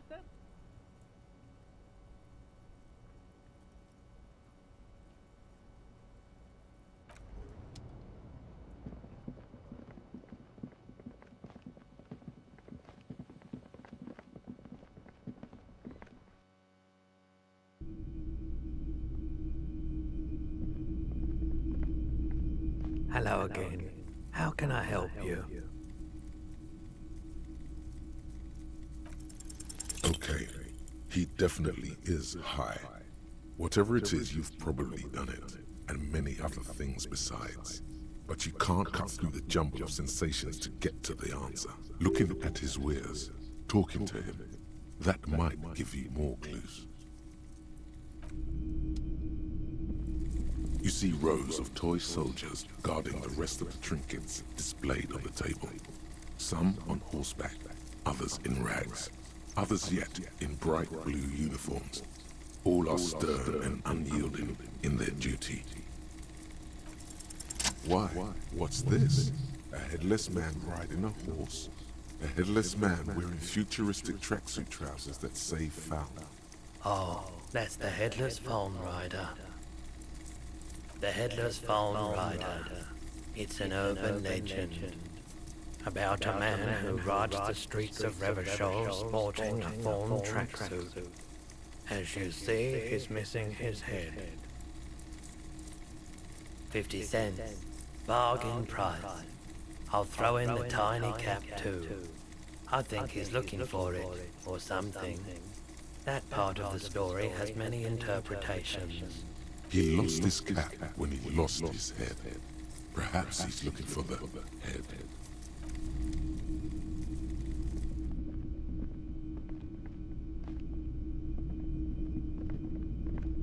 Wow, a very large red t-shirt with an impressive print stands out from the other garb. Oh yeah, the print depicts a muscled man striding toward you, a giant sword in each hand, encircled by burning embers. Behind him is a cluster of cabins engulfed in flames. Beneath him are the words, G.O.M.D burning. The antlers on the hood of the man's cloak and his piercing blue eyes are familiar. It's the man from G.O.M.D. Walking away from his burning village. Yes. The man from G.O.M.D is the hero of a series of popular books based on a fictional version of Kotla. Mostly what is nowadays harder NFD. In fact, most people don't think that man from G.O.M.D ever really existed. But they are wrong. G.O.M.D isn't a real place. Neither is the man a real man, of course. But both the man and G.O.M.D are an ontological necessity. But hey, it's not worth getting into an argument about. Wow, what?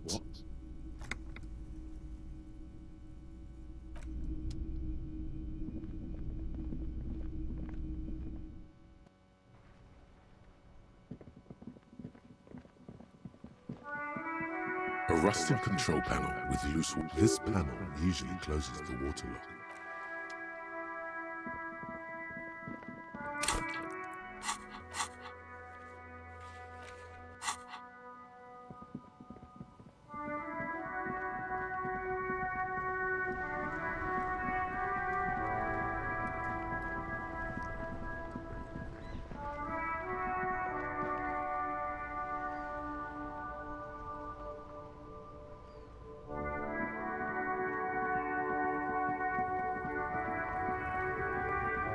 Looking for something, Hunt? Come to tell me to fuck off again?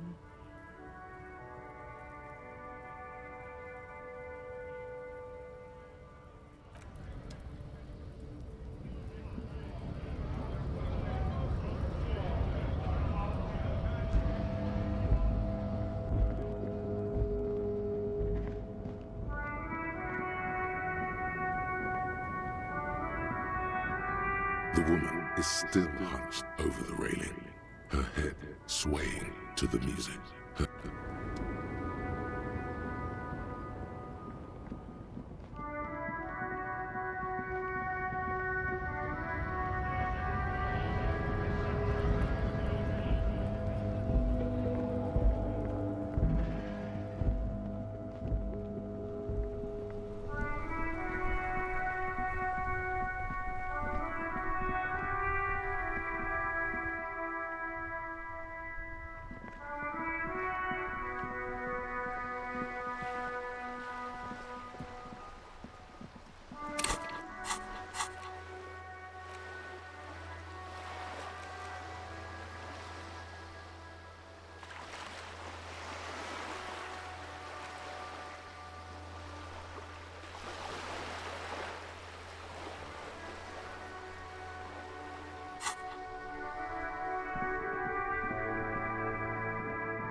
rotting man lies on his side with his eyes looking straight through you. The belt is still around his neck. His body is supine and open to intrusion. By autopsy, the lieutenant adjusts his glasses and takes a deep breath. Come on, officer. You know what a field autopsy is. You've done 100 of them.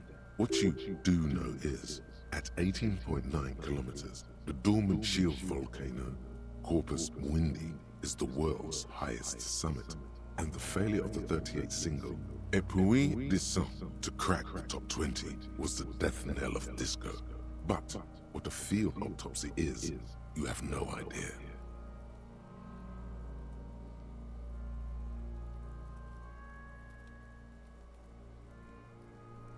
There truly is a time for everything, even for yellow gardening gloves.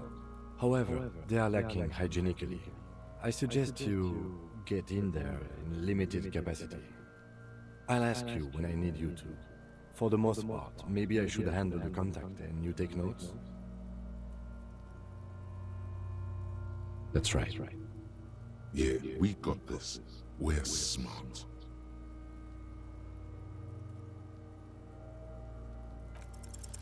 I'm gone.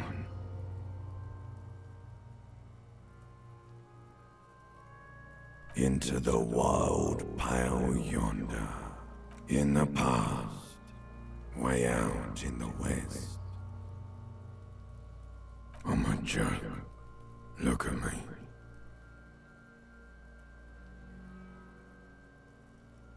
A killer. A motherfucker. And a killer. Go ahead, copper. What do you mean? It's the power of your imagination. Go ahead. Ask me more questions. You fucking love questions. Because you're a copperoonie. Look at all of them go. Do you want more questions? Here you go, you loony.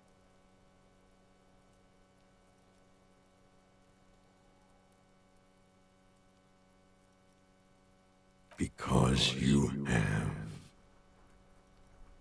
Fuck no. You're no Rooney. No, you're not a Harry either. You're a motherfucker. That's who you are. Rooney the motherfucker. Come back later, Corporal. Amuse yourself with my frank manners and my memento mori features. If possible, also, see me in your dreams.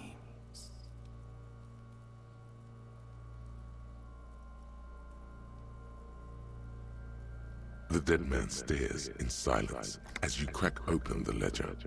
The bright red paper is covered in boxes and lists, describing the condition of his skin and organs in 3 parts. Above those, an 11-field info form needs filling out first. It begins with: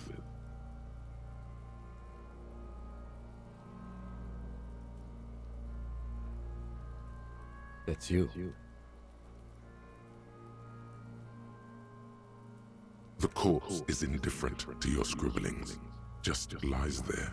The next box says KK57-0803.0815. KK equals Kim Kitsuragi. 57 equals Precinct 57, followed by his date 0803 and time of arrival 0815 on the scene. He's indexed the case after himself, not you. That's because he doesn't want to bring up the messy question of your initials.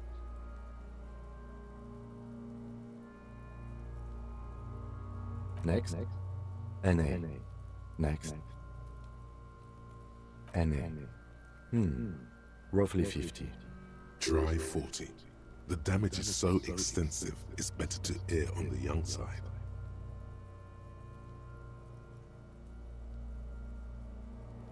He nods. Mondial. Fair to olive skin, from the Isola of G.O.M.D. This is as vague as it gets. You might as well say whitish. The pudgy mess of curdled meat looks neither mondial nor anything other. Fucky! Male. Pigs can have sex! Nor does he look male, with his pregnant belly and indistinguishable face. We're still going with March 4th. 51. What else? 9. Body identified by is non-applicable. 10. Case number is the same as the coroner's case. KK 57 0503 0815 listens motionless, with the cargo belt still around his neck. Only one box remains. None. At least not after the initial examination.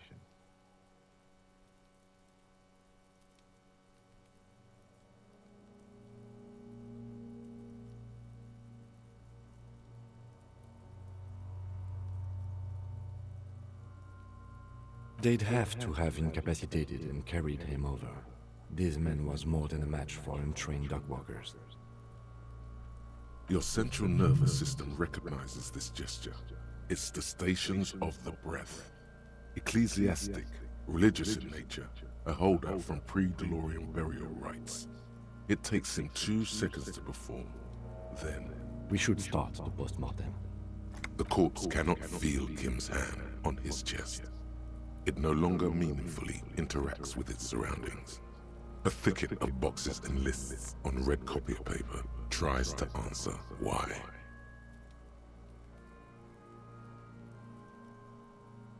Clothes. The deceased wears armored boots and white briefs. The make of the briefs is Babrodine, I think. Let's see. See, it's happening. Babrodine, yes. Inexpensive. Size M. Color white. The disappointment is palpable. The red-haired thing was expecting something more lurid. The boots are ceramic, vitreous enamel. They are fused to his skin from blood flowing downward post-mortem.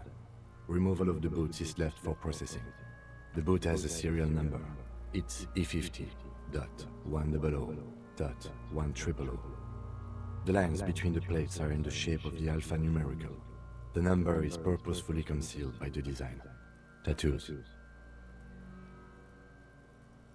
The upper torso is covered in a single, continuous tattoo, resembling a national pattern. It reaches from the right shoulder to the heart. The ink is blue and white. The assistant has a color photograph of the markings, to be added to the case files as document A1. The photo is taken on the scene, using a Trigat Mini. The deceased has a belt for airlifting cargo around his neck, tied with a hangman's knot. Color yellow. Length 3 meters. There is a buckle on the other end. Well-nourished, athletically built, measuring 1.8 meters. Generally consistent with age 42. Preservation is good. Ambient temperature below freezing. Body hair is light brown. Distribution is consistent with the age. The deceased had male pattern baldness. Hair is combed back, short.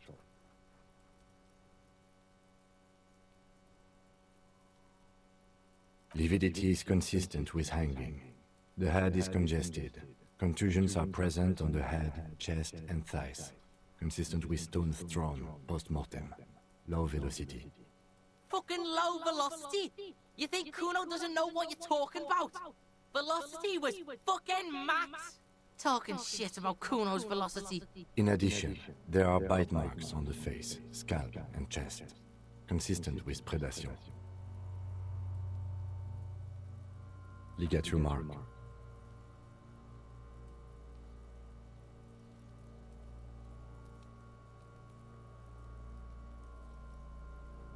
The steel wiring. There's too much of it. We need to remove the belt so we can get to the ligature mark. You got just the right tool for that. the chain cutters.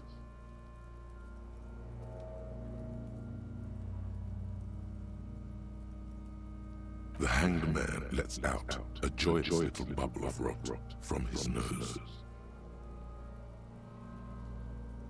Always good to think ahead. Now...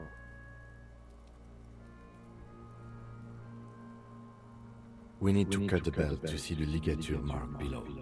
Carefully, with as much precision as you can. See? My pig is gonna fuck his head off. No, he ain't. Your pig's a boring fuck.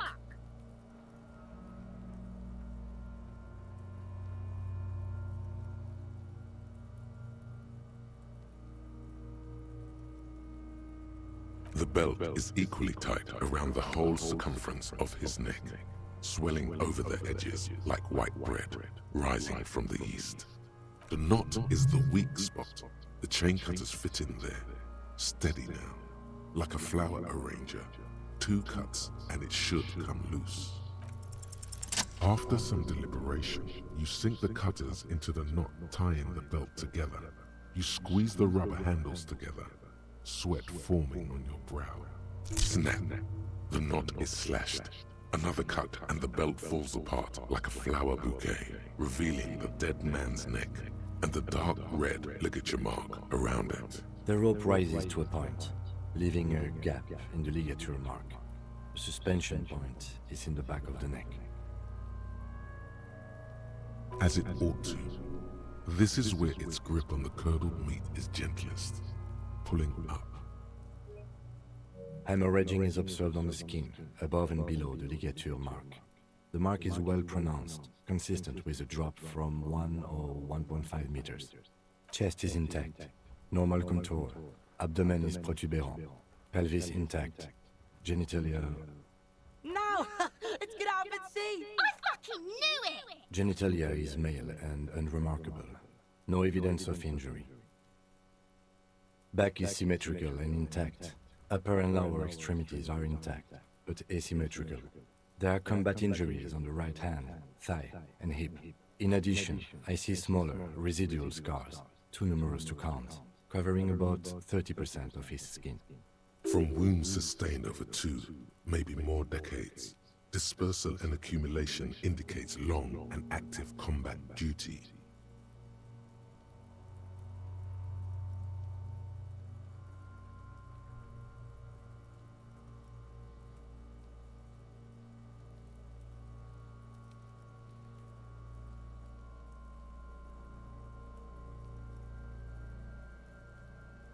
Last item, hands.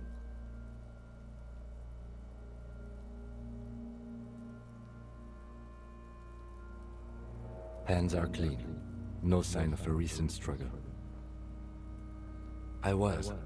Maybe I'm just not seeing them. Honestly, this stench is making it hard for me to think at the moment. Ooh. That's all for the external. Well done. What next? Central nervous system. I have nothing. Do you have anything on this man's central nervous system? Of course, there is a moral to be drawn from it. A moral to this story.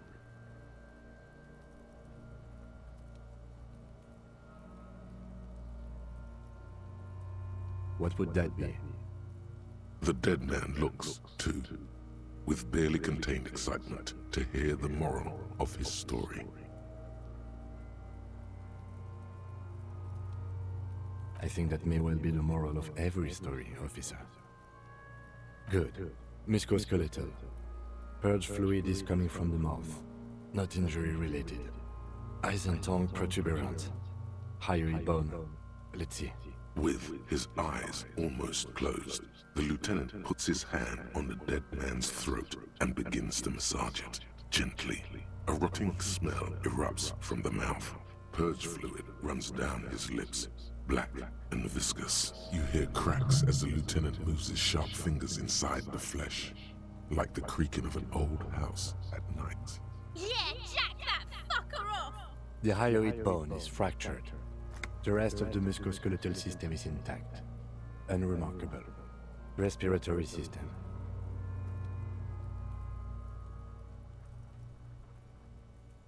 Oral cavity shows no lesions. The victim has received dental implants, possibly after a combat wound. Mouth swollen, hemorrhaging present in mucosa of the lips and mouth. Hepatobiliary, NA. Are you a hepatobiliary expert? Hepato means liver, and biliary, the gallbladder and bile ducts. Nothing in your alcohol-soaked memory directs to having forensic expertise on either one. Neither am I.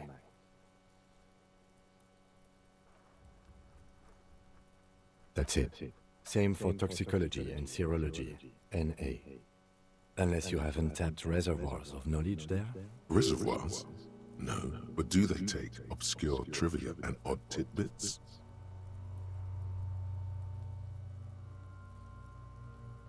Like a toxicology screening? At this stage, I doubt processing will find anything, even if he was brimming with cocaine. But still, you should have a request. Cardiovascular. The body exhibits heavy lividity. Blood has gathered in the hands, feet, and neck. Hypostasis is visually consistent with the hanging. Gastrointestinal.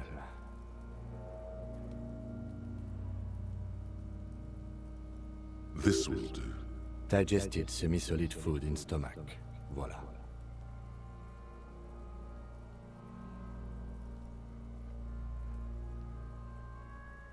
What's next on the list? Let's see. We have bite marks, contusions on the head and chest, and a ligature mark encircling the neck. You'll need 3 fills. Leave a 4th one too. Be thorough if you want maximum results. Head, chest, and scalp bite mark injuries. Predation by birds has caused damage to the body. Odontologist does not need to be consulted. And your opinion, officer?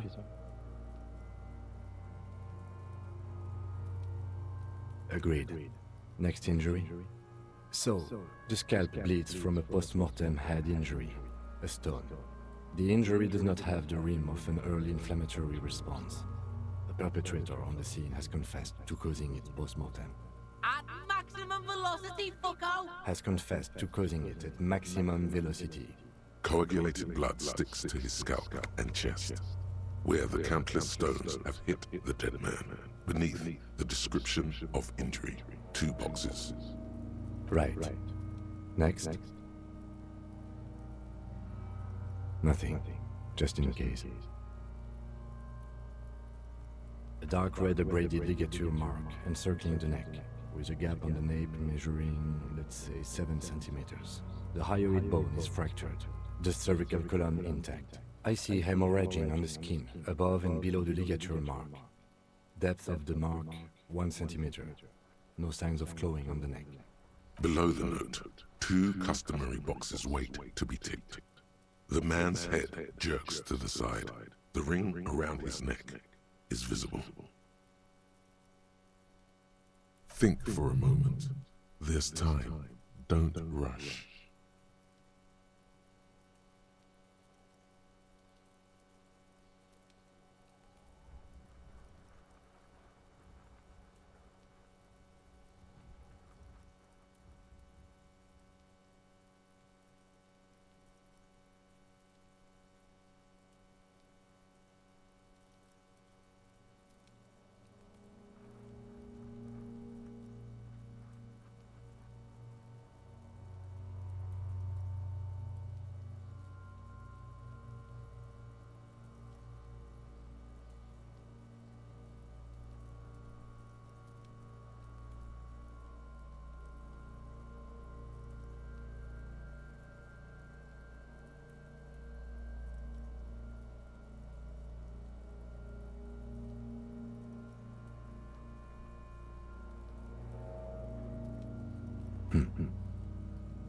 Why do you say that?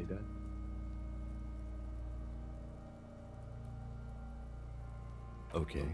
Why don't you think it was fatal?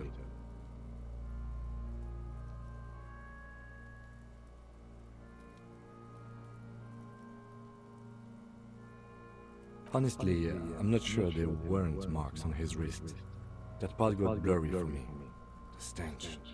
But you are right, I was ready to call this.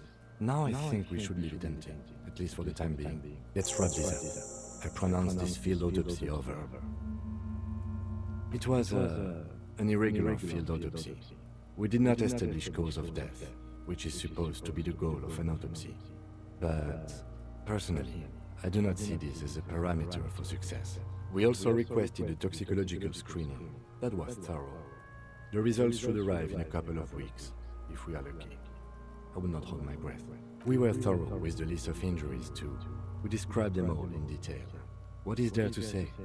Given the circumstances, it was a professional field autopsy. I need a copy of that autopsy form. Then I will drive him to Faubourg for processing. You tilt your head, also looking at the corpse. I'm sure we didn't get everything. There's always something.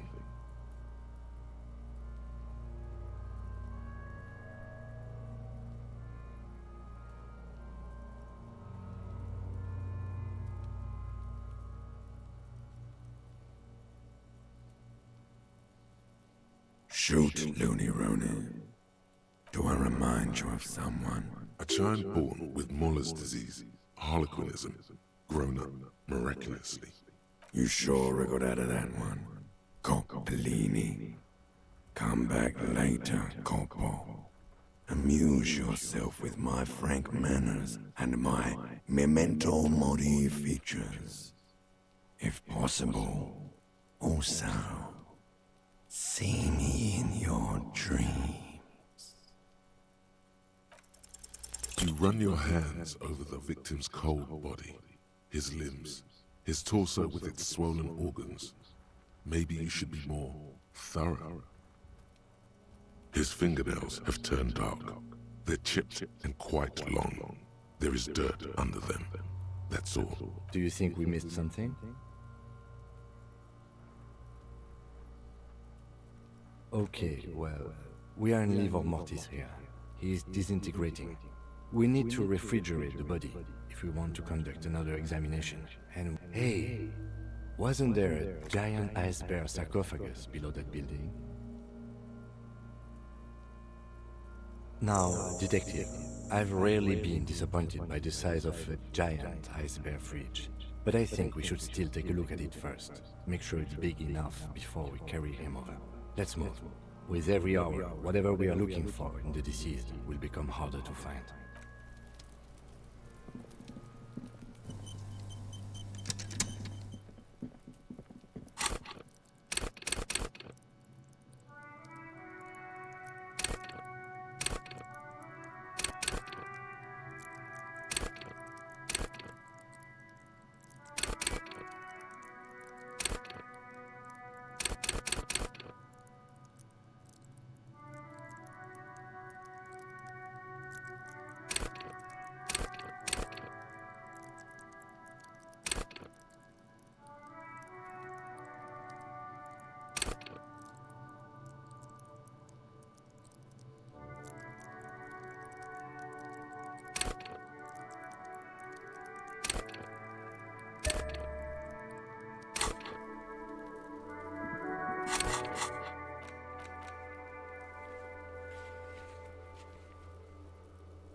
The bear's eyes are dead and empty. Ice inside the fridge, slowly melting. The power has been cut off. It's certainly an eccentric choice, but it's more than big enough and cold enough. Honestly, it's perfect.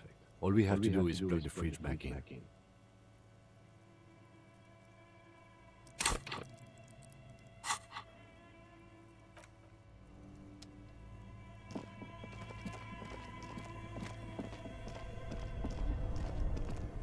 Both cables are unplugged from the breaker box.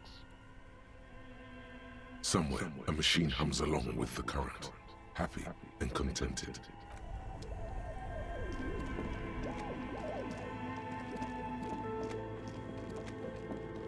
The beer's eyes are dead and empty. Ice inside the fridge slowly melting. The power has been cut off.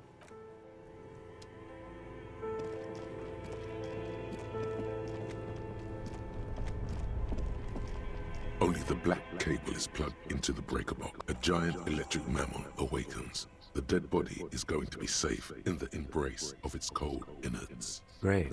The owners of this building will just have to keep paying for the electricity sucked up by this monstrosity a little longer. Let's return to the fridge.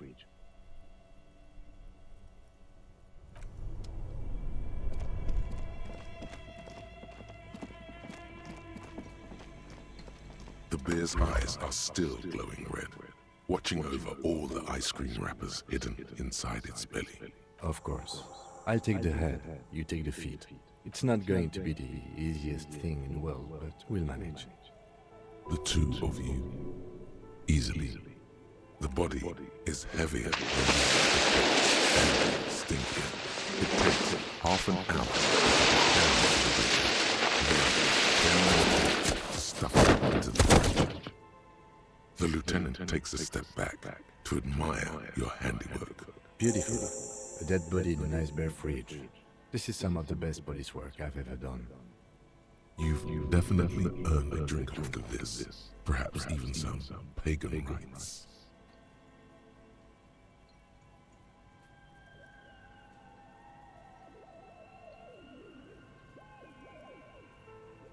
No, not really. Look at that. What have we done? We stuffed a dead body in a nice bare fridge. This story does not leave this room.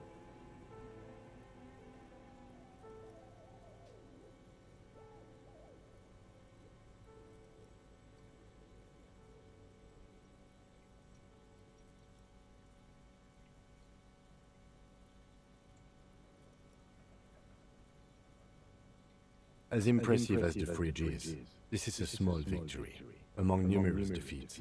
At least we've stopped the body from decomposing further. Now you can conduct another inspection, under controlled circumstances. Inside the icy realm of the ice bear fridge, the corpse stands slumped, waiting.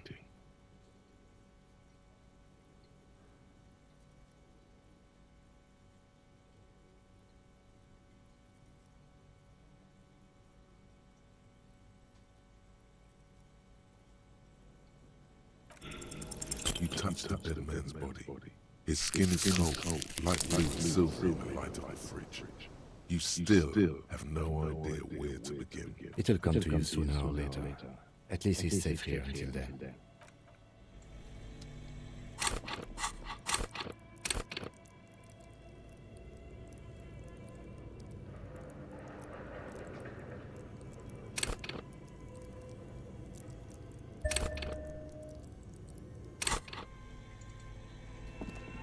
The bear's eyes are still glowing red.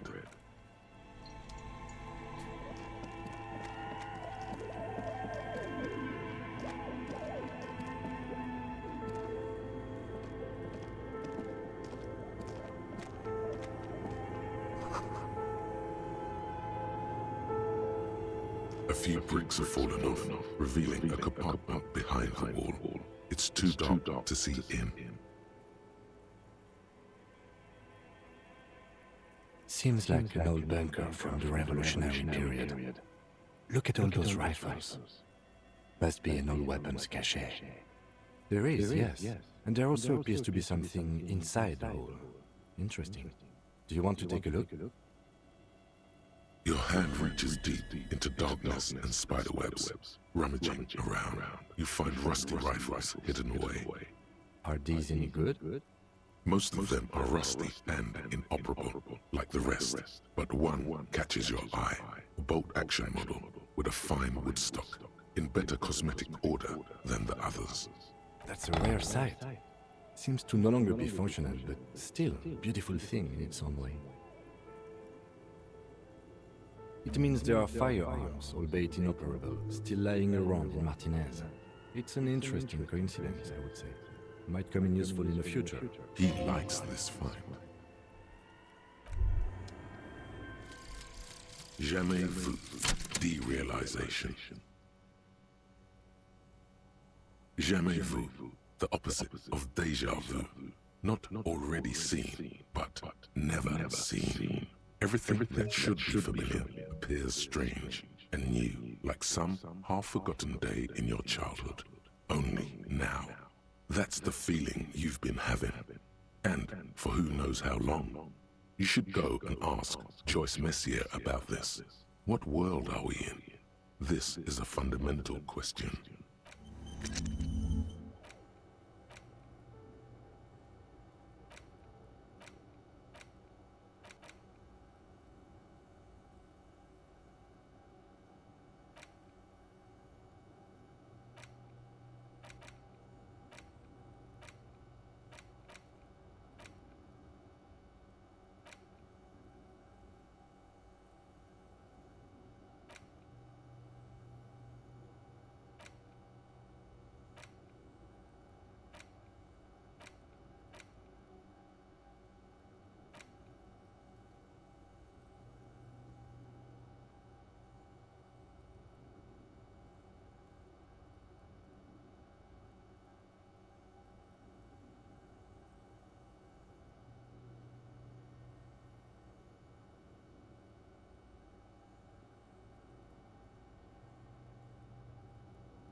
A few bricks have fallen off.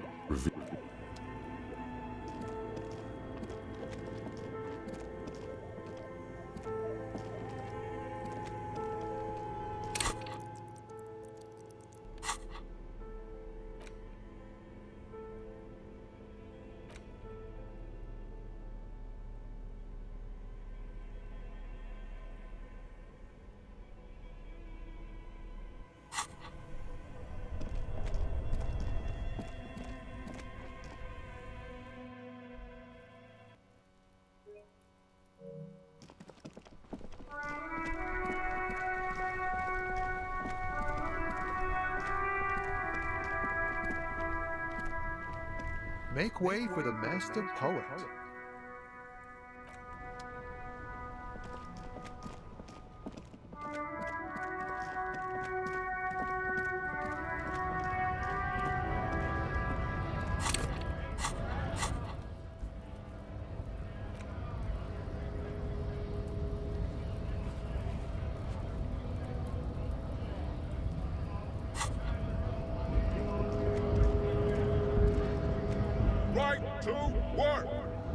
When a bunch of ungrateful, lazy cockroaches can't get their act together and decide to block honest work for other people. Beats me. They mumble nonsense about boardrooms and workers' rights, while we have the right to work! When the man moves around, you perceive some serious abs underneath his tight-fitting shirt. This man is in shape. There's something odd in the way he carries himself. His sense of clothing looks vaguely mismatched. The different pieces of the attire seem ill-fitting. His shirt is far too small and an unpleasantly tight fit, while the overalls, held up by a belt, seem to fit a man with much more corpulence. He ignores your question, choosing instead to turn to the emaciated workers, raising both fists in the air. The clothes are obviously not his. Silence is the answer. There's something off here, but he won't say what. You've been talking to him for quite a while now. Something is off with this guy. Ask him where he's from. What's it to you?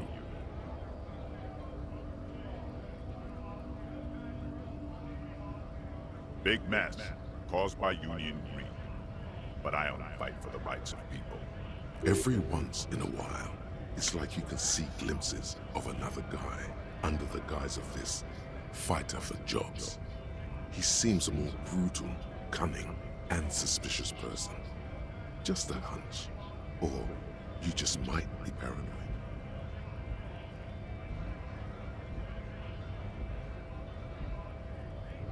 We're all workers, right? Workers stick together. Came from the eminent domain, in jam rock, backgrounds in odd jobs, heavy lifting, cargo hauling, bouncer work. I know the drill.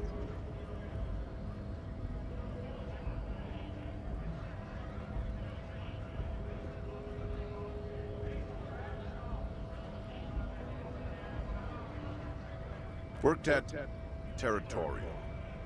Ring a bell? Pretty okay as far as lies go.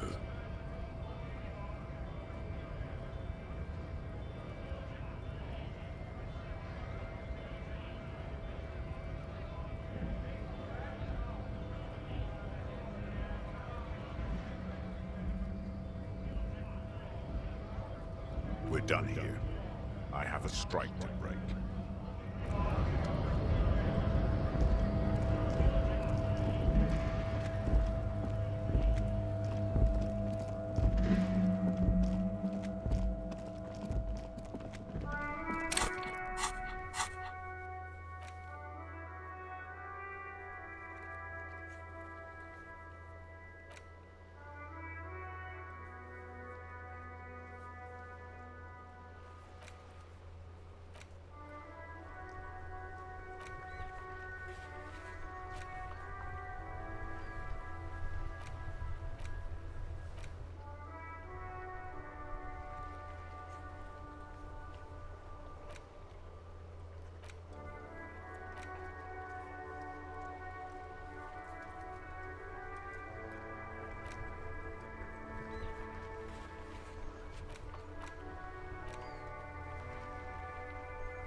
Yes?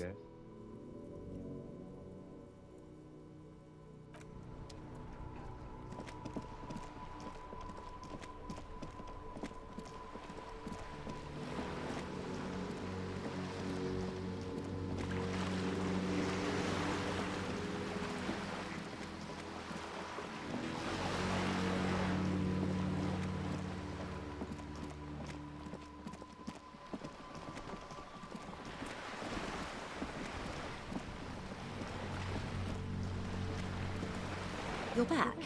Good. What can I help you with? That's the man who was killed. I'm afraid this is a discussion for once we've cleared the lynching question.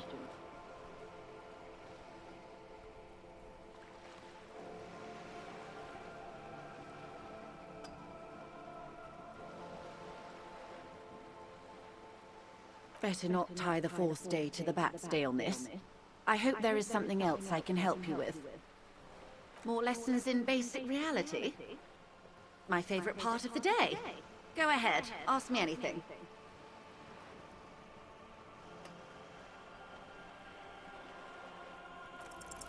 What is all of this? The scent, the sound, the air. What world?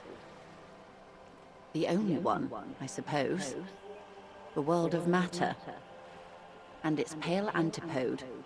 The camera of her mind glides over the surface of the water. Great bodies of water, forest-covered surfaces, clusters of light where the cities lie. You've seen the montage. We all have. This world is enough. There is a term of endearment they coined for it, in the DeLorean century, when humanity was high on this world, discovering more and more of it, these archipelagos included. Elysium.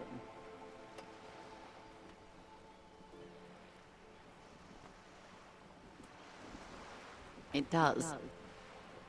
There are those who would call it hell. A term of hatred that originates, like many such things, with the Petro-fascists. Oh, you want a picture of the world? There is no complete set yet, dear. They're having some trouble reaching orbit. Great things are difficult to achieve. For now, we're viewing the world from the inside, sideways.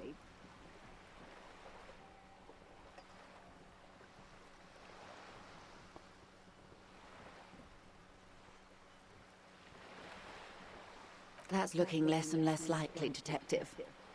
You wouldn't know it from the tabloids, but the ORG nations have been launching weather balloons into the lower ionosphere since the 30s.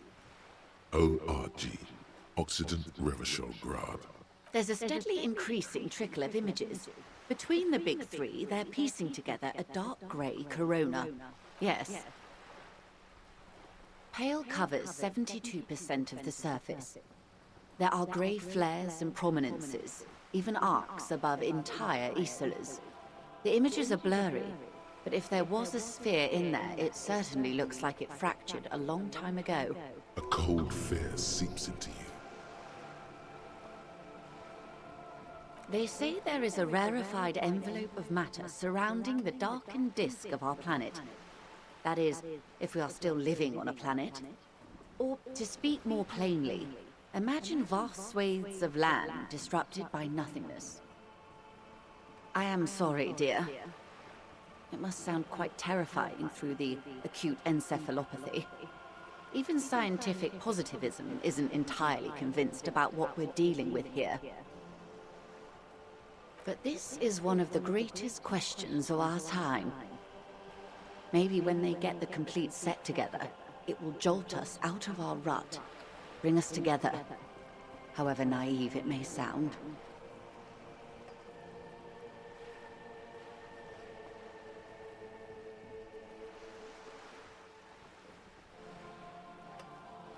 I don't know about things of that scale.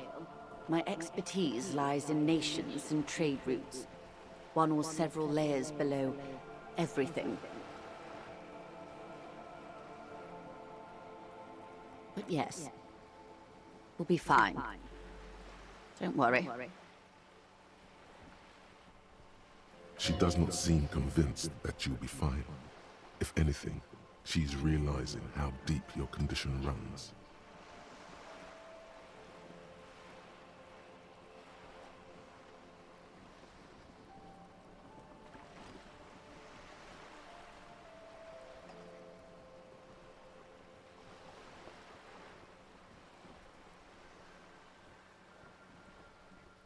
You have misimagined it. I don't have the power to convey to you the effect and geometry of the images that depict our world from below low orbit. It's like the crowning of the world. It's insane. Very disco. You'd love it.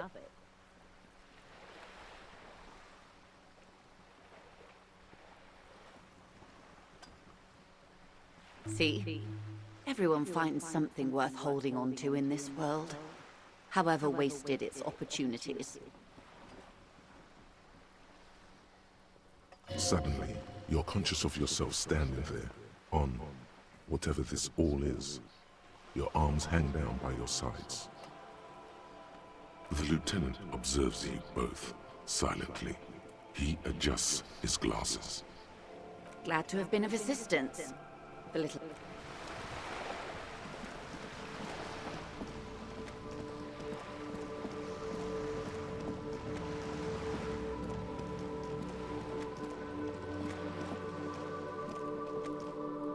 Just an ordinary war.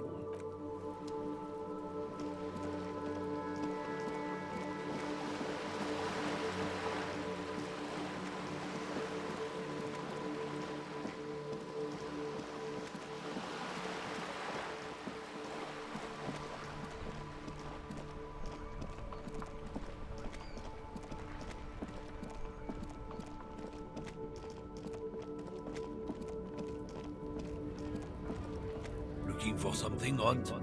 Come to tell me to fuck off again?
bear's eyes are still glowing red.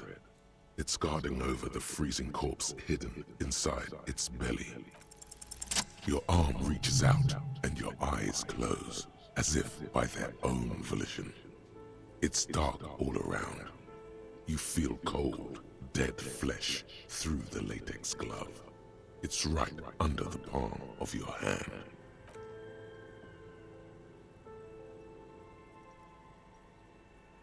His face, his cheeks, his nose, his fat, swollen lips. Like a rubber spider, your gloved hand crawls on his features. Everything is silent, all around.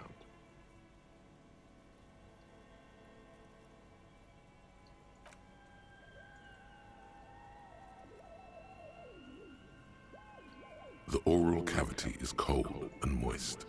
A ball-like tongue attaches itself to the base of the mouth, lolling around like a scallop.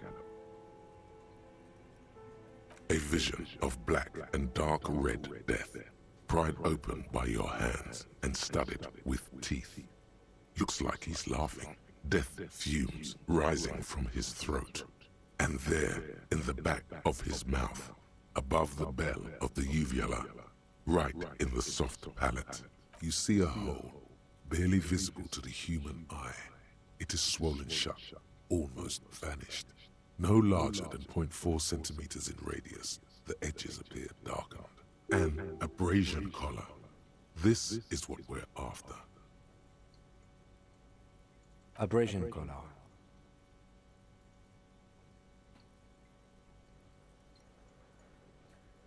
A black trickle of liquid runs into his throat from the wound. Your index fits right in there. A tight tunnel of flesh opens up. Tissue damage. Wide enough for 2 fingers. As you push both in, you reach through his mouth, right into his brainstem. The basal ganglia feels clumpy. What entered here has torn apart his reptilian complex. This man will never sleep again. Never wake. Your yellow fingers slide into the remains of the limbic system.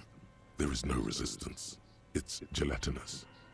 The slug-like structures are damaged too. The tearing extends deep into both hemispheres. This is what he used to regulate his emotions with. The lieutenant answers with the sound of his pen on paper. Your fingers are all the way in now, reaching toward the inside of his skull. The cavity goes further, but the entry wound isn't wide enough for the rest of your hand to follow. All the muscles in your body harden. Time to enter him.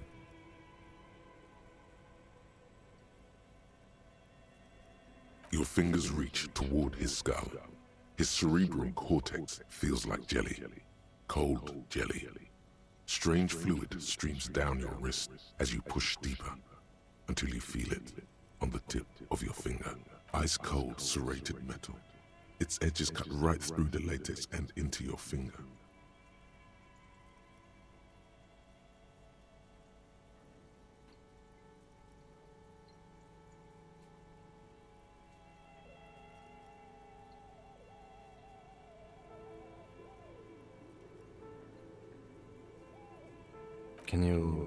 Can you get to it?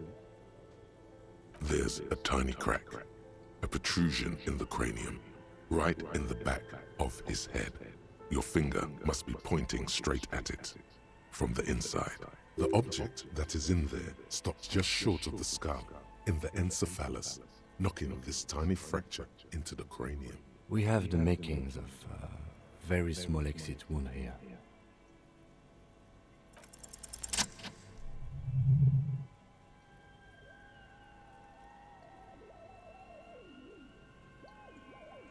You pick the object between your index and middle finger. It feels sharp, like metal. With your face twisting from pain and concentration, all you need to do is just... The inside of the head feels cold and smooth, like a glove, sweat dripping down your brow. Careful not to lose the prize between your fingers. With a plop, your hand emerges from the mouth, The garden glove is covered in blood right up to the wrist. Between your fingers, a small flower, a blossom made of lead. A bullet.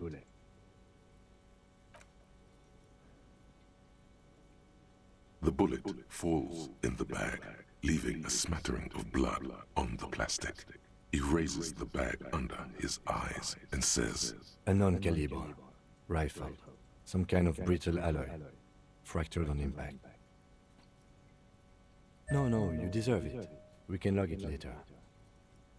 We need to add an item to the injury list. Injury number 4.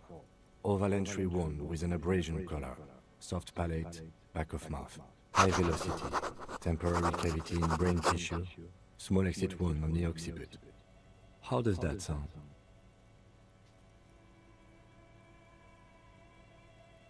Opinion, fatal injury.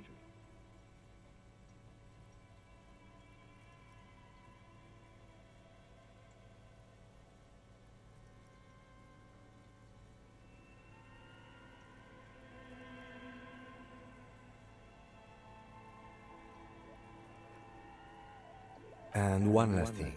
We can now fill in injury number 3. Ligament mark. Opinion non-fatal. Post-mortem. Treatment. He's proposing the bullet was the real cause of death, and the hanging an attempt to conceal this fact.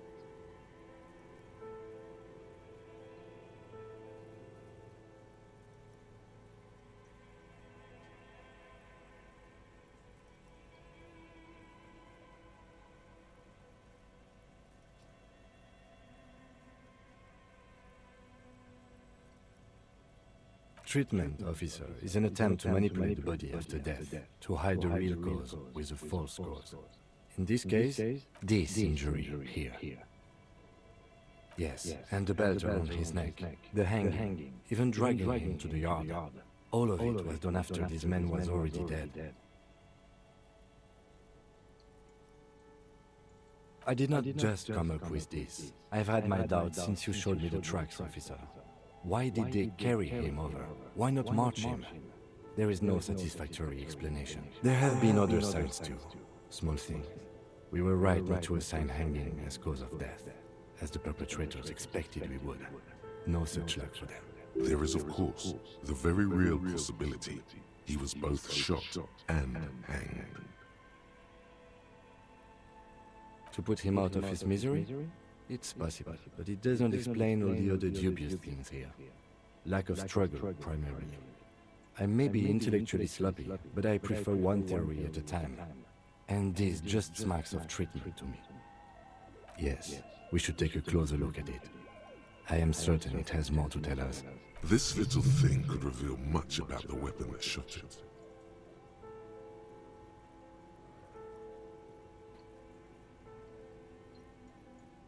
That's for us to find out. But this, it will make finding them just a little easier. To hide something. The real killer, the real motivation, what really happened here. Oh, you really do. I am glad to hear you say that. Your room in the Whirling in Rags should come with a bathroom. Be sure to make use of it in the evening. We bag the corpse and carry him to the holding pen of my kinema. I can transport him to processing myself, but I will be gone for the rest of the day. Work on the case. Tend to personal matters. Try not to do anything too dangerous. An officer needs backup in a neighborhood like this. I'll leave that choice to you. And one more thing. Great work, detective. After you bag the corpse, Lieutenant Kitsuragi will leave the party until tomorrow morning. You can do side tasks, and even the main case, but it might be more difficult. Plan his exit accordingly.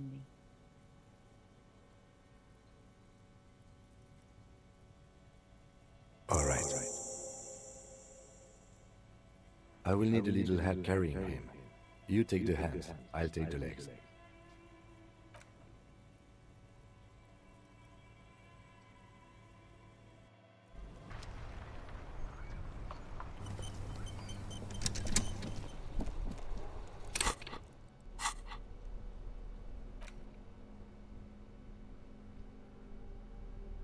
The bullet is safely sealed away in a plastic bag bearing the RCN stamp.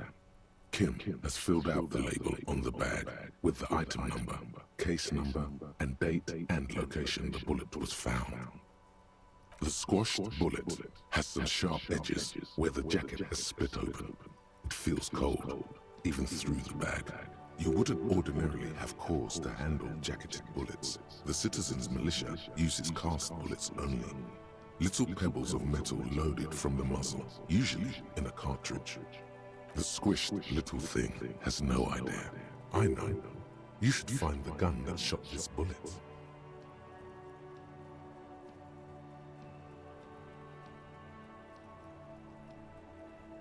That sounds like something a police detective would do. First, you should learn all you can about this little guy. Then find the gun that shot it and the person that gun belongs to. He used it to kill your victim. Neato.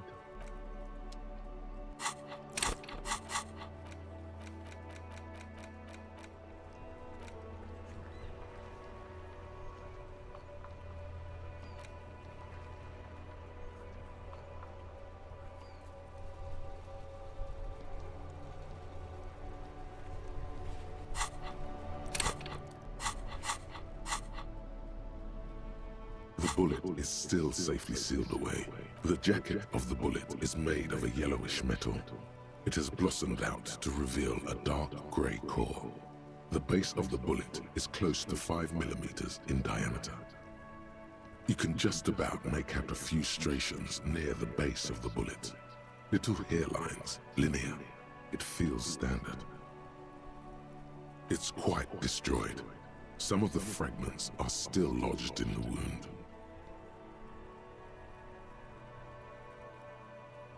What's interesting about the bullet thus far?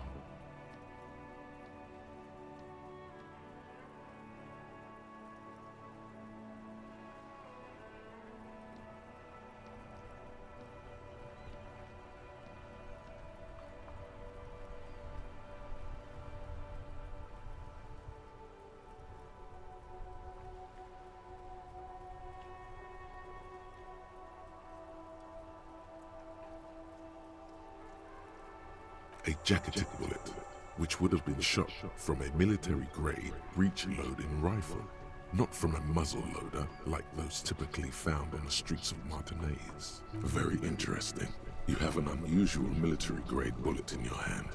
Now all you need is to find a gun that could fire it.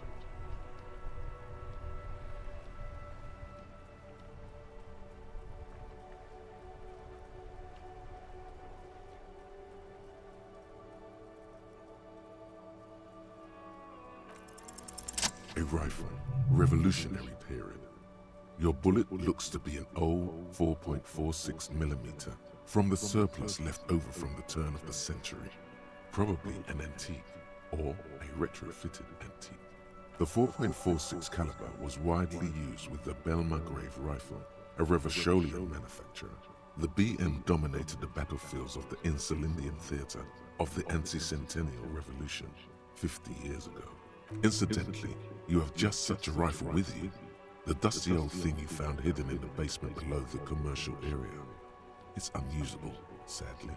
If it were, the bullet would probably fit the chamber. No, but Zeliger, a major firearm manufacturer, ended up with a surplus after the war. So there are still a lot of these old military rifles floating around, usually broken. The quality was appalling. Antiques enthusiasts, guerrilla fighters in distant countries, a few lucky jamrock bangers. You're looking for the same thing you found in that hidden weapons cache, only in working order. Back at the station, the lieutenant is standing at a counter, diligently filling out paperwork to hand over to a tired records clerk. You should share your findings with him as soon as possible.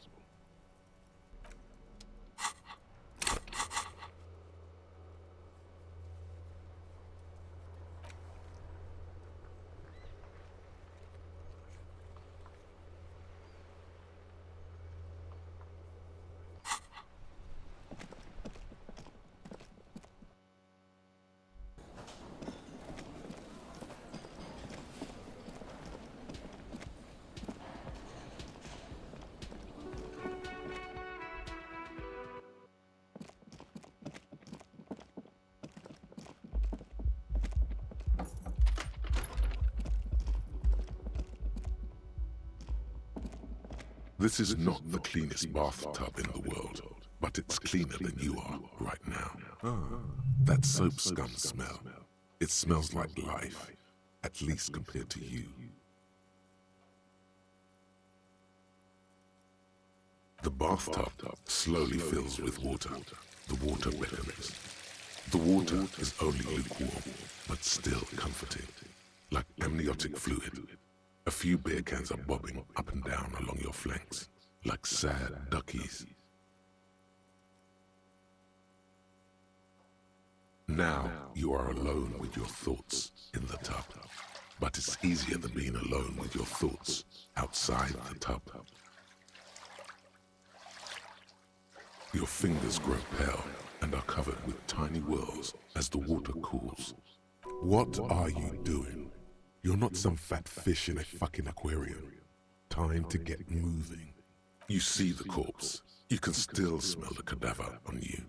It's going to take more than one bath to get rid of that stench. Then, houses along a narrow street. A video rental. Darkness on the planet's curvature. The waterline recedes as you stand. You are cold now. Your clothes stick to your still moist skin.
Can I help you? God. Oh, but he should be. Lay it on him.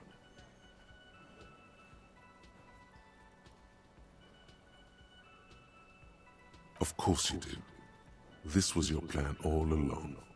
This is how you fix it for them. By answering the woman question. What? What does that mean? Cock carousel?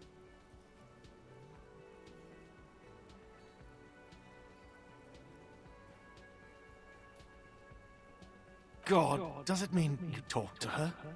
What else did she say about me? What else do you need?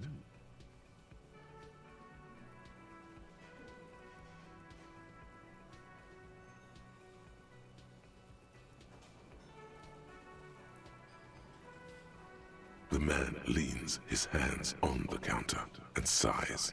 His head drops between the shoulders, heavy and defeated. She broke the bird, you know. The great skewer. I found it on the ground with the broken wing. On the morning she left. I should have known. It was her way of telling me to piss off. I should stuff it up my ass. Or you broke the bird. It can also be that. I think Sylvie even. Yes, the bird is connected to this. It's a symbol of hope, and she broke it.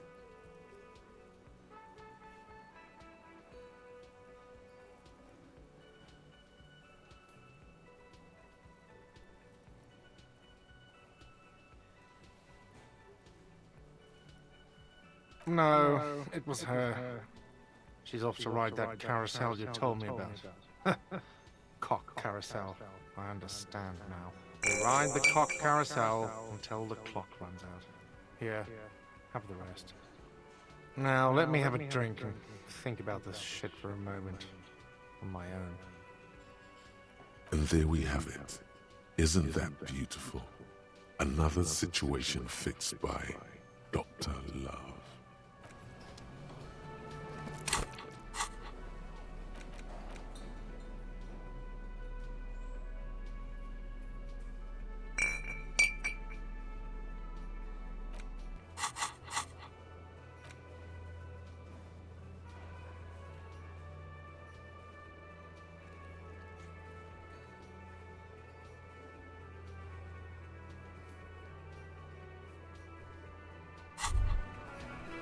Well, hello.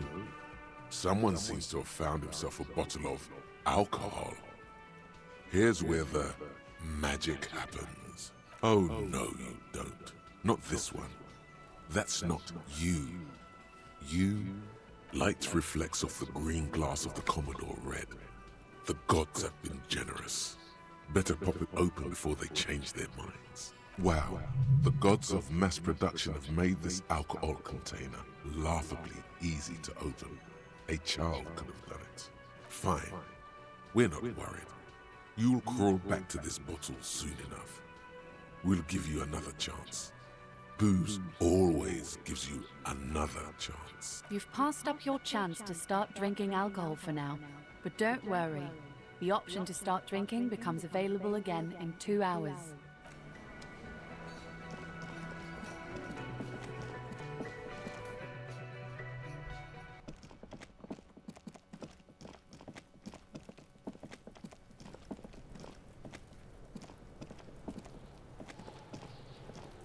Fuck does Kuno care?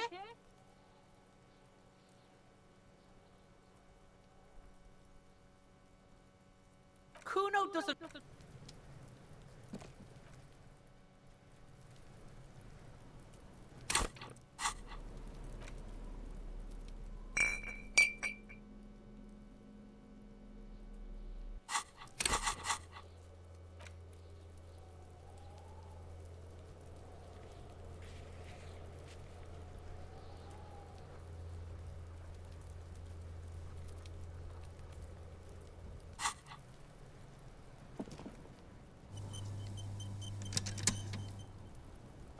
Fuck does Kuno care?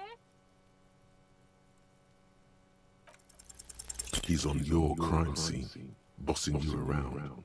And he's been here for some time too. This is where he hangs out. You have to get more out of him. He could be useful.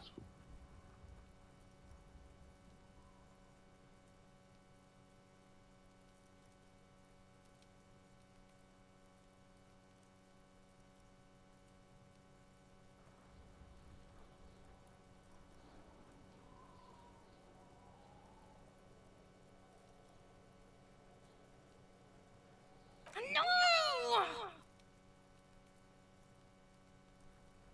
You told him about it and now he knows your name! The city's not fucking lame. You are lame. Kuno's tired of defending Rage City from... Just fuck off, alright? And fuck you too, putting Kuno on the spot like that. Kuno doesn't need to fucking explain his shit.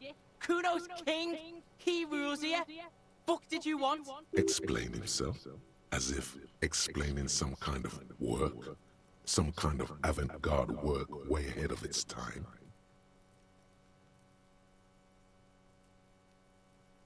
You must get to the bottom of this one of these days. Sadly, it's unlikely to happen today. Kuno doesn't...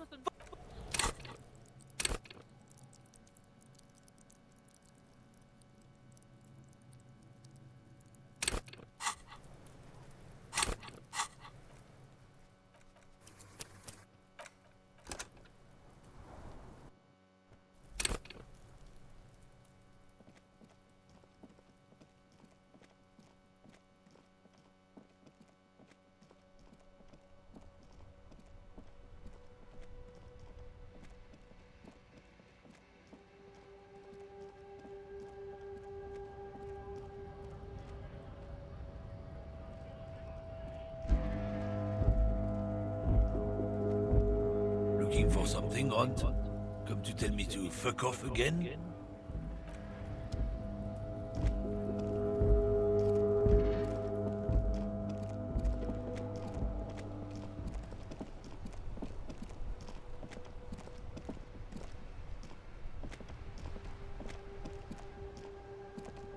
You sit on the wind-worn wooden planks of the bench. Your feet ache.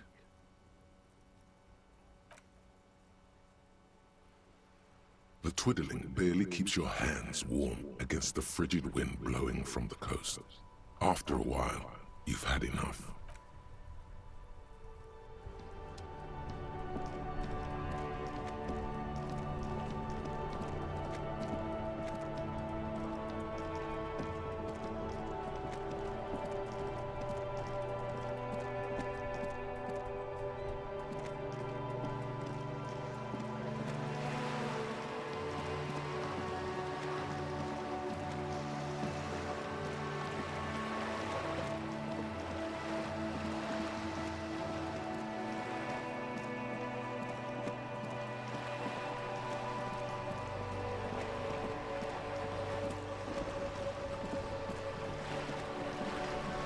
You're back. Good. What can I help you with? More lessons in basic reality? My favorite part of the day. Go ahead, ask me anything.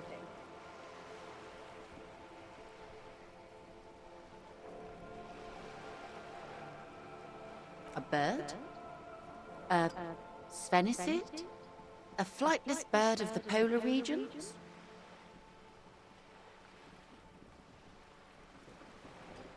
Ah!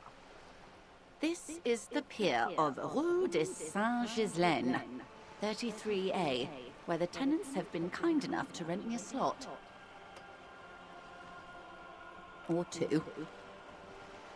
A pre-revolutionary tenement. Old buildings are called tenements, you see.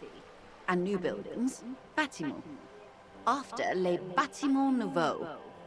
But 33A and 33B are not nouveaux. They're old. This one used to be 8 to 10 stories tall. A real high-rise by the standards of the last century. Built to mirror the skyscrapers across the bay in the Delta. That was before the war, of course. Mostly the urban middle class, I believe. This was once primo real estate, before the cannons lopped 4 or 5 stories off. Splat, splat. You could be wrong, but from here it appears as if she's running the brush across her throat in a soaring motion. Wonderful.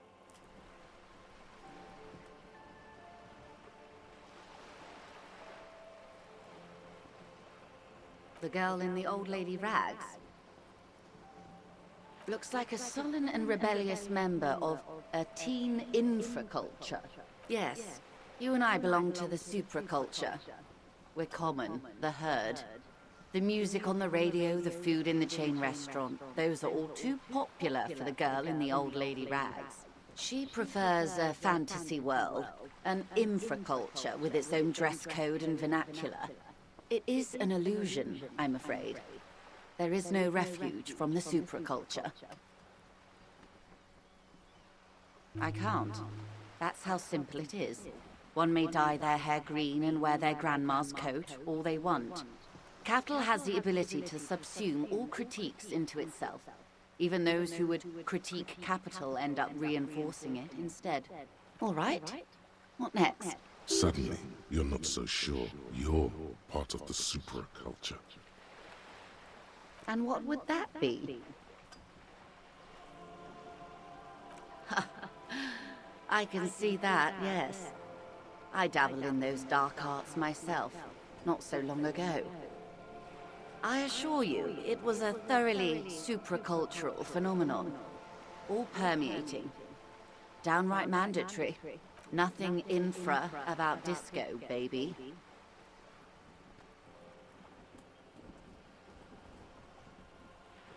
Those days are long behind me. And even in the early 30s, I would say I was more of a new girl. Disco was a minor, but still enjoyable facet of the whole thing for me. The new, a cultural era, and the name of the decade it ravished, the 30s. It came out of post-revolutionary Revachol. It was ultra-liberal. It involved lots of partying, as you might imagine, and champagne-colored everything. By the looks of it, that would have been when you came of age. Now.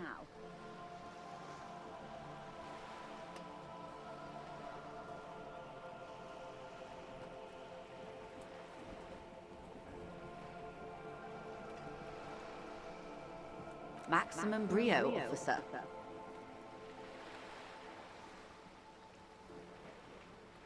What I am not is a basic term of reality. There may be a way to get her speaking about herself at some later juncture. The Pale is not, technically speaking, part of reality. It is the opposite of reality. Okay. The Pale is the most dominant geological feature of the world, Detective. The separative tissue between the islas. It is the inter-islary mass.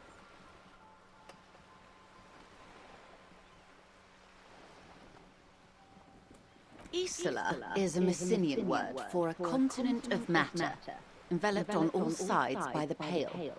Also, isolation, or landmass.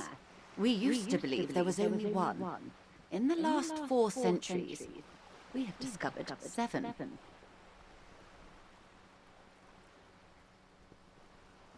Mundi, Seol, Samara, Ilmara, Grad, Katla, and this, Insulinde. An oceanic isola.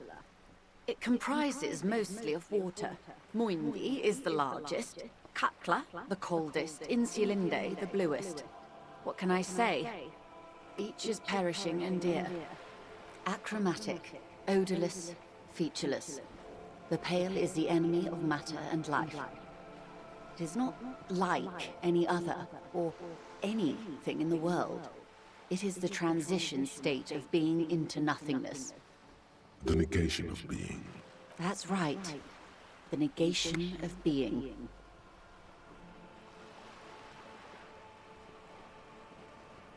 No, Detective. We're safe. It begins there, 6,000 kilometers to the north, and even more to the south, east, and west. You are in the middle of the Isola. An uproar of matter, darling, rising into the Pale, rolling, evaporating even, the Great Vision. The area of transition between the world and the Pale is called Porch Collapse. Imagine a grey coronal mist, cold vapor marked by spores of an opportunistic microorganism, a mold that's adapted to grow at the edge of the unrest. It's the most disco thing you will ever see. You hear your pulse rise. The air feels caustic and cold suddenly.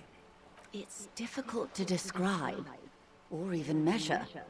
Something whose fundamental property is the suspension of properties. Physical, epistemological, linguistic. The further into Pale you travel, the steeper the degree of suspension, right down to the mathematical. Numbers stop working. No one has yet passed the number barrier. It may be impossible. Oh, it is so difficult for us. A squall of birds. Hardware operating in the harbor. Firm. Self-evident. It is possible to force dimensions on the Pale. In modern times, we can even compress its latitude, bouncing radio waves from one end to the other, shortening the path. But it is still hard for humans to navigate the Pale without getting lost, or having our minds damaged. Extensively. Some say the damage stems from extreme sensory deprivation. Others argue that Pale somehow consists of past information that's degraded, that it's rarefied past, not rarefied matter. They call it the blend over of the self. The Pale does not only suspend the laws of physics, but also the laws of psychology, maybe history even. The human mind becomes over-radiated by past. Who says and who argues? The logical positivists say, the dialectical materialists argue. It feels terrible. Absolutely terrible. International standards strictly limit civilian travelers to 6 days of Pale exposure per year. It's more for her. Way more. No, nameless detective of the Citizens Militia. I am a member of the Entreprenetic Business Class. I'm cleared and trained for 22 days of Pale transit annually. Someone else you've met may have been exposed as well. The strange grey-haired woman in her lorry. Yes, carried in the hulls of airships. It's a horrific job. Automation will abolish it soon.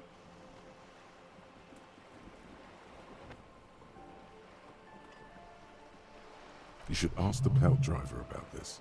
See what she says. Up to my gills, officer. Entreponetics is the scientific study of the Pale, or a recent iteration of it by way of Grad.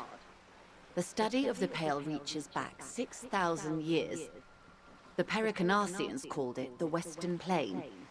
They had not traveled the entire circumference of the Pericarnassian Super E-Solar. It was not merely in the west, it was everywhere, even then, surrounding them. There are signs of pre-modern crossings. Successful navigation of the Pale relies not just on technical know-how, but intensive psychological preparation. Some of these tactics have been known for thousands of years. Nothing. We remain powerless before the Pale. The only real advance in Pale transit is the speed with which an aerostatic craft can pierce it. Less exposure leads to less effects later. Hybrid airships, Detective. Conventional rotors or jet engines no longer add velocity after the point of reference for motion is suspended, once you've crossed from near Pale to far Pale. In essence, we throw them in and they come out the other end. If we throw them precisely. Then they don't. Gone, like a skipping stone beneath the surface. The Pale outweighs reality 2 to 1. There is more Pale than there is matter, and the ratio is slipping. What do you think, Detective?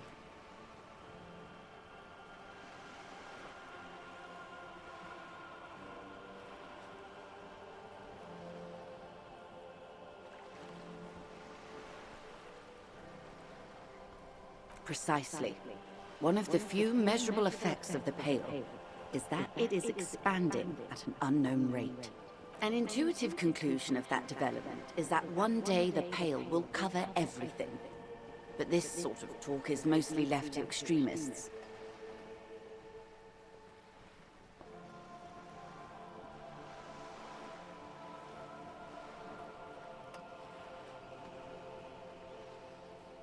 Most people, and indeed most private and government sector organizations, entire civilizations and religions even, find handy ways to ignore or downplay that knowledge.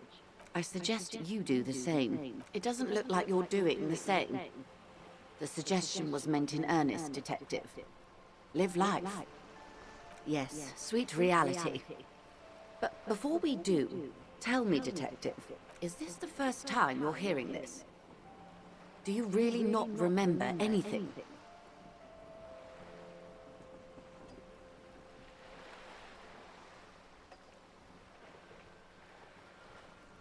Beyond curious. Tell me, what do you think of the Pale?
You really didn't know. This does not spell good for the investigation, Detective. If you don't know even this, then...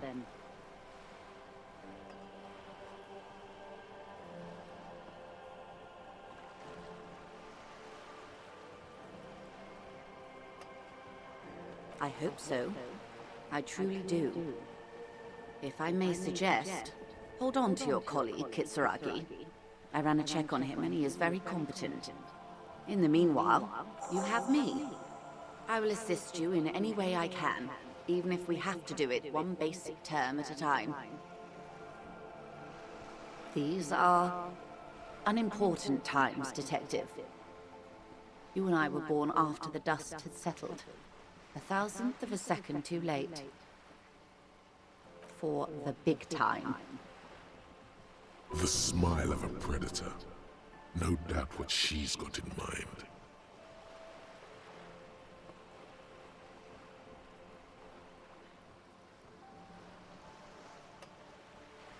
The revolution.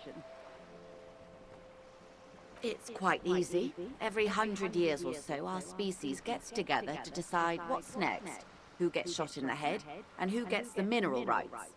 It's a real kerfuffle.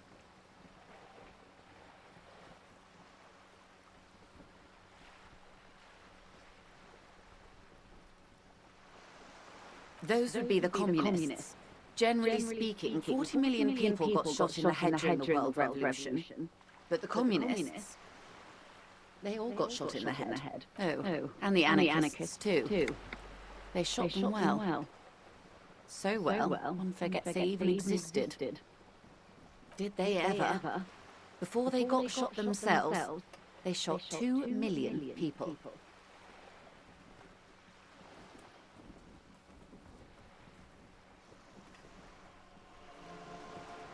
Yes, the Insulindian deluge, they call it.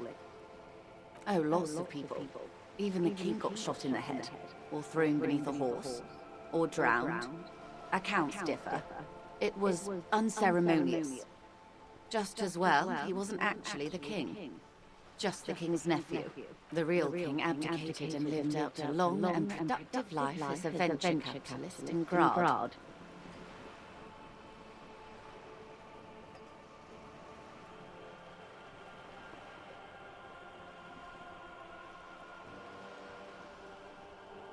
I prefer the term risk-averse. King G.O.M.D was nobody's fool. He could smell a PR disaster brewing, so he got out alive, and his nephew Fricelle got shot in his place. Him and tens of thousands of his wonderfully fascist kingsmen. It was a wild time. The Liberals got the mineral rights. And by mineral rights, I mean everything. Liberals are usually middle-class people, Detective, or the remaining gentry, the beneficiaries of the pre-revolutionary arrangement. Some were rich enough to stay with the Constitution, with monarchy. Big mistake. Others bet on the revolution. They were called the ultras, or ultra-liberals. They fared well. They didn't win so much as survive. We were the last ones standing when the war ended. Everyone else got shot in the head, remember? We. She's one of them. Of course.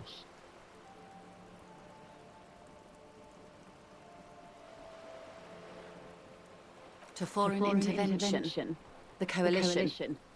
Those people really took the mineral rights. The coalition of nations, Grad, Mesk, Vesper, Messina, Oranje, and Sur-le-Clay, the armed center of the world. They landed here and ended the revolution.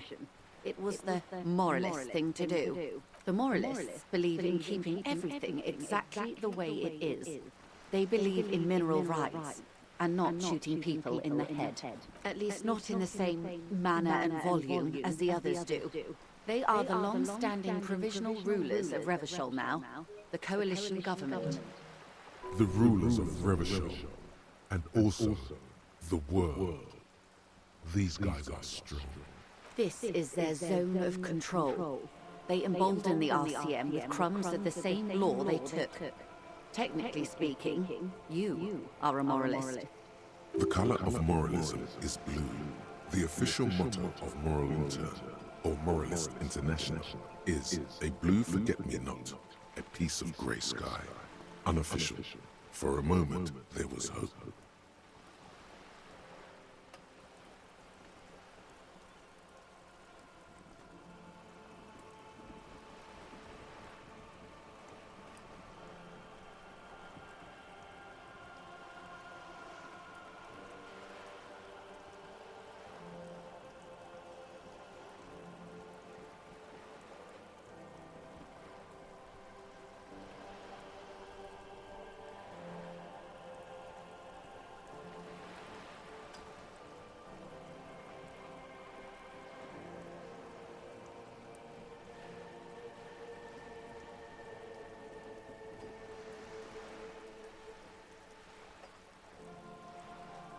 A devout man of the center. Hard to come by. It's good to have someone who takes a moderate approach to head shooting. In your line of work, I mean. The turn of the century revolution? Don't answer it. It's a trick question. The revolution began in '02 on the Isla of Grad, though by the end, nearly the whole world had gotten involved. It wasn't a who, but a what. A pandemic of Zarat, a particularly virulent prion disease, which the authorities in Grad proved unable to contain. Then Mazov came along and overthrew the government. It made people overthrow their governments. Of course not. It was a highly infectious microorganism that destroyed brain tissue. The actual causes of the revolution were material. The pandemic only provided the spark. It was a funny time in history. They discovered transistors and rock music, but they didn't know anything about prions. Nobody did. From Revachol and Grad?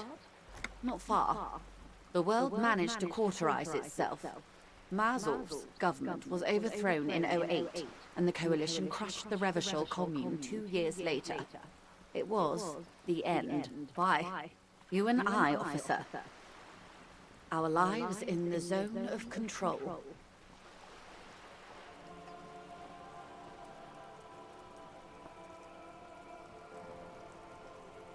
A city-state divided into free market zones under the everlasting interregnum of the Coalition of Nations. And you, of course, the citizens' militia. The zone of control is the third incarnation of Revachol, after the failure of the suzerain and the commune. Modernity. They developed the marvels of the inter-easlary communication, telematic milieus, radiation, colored plastics. Meanwhile, in Revachol West, the aftermath continues for the 5th decade. 51 minus 8 equals 43.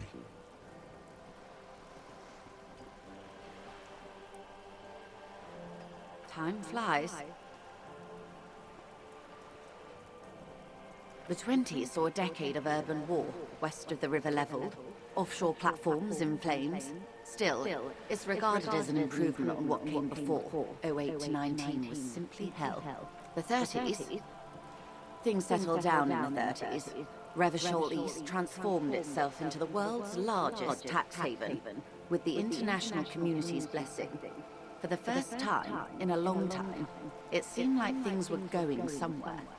Yes, and quantitative easing. It was a market mirage, unfortunately. The 40s dispelled it. An Isla-wide hangover, you might say. So, here we are. Welcome to reality, baby.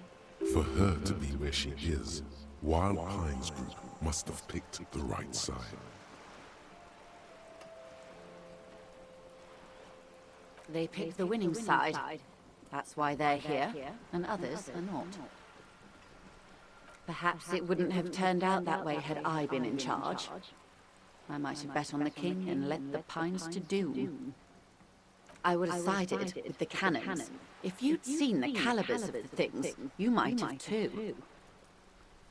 Perhaps it's better I was born when I was. 10 of the 14 Indo tribes got it wrong. Feld, Kupri, Tricentennial. So I suppose I would have been in good company. Good question. What would you have done differently?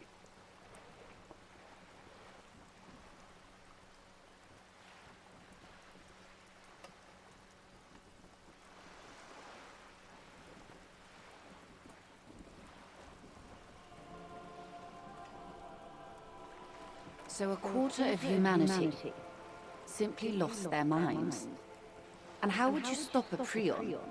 A complex folding protein, unlife, with a technology 50 years ago.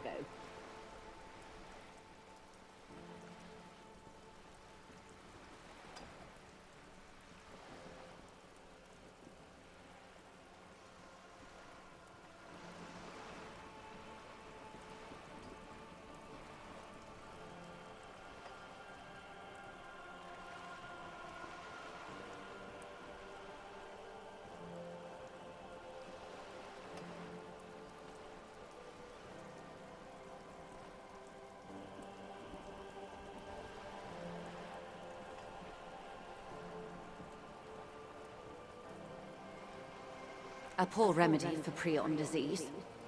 That was the attitude of most of the more moderate Indo tribes, particularly those who supported the king.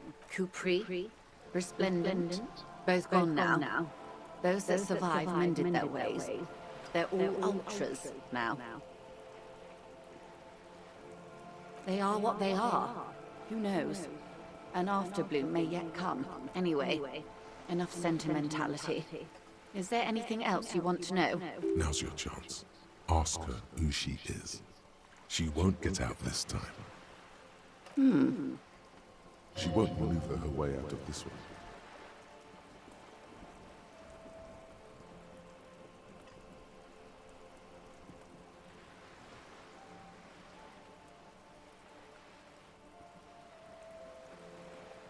I am the vilest of the vile. A traitor, a devourer of nations and infants. I am an ultra. She raises the corner of her mouth, smirking, revealing the canine. It's sharp.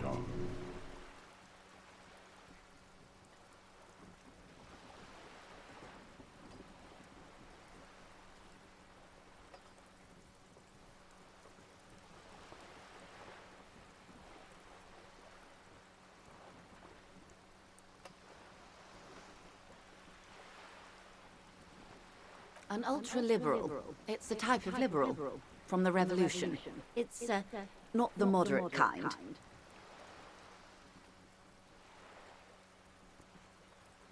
Haven't you heard? I am a nether creature of the Forbidden Swamp. One of those who pushed the king under a shit wagon and betrayed the revolution. We surrendered the nation to financier pirates. No sane person identifies as ultra-liberal anymore. Not in broad daylight. I can see we're not so different, you know. Tell me, now that I've uncoiled myself, do you find me frightening? In her green eyes, you see a mixture of truth and self-satire. Decades of guilt and pride.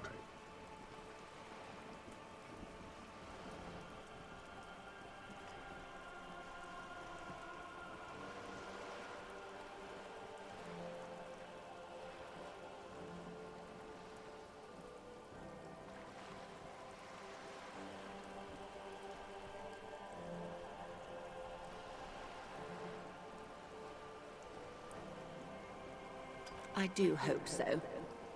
I do hope we're able to remain collegial despite it all. Tell me, when you look in the mirror, do you not see a monster staring back at you? When the dust settled, the liberals were the only ones left to clean up the mess. By virtue of their survival, they were handed enormous power to shape the future. This was all our last generation managed.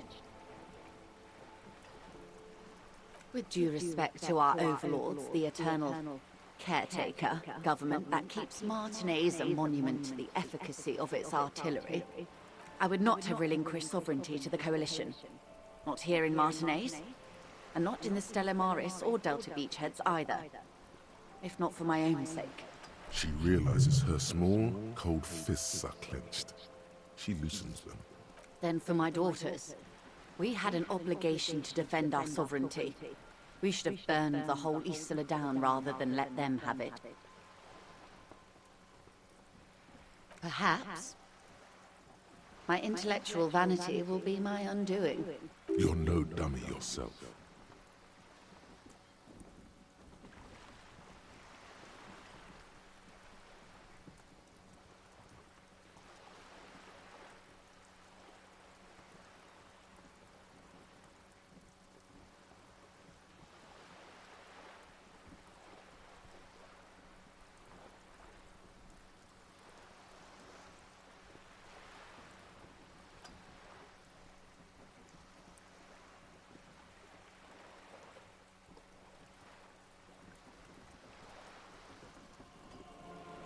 And the crown on your head as you lay in the casket.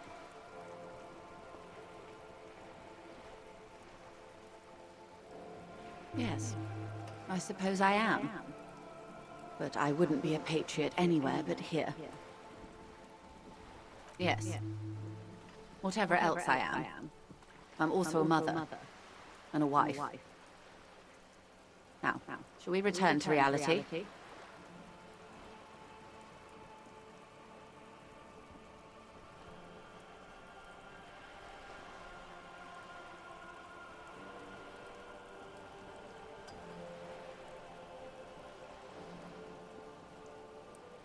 Glad to have been of assistance. The little that I know. Anything else?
Just an ordinary war.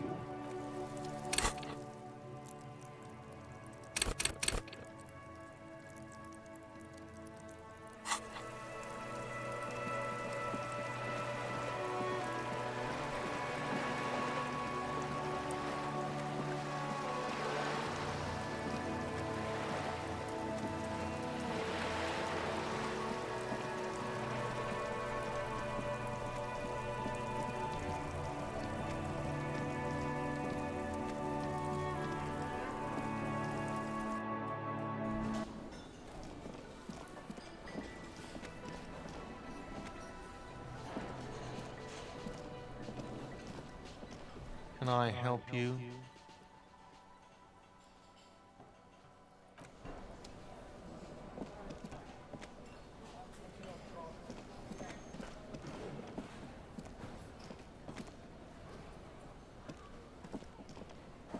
I've got nothing to say to you.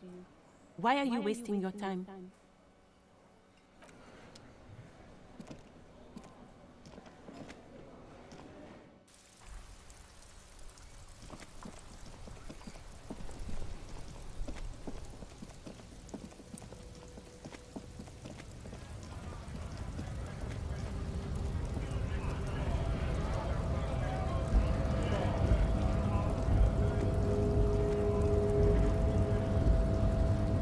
Hola, Wandering Man.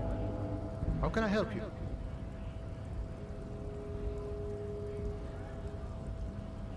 Yeah, the janitor who gave me the key to his apartment said the guy's a bit of an asshole.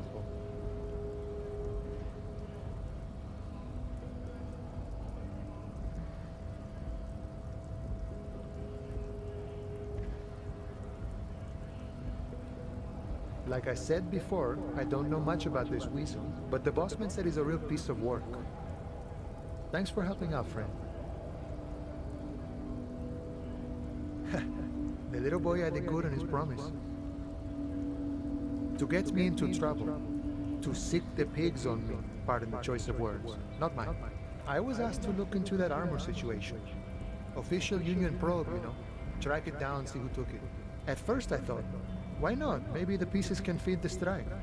Buy us a few more days under the sun, you know? So I went to this boy. He said he'll make me his prison bitch.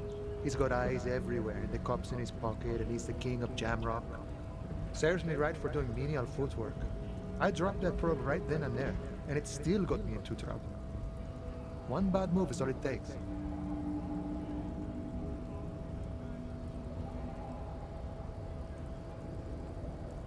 I learned that people don't want to talk to a drunk union man about some armor. Not much. Technical stuff mostly. That was the interesting part. It's a minor nuisance. It's all good. I did some research into this armadura. Let's say I have friends at the library. I didn't get into the material science, just how it comes off. In parts. 4 in total. The helmet was the first to go. The kid says he tore it off and kicked it into the sea. I believe it. The boots were still on the guy last I saw. Too hard to remove. So, as I count, there are 2 parts missing. The gauntlets and the cuirass. This is where I left off. Too much hassle. More like a job for some militia. I guess you won't be collecting them all then. That's less work for you at least.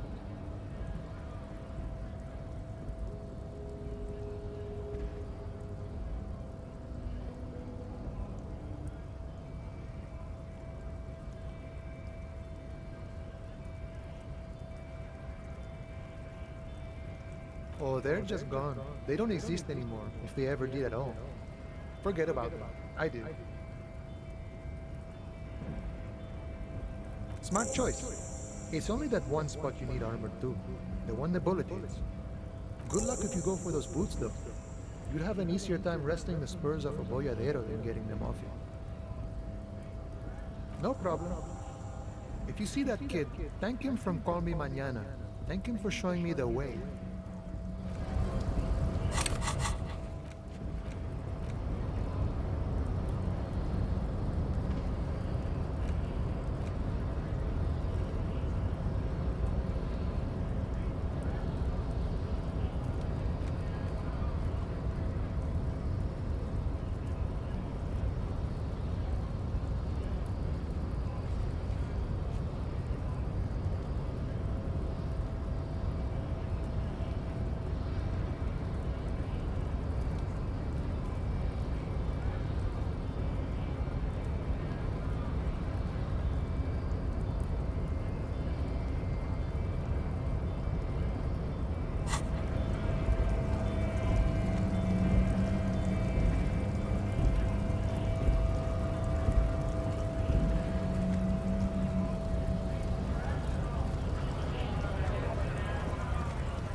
Does Kuno care?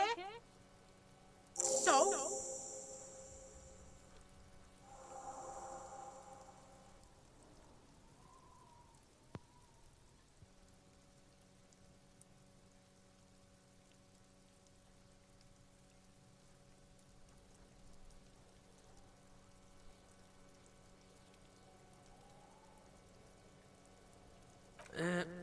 Fuck, okay. Kuno's a giver like that, yes? Kuno sent your fat ass running around like jello! Look, Pig, Kuno sent you to rough some people up. Kuno played you. That happened. Now you and Kuno should move on. You got fucked. You got fucked, Pig. Fucked bad. Of course you're gonna remember this. Now get the fuck out of here, griefing the Kuno. After this shit, you better have something real interesting to say if you want to stay in Kuno's face. Yeah, real interesting.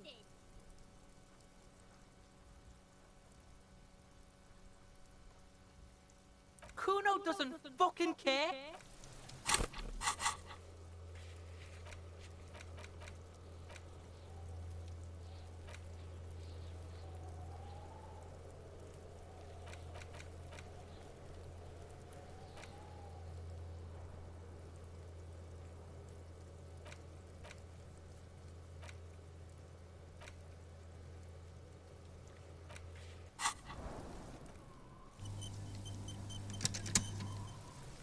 Does Kuno care? He's on your crime scene. bossing you around. And he's been here for some time too. This is where he hangs out. You have to get more out of him. He could be useful.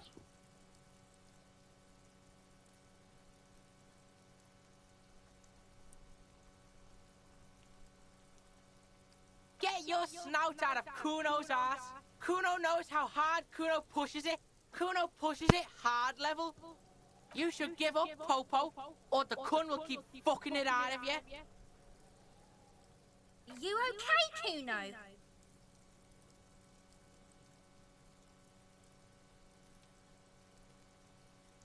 That went wrong.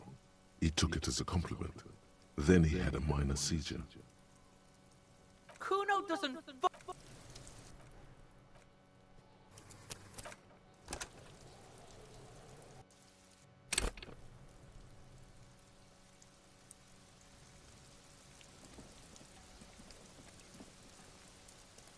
I'll die before I squeal, pig.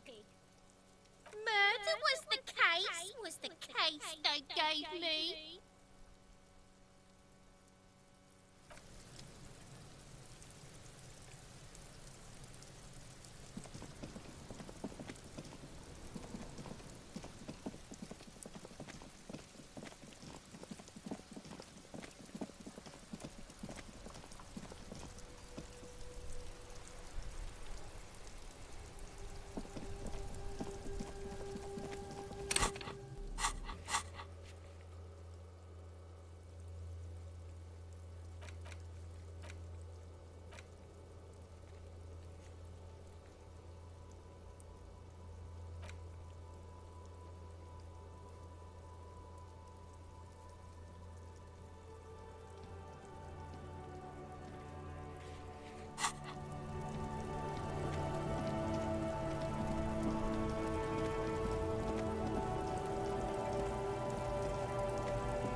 Loman, you caught me at an opportune moment.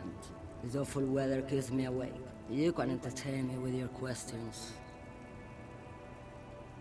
And what is that? Oh meu Deus. The Loman solved the case. And here I was, thinking you were an idiot. So, are you? An idiot, I mean? Republica, a filterless cigarette from mess.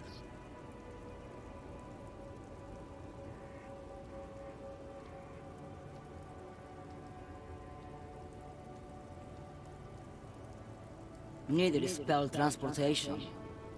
Life is transitory.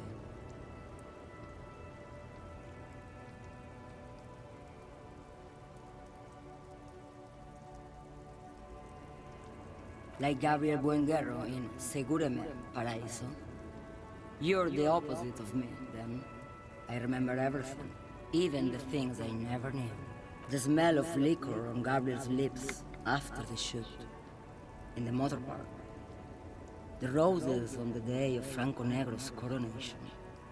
On the grand stairs of Riot. The smoke from the Fowling piece when Dolores Day was shot. The look on her face, like an orgasm. The wound in her chest. My hand in my father's hand. Except, I never had a father. And I never shot her innocent Dolores Day.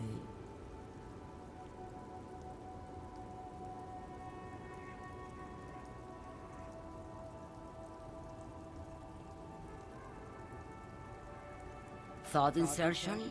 Dithering? The Grad Catalan Magistral? It's more than dangerous. It's sad. But at first I had to make a living. Now, when you've seen it all go away like that, rolling off like the sea, and then come back to this? What are we doing here? For thousands of years, Gabriel. It doesn't have to be like this. We can just give up. We can just become a vapor. Like looking into the ocean at night, in the dark. You cannot see it, but you know it's there. And it's big, bigger than anything. Bigger than all the other things combined. Nothing. Until it starts. When you are deep enough. Then, for me, it's like autumn.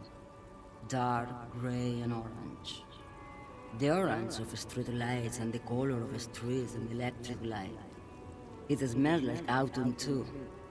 It smells terrible. Nostalgia. Cooped up in the cabin, shaking. Terrible nostalgia. For yourself. For humans. It's too much to bear. She loves it. In the belly of an airship, behind the stair windows. So you don't look straight into it.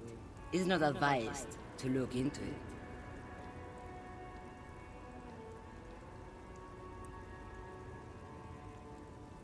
No, the same one, a roller. They all are nowadays. Special wheels for connecting to the floor of the hold.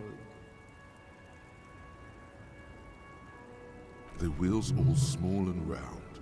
Multi-axle trailers. Yes.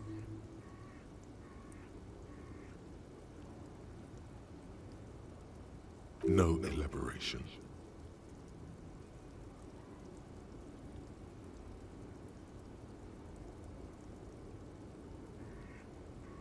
They say there is a point. One that I have not crossed. In the Pale, super deep. If you stray too far, of course, on the U41A, or in Lomonosov's land, where every step you take is one step further from home, no matter the direction. It's a point you cannot come back from. Your mind becomes so radiant with the past, there is a flip. Instead of writing, it erases memory, nearing some kind of indescribable finale. Maybe you've been down the motorway south. It's a story as lone horsemen tell. Lone horsemen, Tarife, not Pale drivers. Way beyond the established Pale that's lit by radio frequencies, where it goes silent and dark, and the process begins, erasure, kilometer by kilometer, in any direction. The motorway south is a road you cannot come back from. In the center of this town, there's a ghostly motorway, she sang.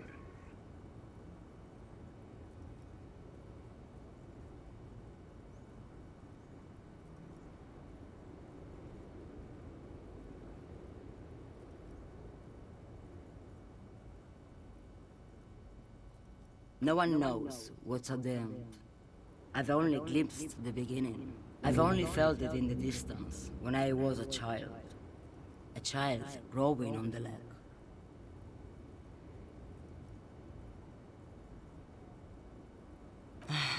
Josiana. There is nothing more to do now. She's far away. She is receding in the clutches of some indescribable scattered emotion. The child descending.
cockatoo is a parrot with an erectile. This book talks about the delicate nature of twos as well.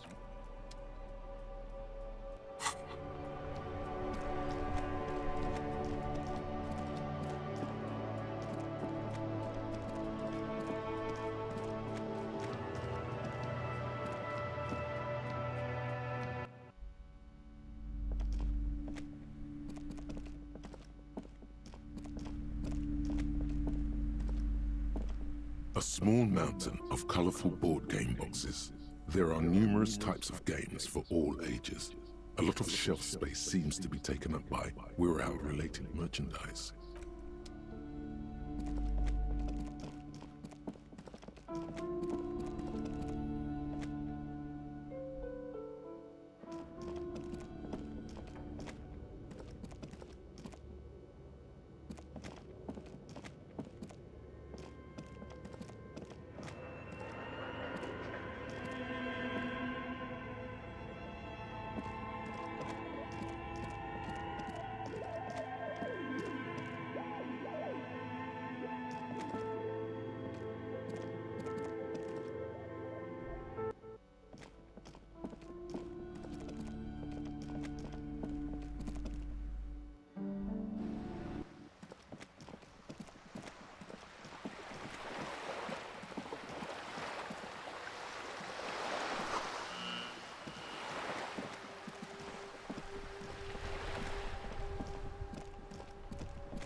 There are clothes inside. Don't be shy. These are premium class clothes. Good quality fabrics, best retro design. Save the economy with your style, officer. Save the economy? That sounds off. Haven't you heard, officer? We've got to be economically conscious. Recycle your cash, keep it in circulation. Don't buy new things. Buy eco.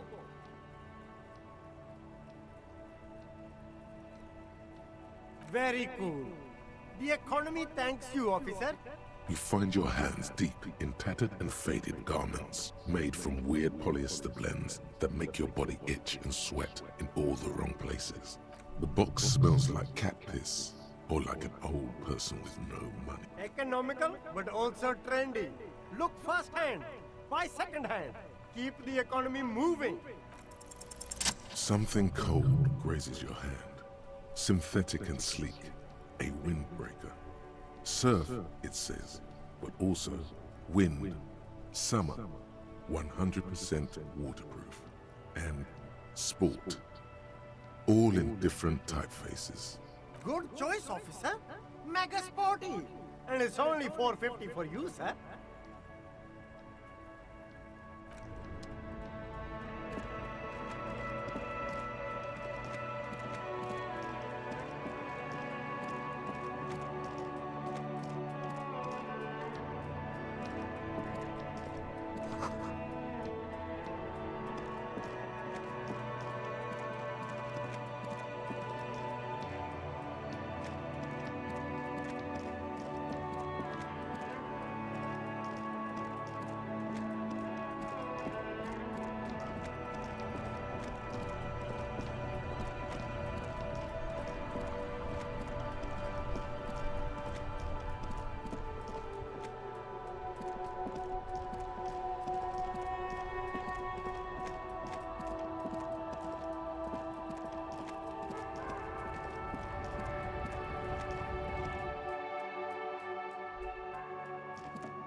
Is this about the questions again?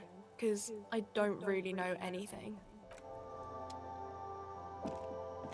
You see several packaged raincoats fill a low shelf beneath a display of croissants and juice.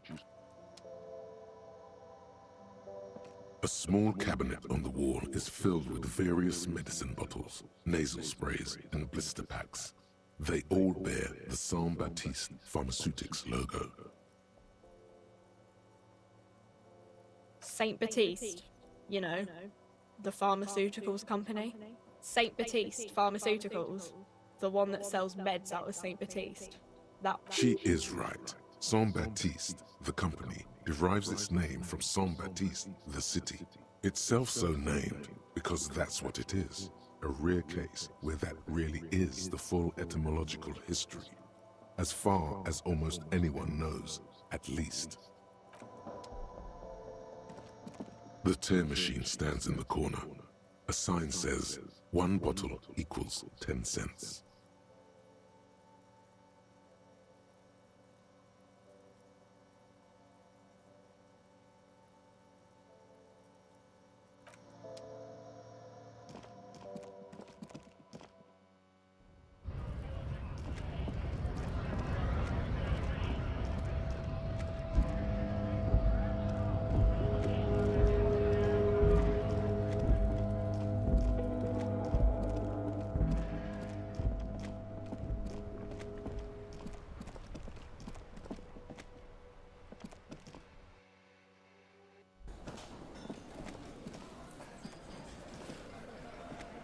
Looks like the circus left town, but the clowns are still here.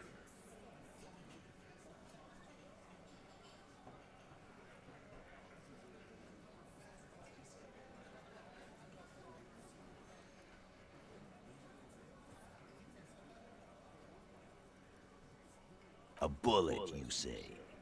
That's mighty curious.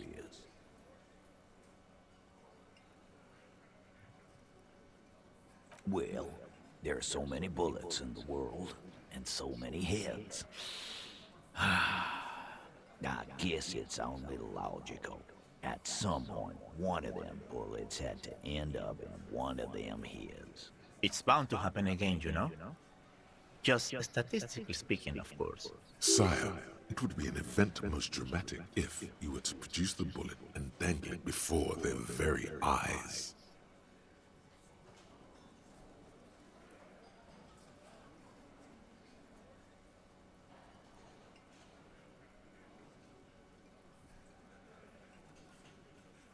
Wow!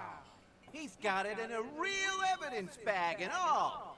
Why don't you go home and log it into evidence?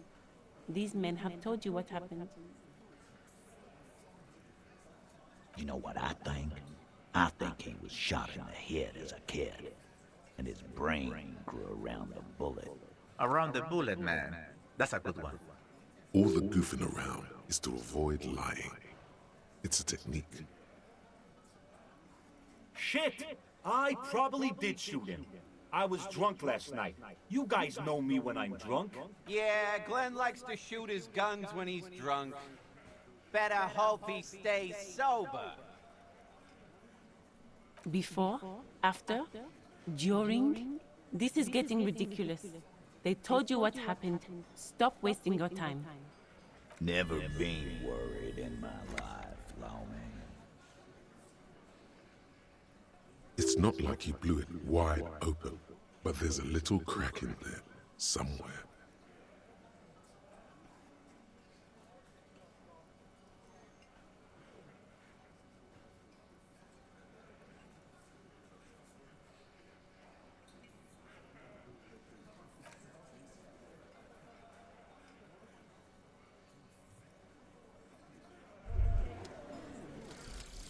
Aces low.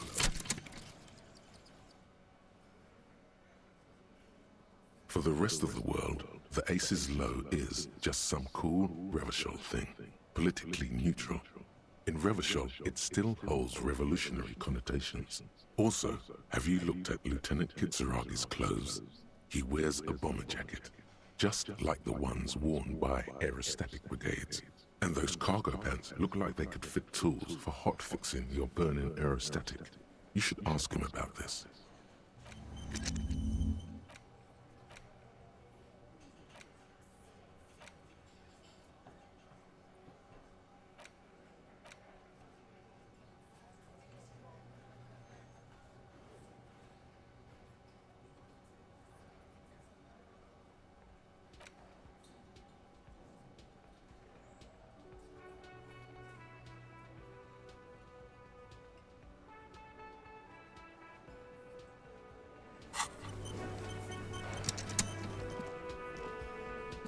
I've got nothing to say to you.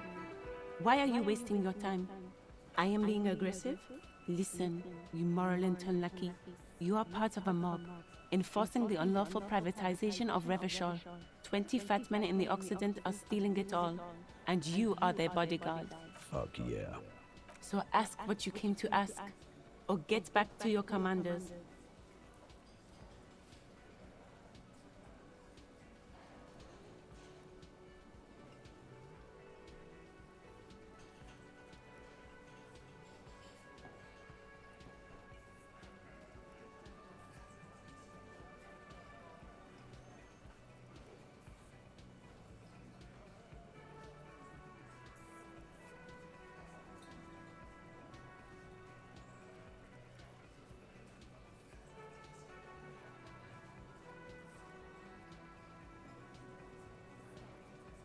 No one is emotional here. Do your job. Ask your questions, then leave. What's this? We're getting reports of normal, reasonable, temperate, political opinions somewhere in Martinez.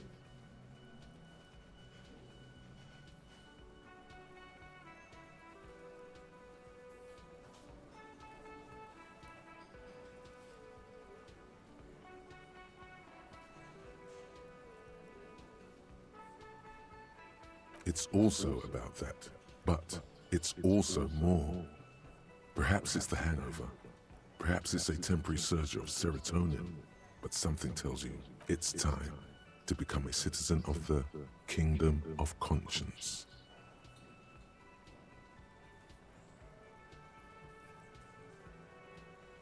That's a pity. Real democracy was just around the corner for Revachol. All the leading citizens are waiting there, without you.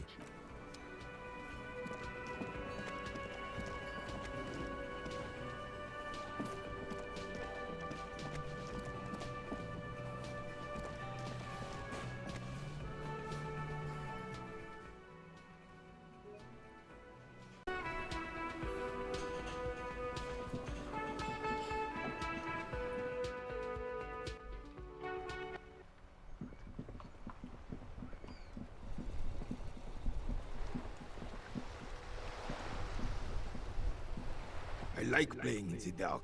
Sharpens your nocturnal instincts. Feels like being on recon again. It's a Belle McGrave. 4.46 caliber. Breech loading. Revachol made. Good weapon. Accurate and reliable.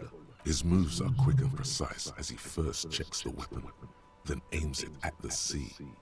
This man knows firearms intimately. This one's inoperable. The bolt spring is missing and the mechanism is jammed shut. Still a beauty. Where did you find her? I'm not surprised. There are probably lots of forgotten wartime weapons lying around here. Back in the day, everyone had something stashed away. As for the rifle, I don't know what else to tell you. These BM-446s are an antique. No one uses them anymore. The ammunition is impossible to find.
Looking for something odd? Come to tell me to fuck off again? Men like this only respect two things: strength and fear. Time to turn up the volume. Fuck you, I told you. I'm not gonna... There, his voice grows smaller as yours.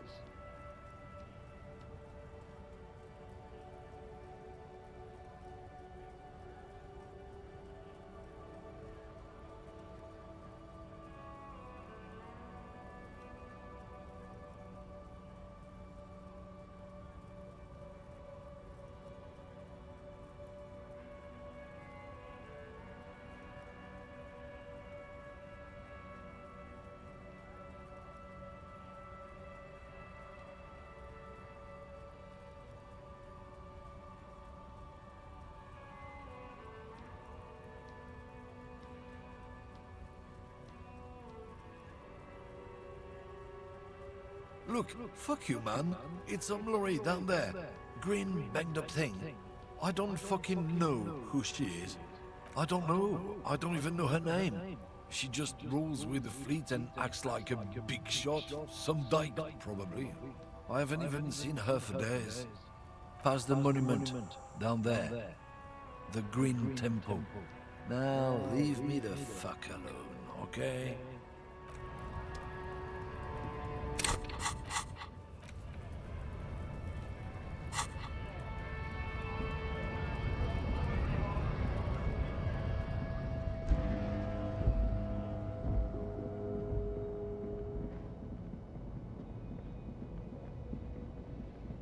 This green found, A to Z, contemporary, is parked in the shadow of the ruins looming overhead. It's seen better days. This is the one he pointed to, the green lorry. The glass on the side windows is tinted and covered with dust. You can barely make out the shape of the seat and two steering levers.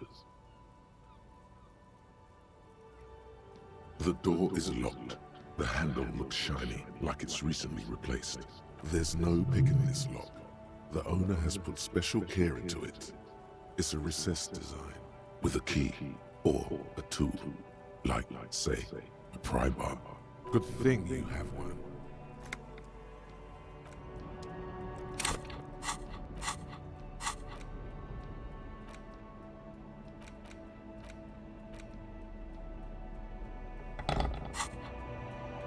This green found, A to Z, contemporary, is parked in the shadow of the ruins looming overhead.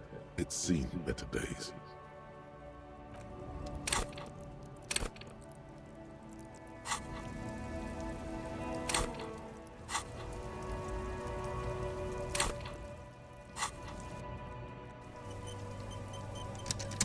This green found, A to Z, contemporary, is parked in the shadow of the ruins looming overhead. With a firm grip, you raise the pry bar, a glint of light catching on the tip. Call down the hammer of truth and justice. Release your secrets, lorry cabin.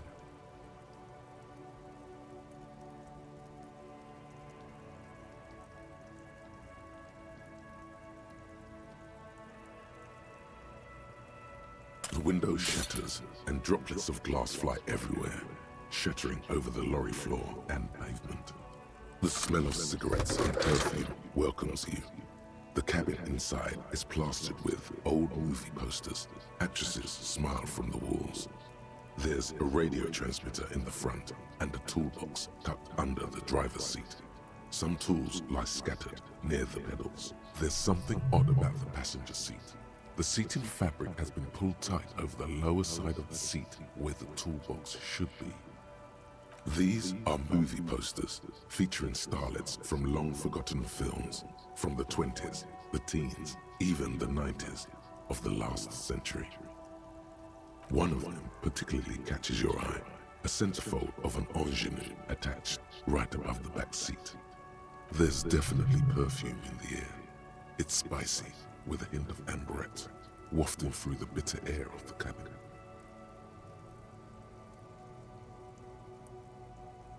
The remnants of a sweet juniper-scented perfume, probably Grenade No. 5.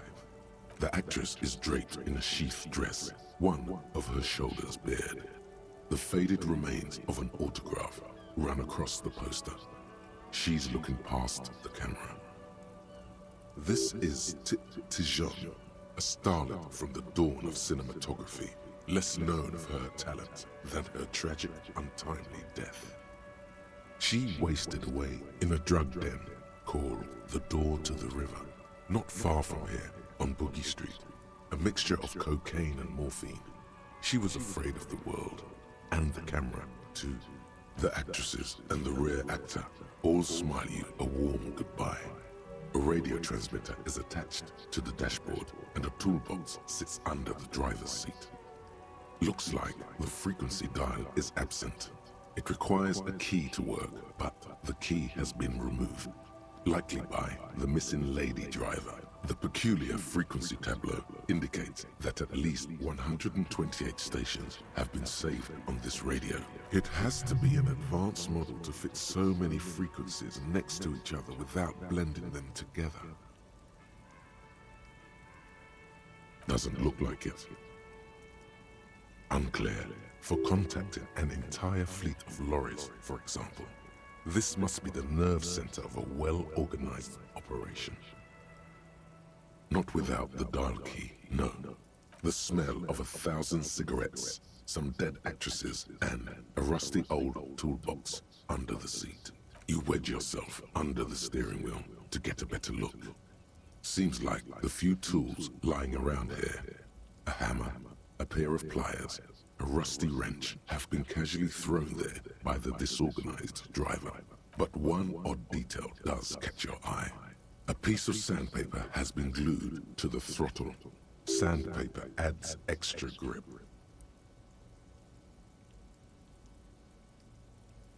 Matching one of the footprints found from the crime scene, which means that the missing lady driver was present at the lynching. Looks like it, yes.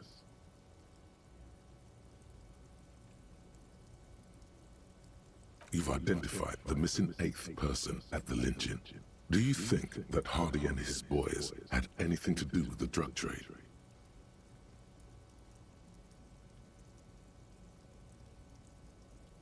You should probably still talk to them, see what they've got to say for themselves. The movie stars are still smiling from the walls.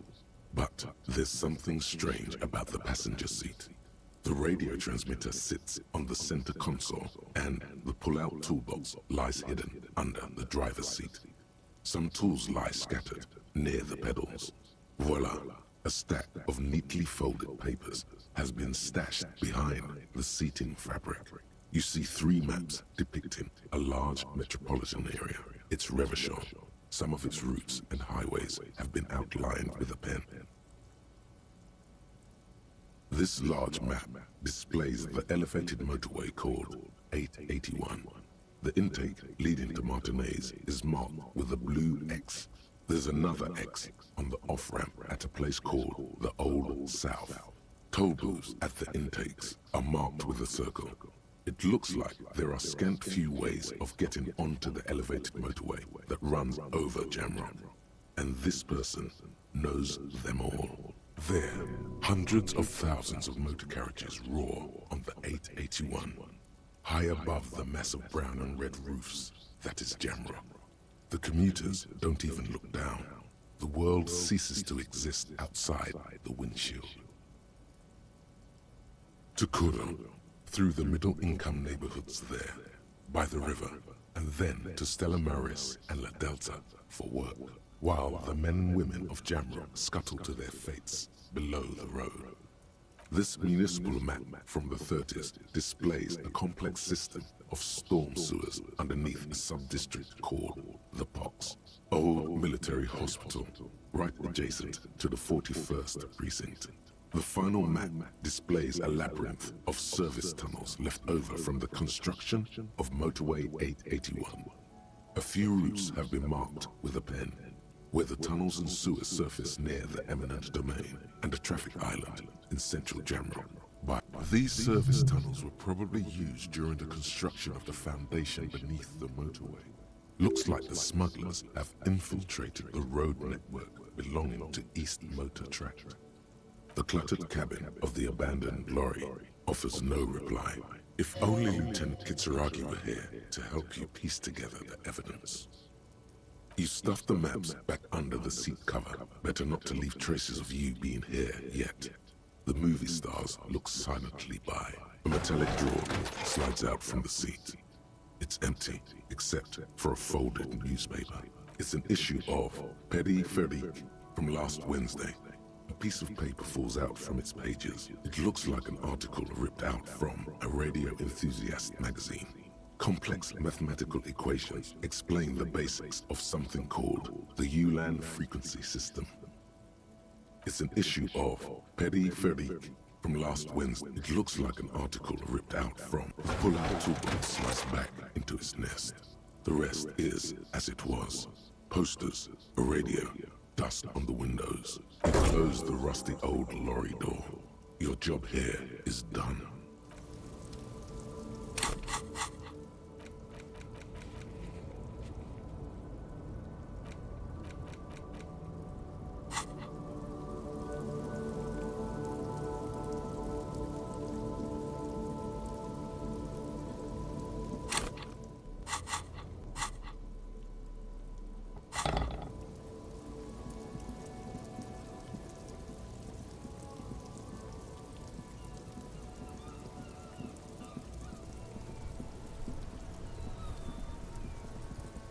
I saw you poking around in Lady Driver's lorry.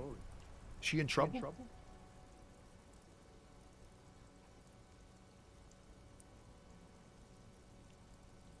Still better than me, I guess. Told you there's plenty of others who tell on her. But, is she in trouble? Oh man, that's like a load off my mind. All that stress was messing up my rhymes. He chooses to believe what's best for her. Oh, you know. Tommy Leham's gonna be a musician. Sprechgesang, but with beats. I've got a lot of free time on the road to hone my craft. The correct grammar is Tommy Lahom. Tommy Lam was taken. My real name's Jerry Lafitte. Tommy's way better. The man taps his fingers rhythmically against his arm.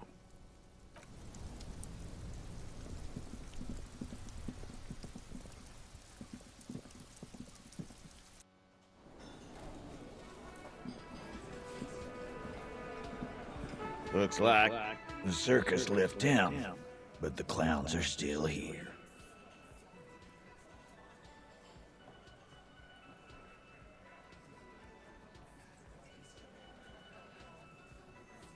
Like hell, you hell. There is no local drug trade. This place is as clean as a rifle. Go back to Jamrock and ask the local junkies how clean your streets are in Precinct 41 Kilos. That's a mighty interesting theory. I guess that's what you would need to do, theoretically. A big, strong, state-run monopoly would outcompete the runts on the street. Yeah, man. Theoretically, that's what you would do. To get rid of the gangs, the dealers, even some of the junkies. You would need good, trustworthy people to take their place, of course. Hardy men to run such a monopoly. For the good of the community, of course.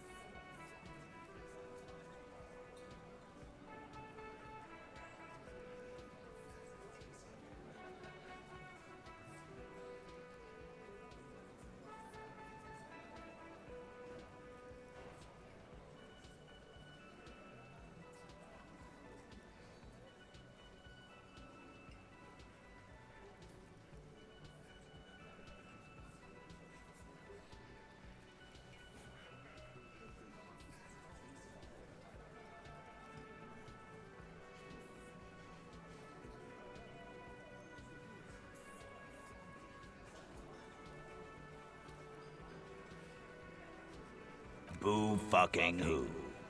People will always be taking drugs. Might as well do it clean and organized. Yeah, that's what the labor movement is all about. Clean and organized.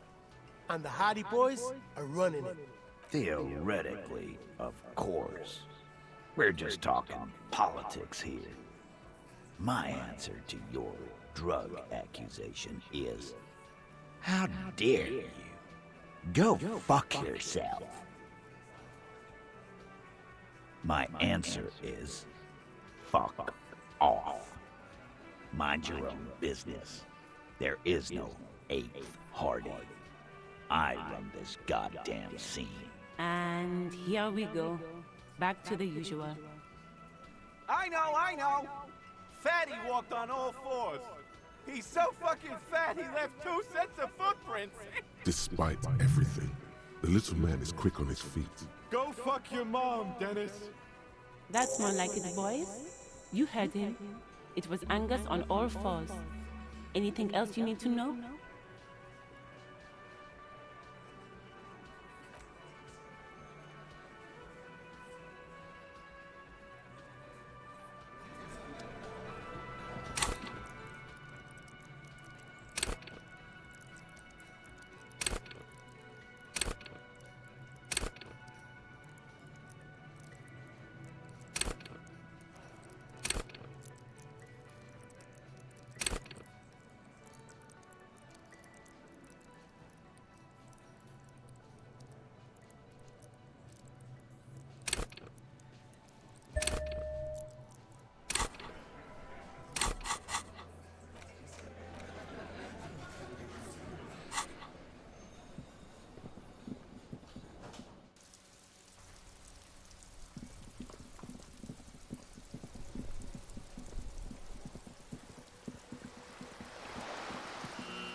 Just an ordinary wall. Nothing to see here.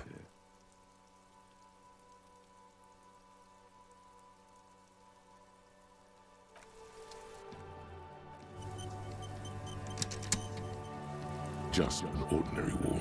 Nothing to see here. Yeah, why? It's a wall. An ordinary wall.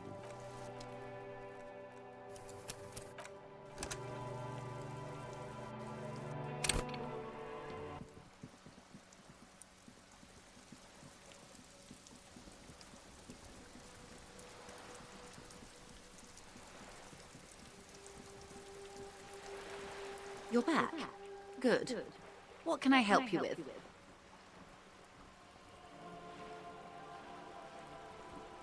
Yes, my eyes on the harbor have sent word to that effect. What have you discovered?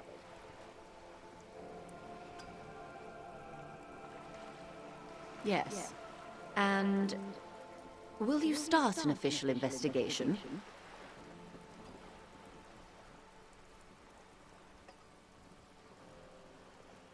Okay. I thank you for sharing that much with me. My employer thanks you as well. In any case, you've held up your end of our arrangement. Now it's my turn. I wouldn't normally break protocol like this, but the situation demands it. If you don't solve this murder, I'm afraid we may have a bloodbath on our hands. The words bloodbath sound cold in her mouth. They taste of iron and strawberries.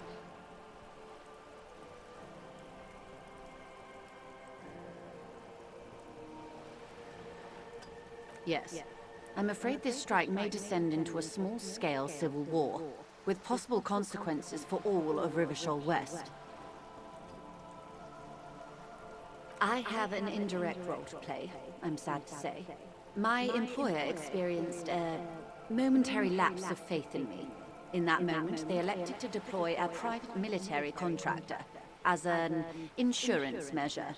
They called it my security detail. They were dispatched after I relayed the union's initial offer. A member of the board, I tried to convince my employer it was simply a piece of rhetoric, or a joke. They did not appreciate the humor. Absolutely not. These mercenaries are muscle, pure and simple. They are meant to intimidate the Union into surrendering. Crenel, an Oranese military company. As far as I know, 3 arrived in Martinez. They report to me sporadically, but they do not answer to me. To be frank, our relationship is deteriorating. They wear ceramic armor, have semi-automatic weapons, and years of combat experience. They also have trauma and stressor disorder, and no idea how to conduct themselves in an urban civilian environment. The story is, one of them, the Colonel, I don't know his real name, sexually assaulted a local woman while he was drunk and separated from his unit. This allowed some of the more militant Union members to subdue him. He was taken out behind the whirling in rags and lynched last Sunday night. Nothing. Mr. Clare refuses to let me into the harbor. I have not been able to discuss this matter with anyone there. The remaining 2 Crenel contractors carry out their orders, for now. It's a smokescreen. In secret, they are conducting an independent military tribunal into the lynching. Once this investigation is concluded, executions will follow. It is very far from disco. My only hope is that you provide a single, concrete suspect before the mercenaries indiscriminately pick theirs. Simply put, if you don't pin this on someone good and do it fast, they will identify and execute everyone present at the lynching. This in turn will force the Union to respond. The Union has over 2,000 men.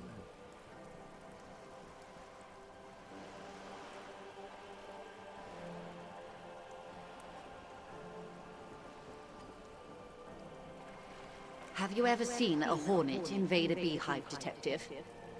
It's not pretty.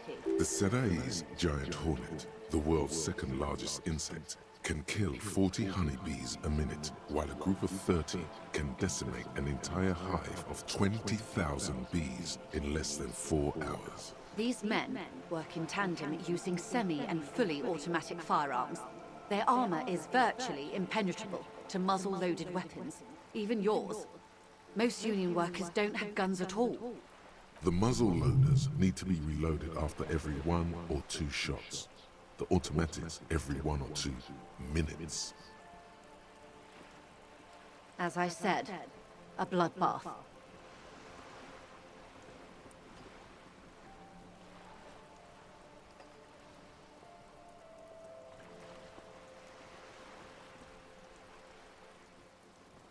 It doesn't have to be like this.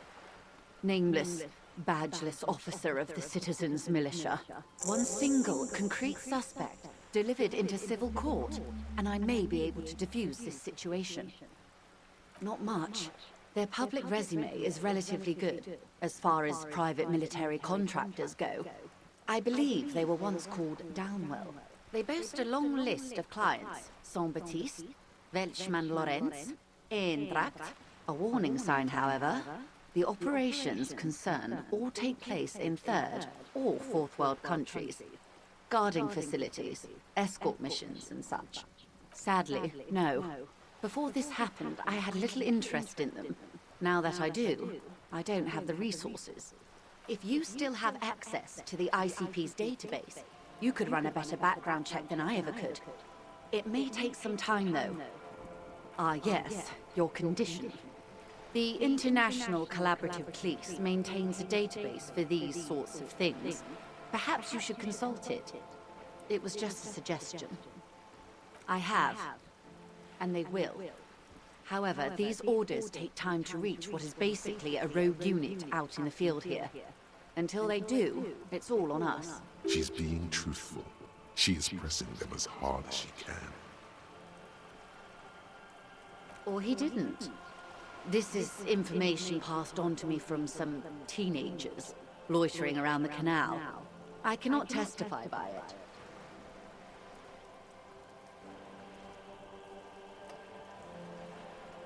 That the man was killed because he assaulted a local woman. I've asked around a bit. This seems to be the accepted story around Martinez. Last Sunday night, at the Whirling in Rags, The hostel by the gates. Supposedly, the colonel was drunk, maybe on narcotics too. Either way, he's alleged to have sexually assaulted a woman. Sometime later, a group of dock workers got their hands on him. That's a good question, officer. I don't have the slightest idea. As I said, it's a rumor about a rumor. In any case, it's what the colonel's remaining colleagues believe. If you mean did I see him alive, yes. But I did not know him. Lely, his service name, a nom de guerre, most likely. He wouldn't divulge his full name. Only one of them did. A bad sign if there ever was one. One is a man, Corty, they call him, a nickname as well. The other a woman, Phyllis DePaul. Corty is the gunner, I believe. DePaul is a radio operator. He was 40. Or 50. It's hard to say which. He had a combat injury on his lower jaw. It made it difficult to estimate his age, or gauge his facial expressions. He was, Occidental, I think. Light brown hair, a mixed accent, Oranese, or Messinian, maybe. His injury gave him an accent all his own. In a way, it was humanizing. He had to learn to speak through it. Through the injury. That's all I know, I guess. I only met him once. They've gone to ground, as it were. I don't recommend seeking them out. For one, they're almost certainly armed to the teeth. They don't have the same respect for the Revachol citizens' militia as I do. To put it bluntly, they think you're vigilantes. Ghetto savages. It will not be a fruitful meeting. You're likely to run into them eventually. When that happens, I'll be in a better position to mediate if I don't appear involved. One is obviously the scab leader at the harbor gates. The one chanting the idiotic slogans. He's barely maintaining his disguise. The other has a vantage point in a building south of the roundabout. They were keeping tabs on you while you were canvassing the lorry drivers.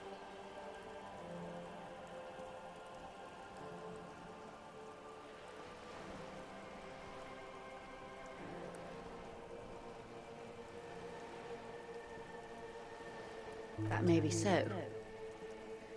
I still hope you heed my advice. There's no need to kick the hornet's nest. The situation at the gates is a powder keg. She says she wants to avert catastrophe, but that's where she draws the line. I call bullshit. That would afford a good vantage point.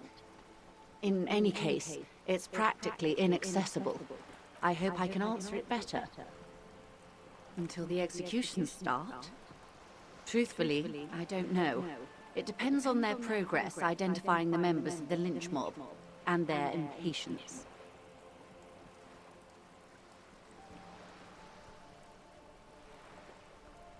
Not on this matter. I'm afraid they consider this a personal initiative. It's a matter of days, not weeks. I am sorry to have been the bearer of bad news. If there is anything else I can help you with, please ask. Of course. Excuse my hesitation before. For about half a minute, in silence. Her mouth is relaxed. The accordion lines near her mouth vanish. The pearls of her eyes move slowly on the photo's surface. Sorry. I was trying to see if I can read the web of interdependencies between these points. The stars. I can't. But that's how you read this story. The points themselves don't have letters, numbers, anything. Their size, location on the body, and distance from each other tells you what they represent. Close. Port cities. This is an Oranese map of the waterways, a sailor's tattoo worn by wayfarers of the Dolorian century. Over 300 years ago, the sailors would mark their bodies to map their travels. The sailor's soul would use it to fly back home if they should die abroad. This is a sort of contraption To be reeled back in by. The silver cord, they would call it. Quite a few. Vredefort, the Oranese capital, traditionally stands on the right shoulder. He started somewhere near here, I think. Then he made his way to the Pretto Grande, through what I think must be the Stutz Canal, an artificial channel through the Occident. From the Pretto, he sailed to the Insulindic Ocean, first the Semnes Islands, then this. Revachol. Those are the two constants. Vredefort on the shoulder, and Revachol in the heart. They started the tradition of these maps right after the discovery of Insulinde, at the dawn of the Interinsulary Age. The old world passing by, and the new world already here. I can't. This man was no sailor, and these are no ports. I can understand geographic fragments, but not their meaning. Vredefort? Vredefort has a military academy. The Semnes Islands saw a recent conflict. In Revachol, he was executed. That makes sense to me. We have no more use for a map of the waterways, just like we don't need sailors the way we used to. This is what the custom would morph into on the Occident. Mercenary tattoos. For all the boys looking for adventure, a blood spatter on the seas. His platoon members? The other contractors. Though I do not suggest you go and show them that picture. This man was their friend and comrade.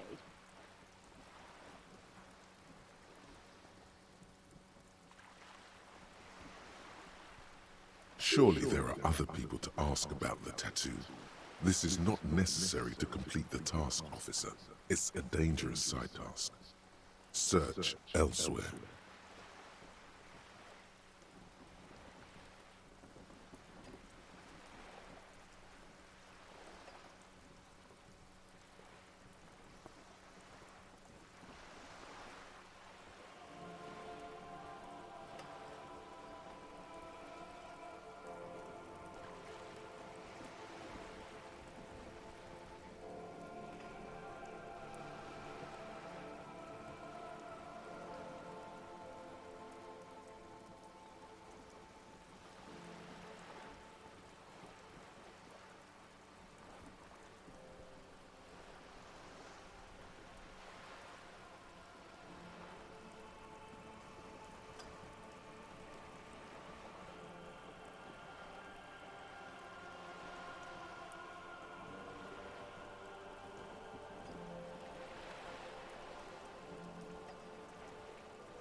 Do what you have to do, Detective. I don't think deciphering that tattoo should come before public security. But if you should wade into the mob to find out, I couldn't stop you. Is there anything else I can help you with? As you turn, a bright light catches your eye, making you squint. From a distant sunset, a stage light, flash photography, nowhere in particular. It's just what superstar law officers do. They squint at lights, and they solve shit.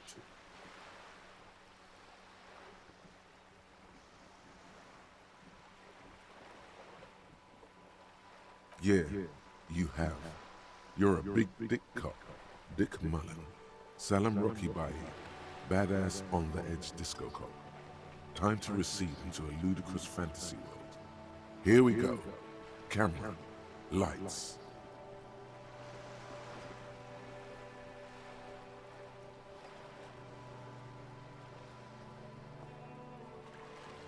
With a sudden flash, the world freezes around you, and you along with it. In an iconic monochrome solution, a black silhouette against a rasterized orange world. It's on.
Just an ordinary wall, nothing to see here. Because you see it, finally. This wall is sublime. Look at it. The shadows, the colors. All the other walls on all the other houses must make a pilgrimage in adoration of this, the uncontested pinnacle of wallcraft. Color, oh wall father.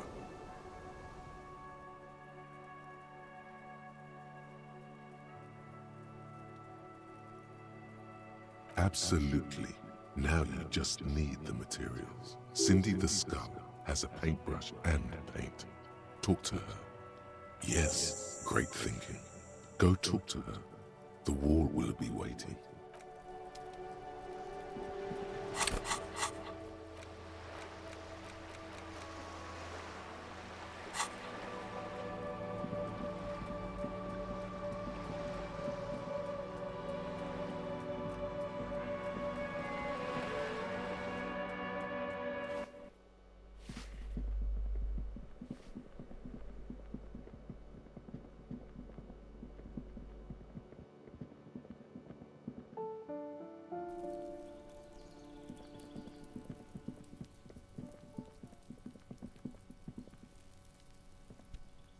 Gendarmerie, you found me.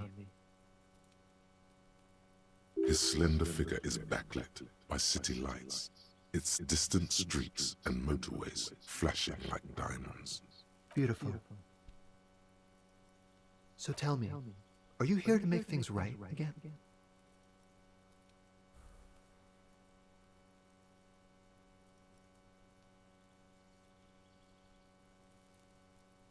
Beautiful.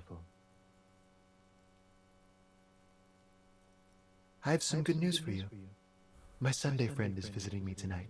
I told him about you and he'd like to say hello. Step in. He's already waiting. Mm-hmm. That's why I chose this place. Martinez is special, isn't it?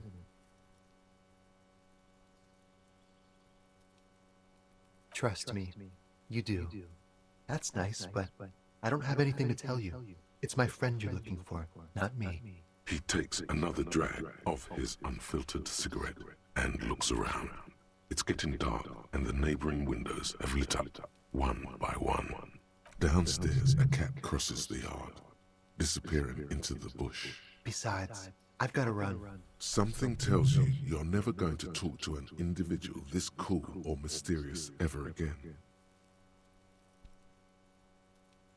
Just look at it. It's a beautiful night. Who's going to stay in on a night like this? We'll talk. Just not tonight.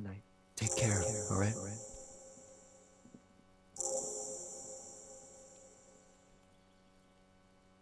And he's gone again. Looks like it's becoming a theme for him.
officers of the Revachol Citizens Militia.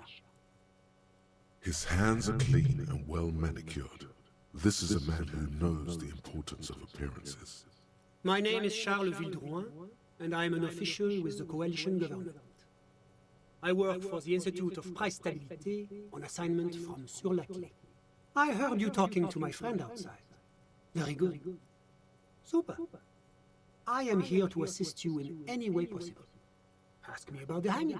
Hanging? What's a drag? He seems like a cultured gentleman. You should ask him about the finer things.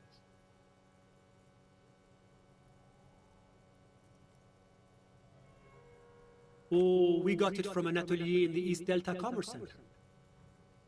Personally, I think it's a little culturally insensitive, but the material is great. Sadly, the shop is now out of business. That's really all I can tell you about it. The coalition is only looking out for the price stability. Inflation is a killer, like a heart disease blocking the normal circulation of the economy. It must be controlled.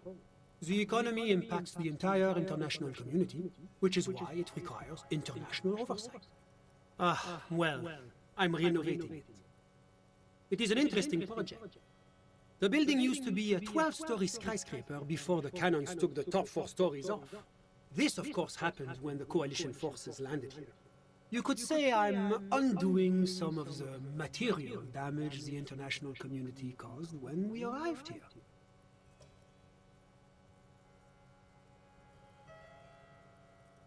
Yes, as I said before, I am a commissioner from Sur-la-Clé working for the Institute of Price Stability. This is one of the main projects of the Moral Intern.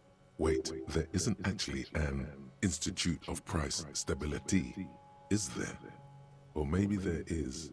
God, it's impossible to understand whether someone from the Moral Intern is joking or not. La communauté internationale is what Revacholians colloquially call the coalition. In other words, the nations that stopped the disaster of the revolution. Your employer, technically speaking. The governing authority of Revachol. The RCM is but one part of this provisional administration. It is the most important thing. It's the central goal of any sound monetary policy. Maintaining the price stability is essential to maintaining high levels of economic activity, which is essential for maintaining high levels of employment, which is essential for maintaining the social stability.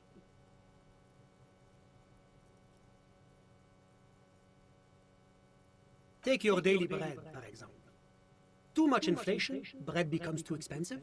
Too much deflation, it becomes too cheap for bakers to produce. That's why the Institute of Price Stability works to keep inflation just below 2%. But not too far below, no. Too below is also bad. Below, but close to 2%. The coalition believes in the importance of informing the public about the benefits of the price stability. Transparency is one of our principles. Would you like an informational pamphlet? A sound monetary policy is essential for addressing uncertainty. Stability is the raison d'être of the Moral Intern. It's the reason why I identify as a moralist. But oh, I don't have my leaflets on me today. That's too bad. You can always call our information line. Making information available is part of the Moral Intern's commitment to transparency. It's the International Organization for Moralists, hence Moralist International. The Institute of Price Stability is just one of its many mind babies, as is the coalition. But of course, because moralists believe in a normal, stable world governed by democratic values. Martinez? No. Martinez is something else. Revachol is generally difficult. It's led by an interim government, which means it hasn't yet achieved full democracy.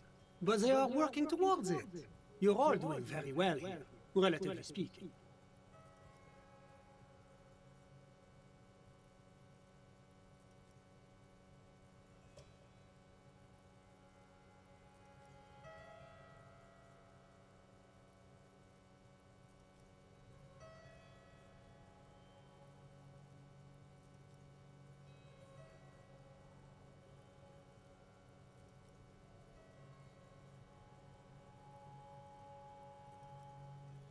Do you think peace is boring?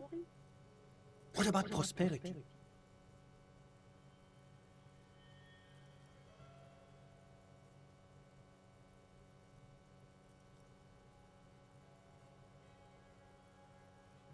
I agree. And we as an international community should strive to bring this prosperity to every kid on every isla. The smile he gives you is straight off a campaign poster. The kind of smile focus group tested to appeal to the most gullible swathe of the electorate. Now, enough of this delightful political interlude. Was there anything else you wanted to ask? What's there to say? Sur-la-Clé is a modern, urbanized country that measures very high on the Human Development and Freedom Index. Mostly, though, it's known as the executive heart of EPIS. Moreover, it is a great sponsor of less emerged countries. Revachol is only one of its many darlings whose progress it supports and cherishes. Darling? That can't be an official designation. Because a great percentage of Revachol's culture hails from Sur-la-Clé. Its language, its people, its cuisine even. Or at least in the downtown La Delta area. Jamrock and other parts of the international zone have been mercifully spared of Sur-la-Clé's love for meatballs and mashed potatoes. Whatever you wish, officer. Ah, my friend. My friend is a good young man. His family immigrated here from Kedra, and life has not been easy for him. But he understands the importance of education. He has taken his future into his own hands, and that's all that matters. Kedra is a candidate member of APIS. But, between you and me, their potential membership is a more contentious issue. That it's never going to happen. They entered negotiations in 21, and it's been pending ever since.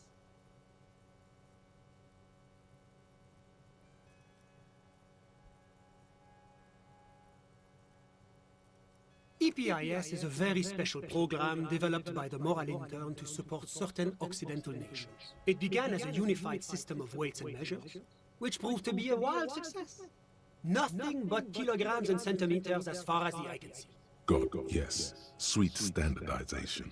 The backbone of rationality and commerce. It was such a wild success that we expanded it into an economic union for the processing of steel. Another success.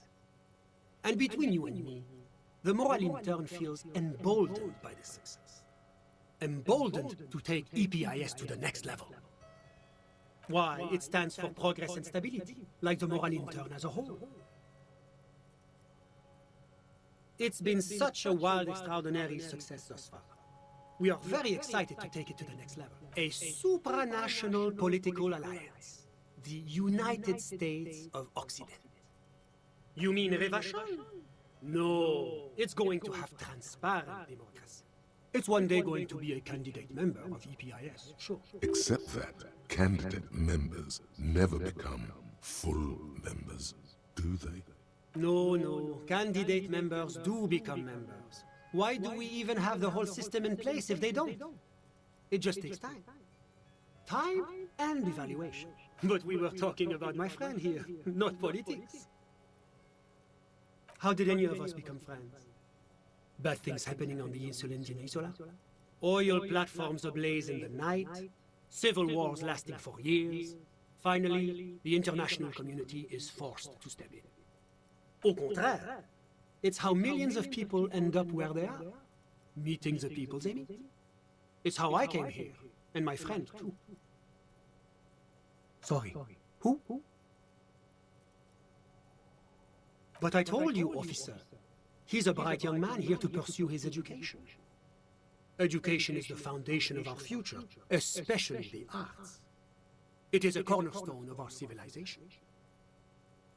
Officer, you have to understand. I can't give you his personal information. I'm sure you have your own methods and databases, right? Please don't put me in this situation.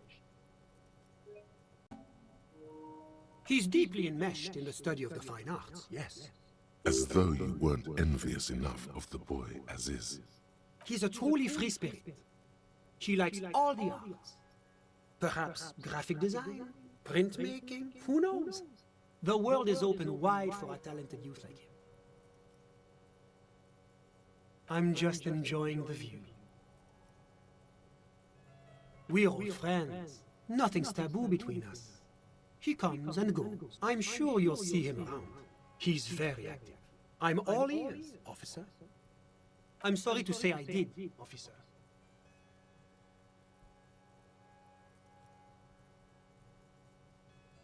Officer, it's very difficult to describe what I saw that night. It was so surreal to me, like in a play. He holds out his hands and blossoms his fingers, like a drama teacher setting the scene.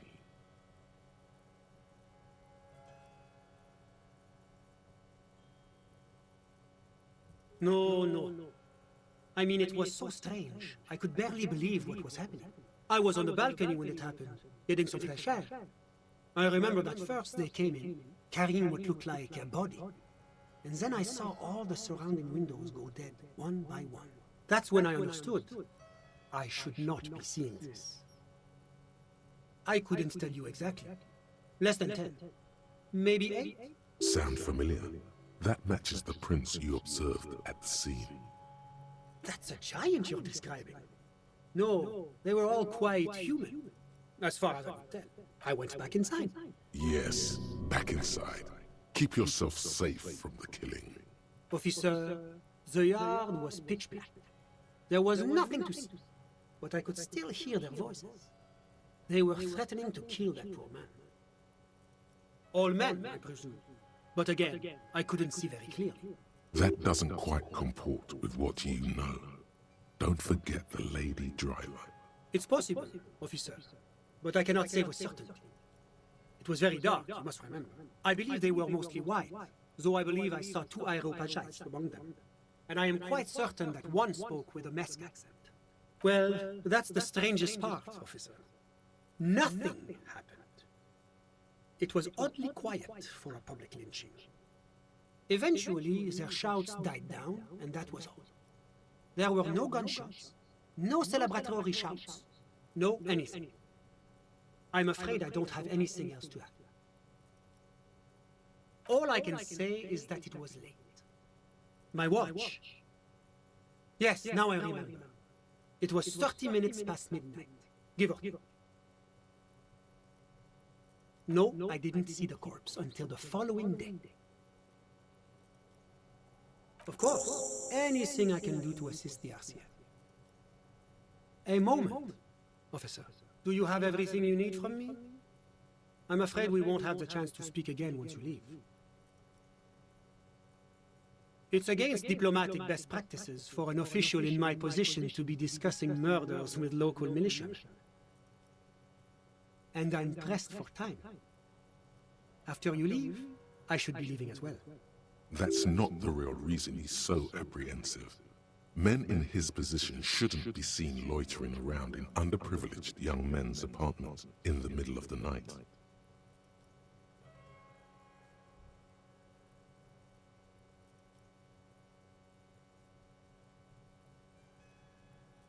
Of course. I'm glad I could help.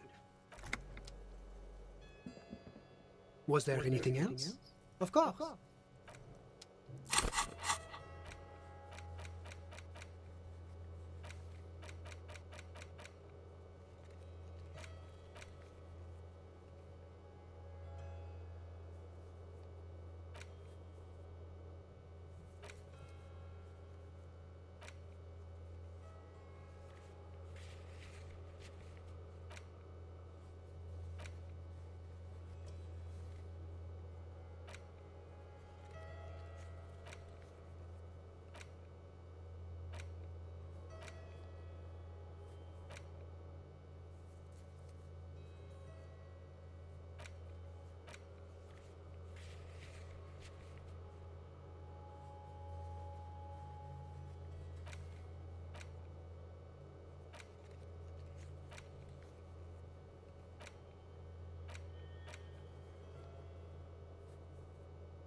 I help you?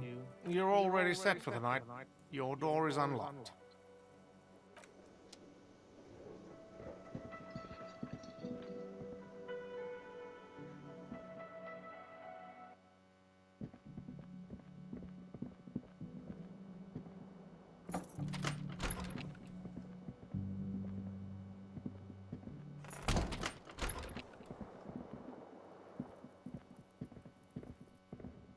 A mirror hangs on the bathroom wall.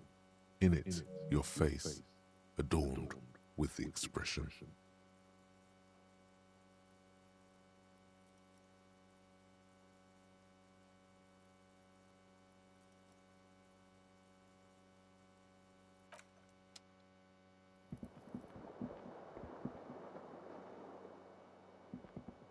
The fan stands still.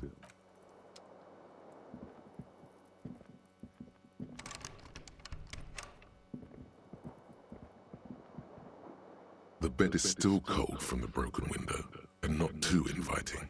But it's yours. You've earned it. The bed is still cold from the wind blowing in from the broken window. The mattress creaks as you close your eyes and try your hardest to fall asleep. Here we are again, my broken bud. The waves are coming, carrying you away. But you can't go. No, you have to stay. Always half aware of yourself. You're not cooperating, brother man. It's your disgusting body. Even through your sleep you feel a vague discomfort suffusing it. Your belly and your sides are unpleasantly tender. You wish you could curl up into a fetal ball of safety.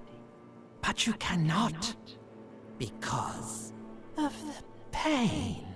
That pain in your right side is your enlarged liver, by the way. As for your kidneys, you've really been compounding the damage lately. But this suffering, it must have some kind of meaning.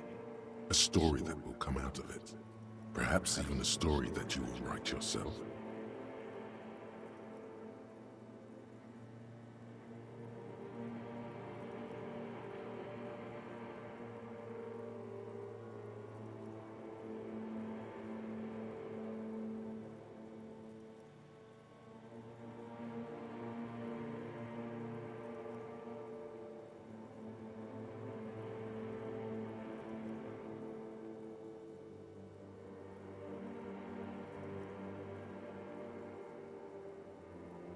Oh yes, they'll check you out, give you some pills, make it all okay.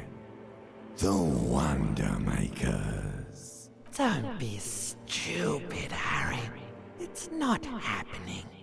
They don't make new kidneys and livers in hospital. All you've got to do is pray to God it passes and stare at the flickering darkness. You're just stuck here, in the half-world. Could try looking at other people, really looking. But why would you want to start doing that?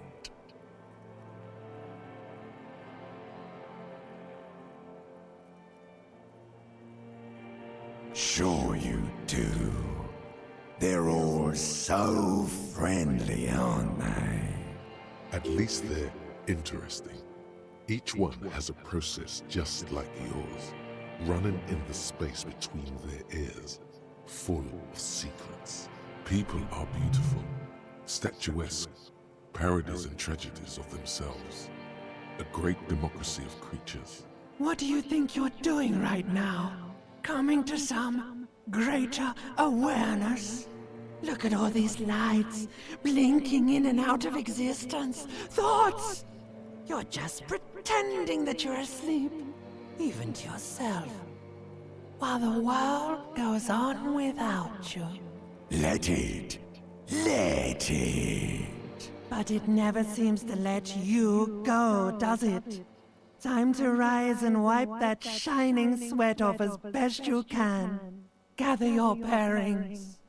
Rock and roll. Put on your prettiest face for the masses.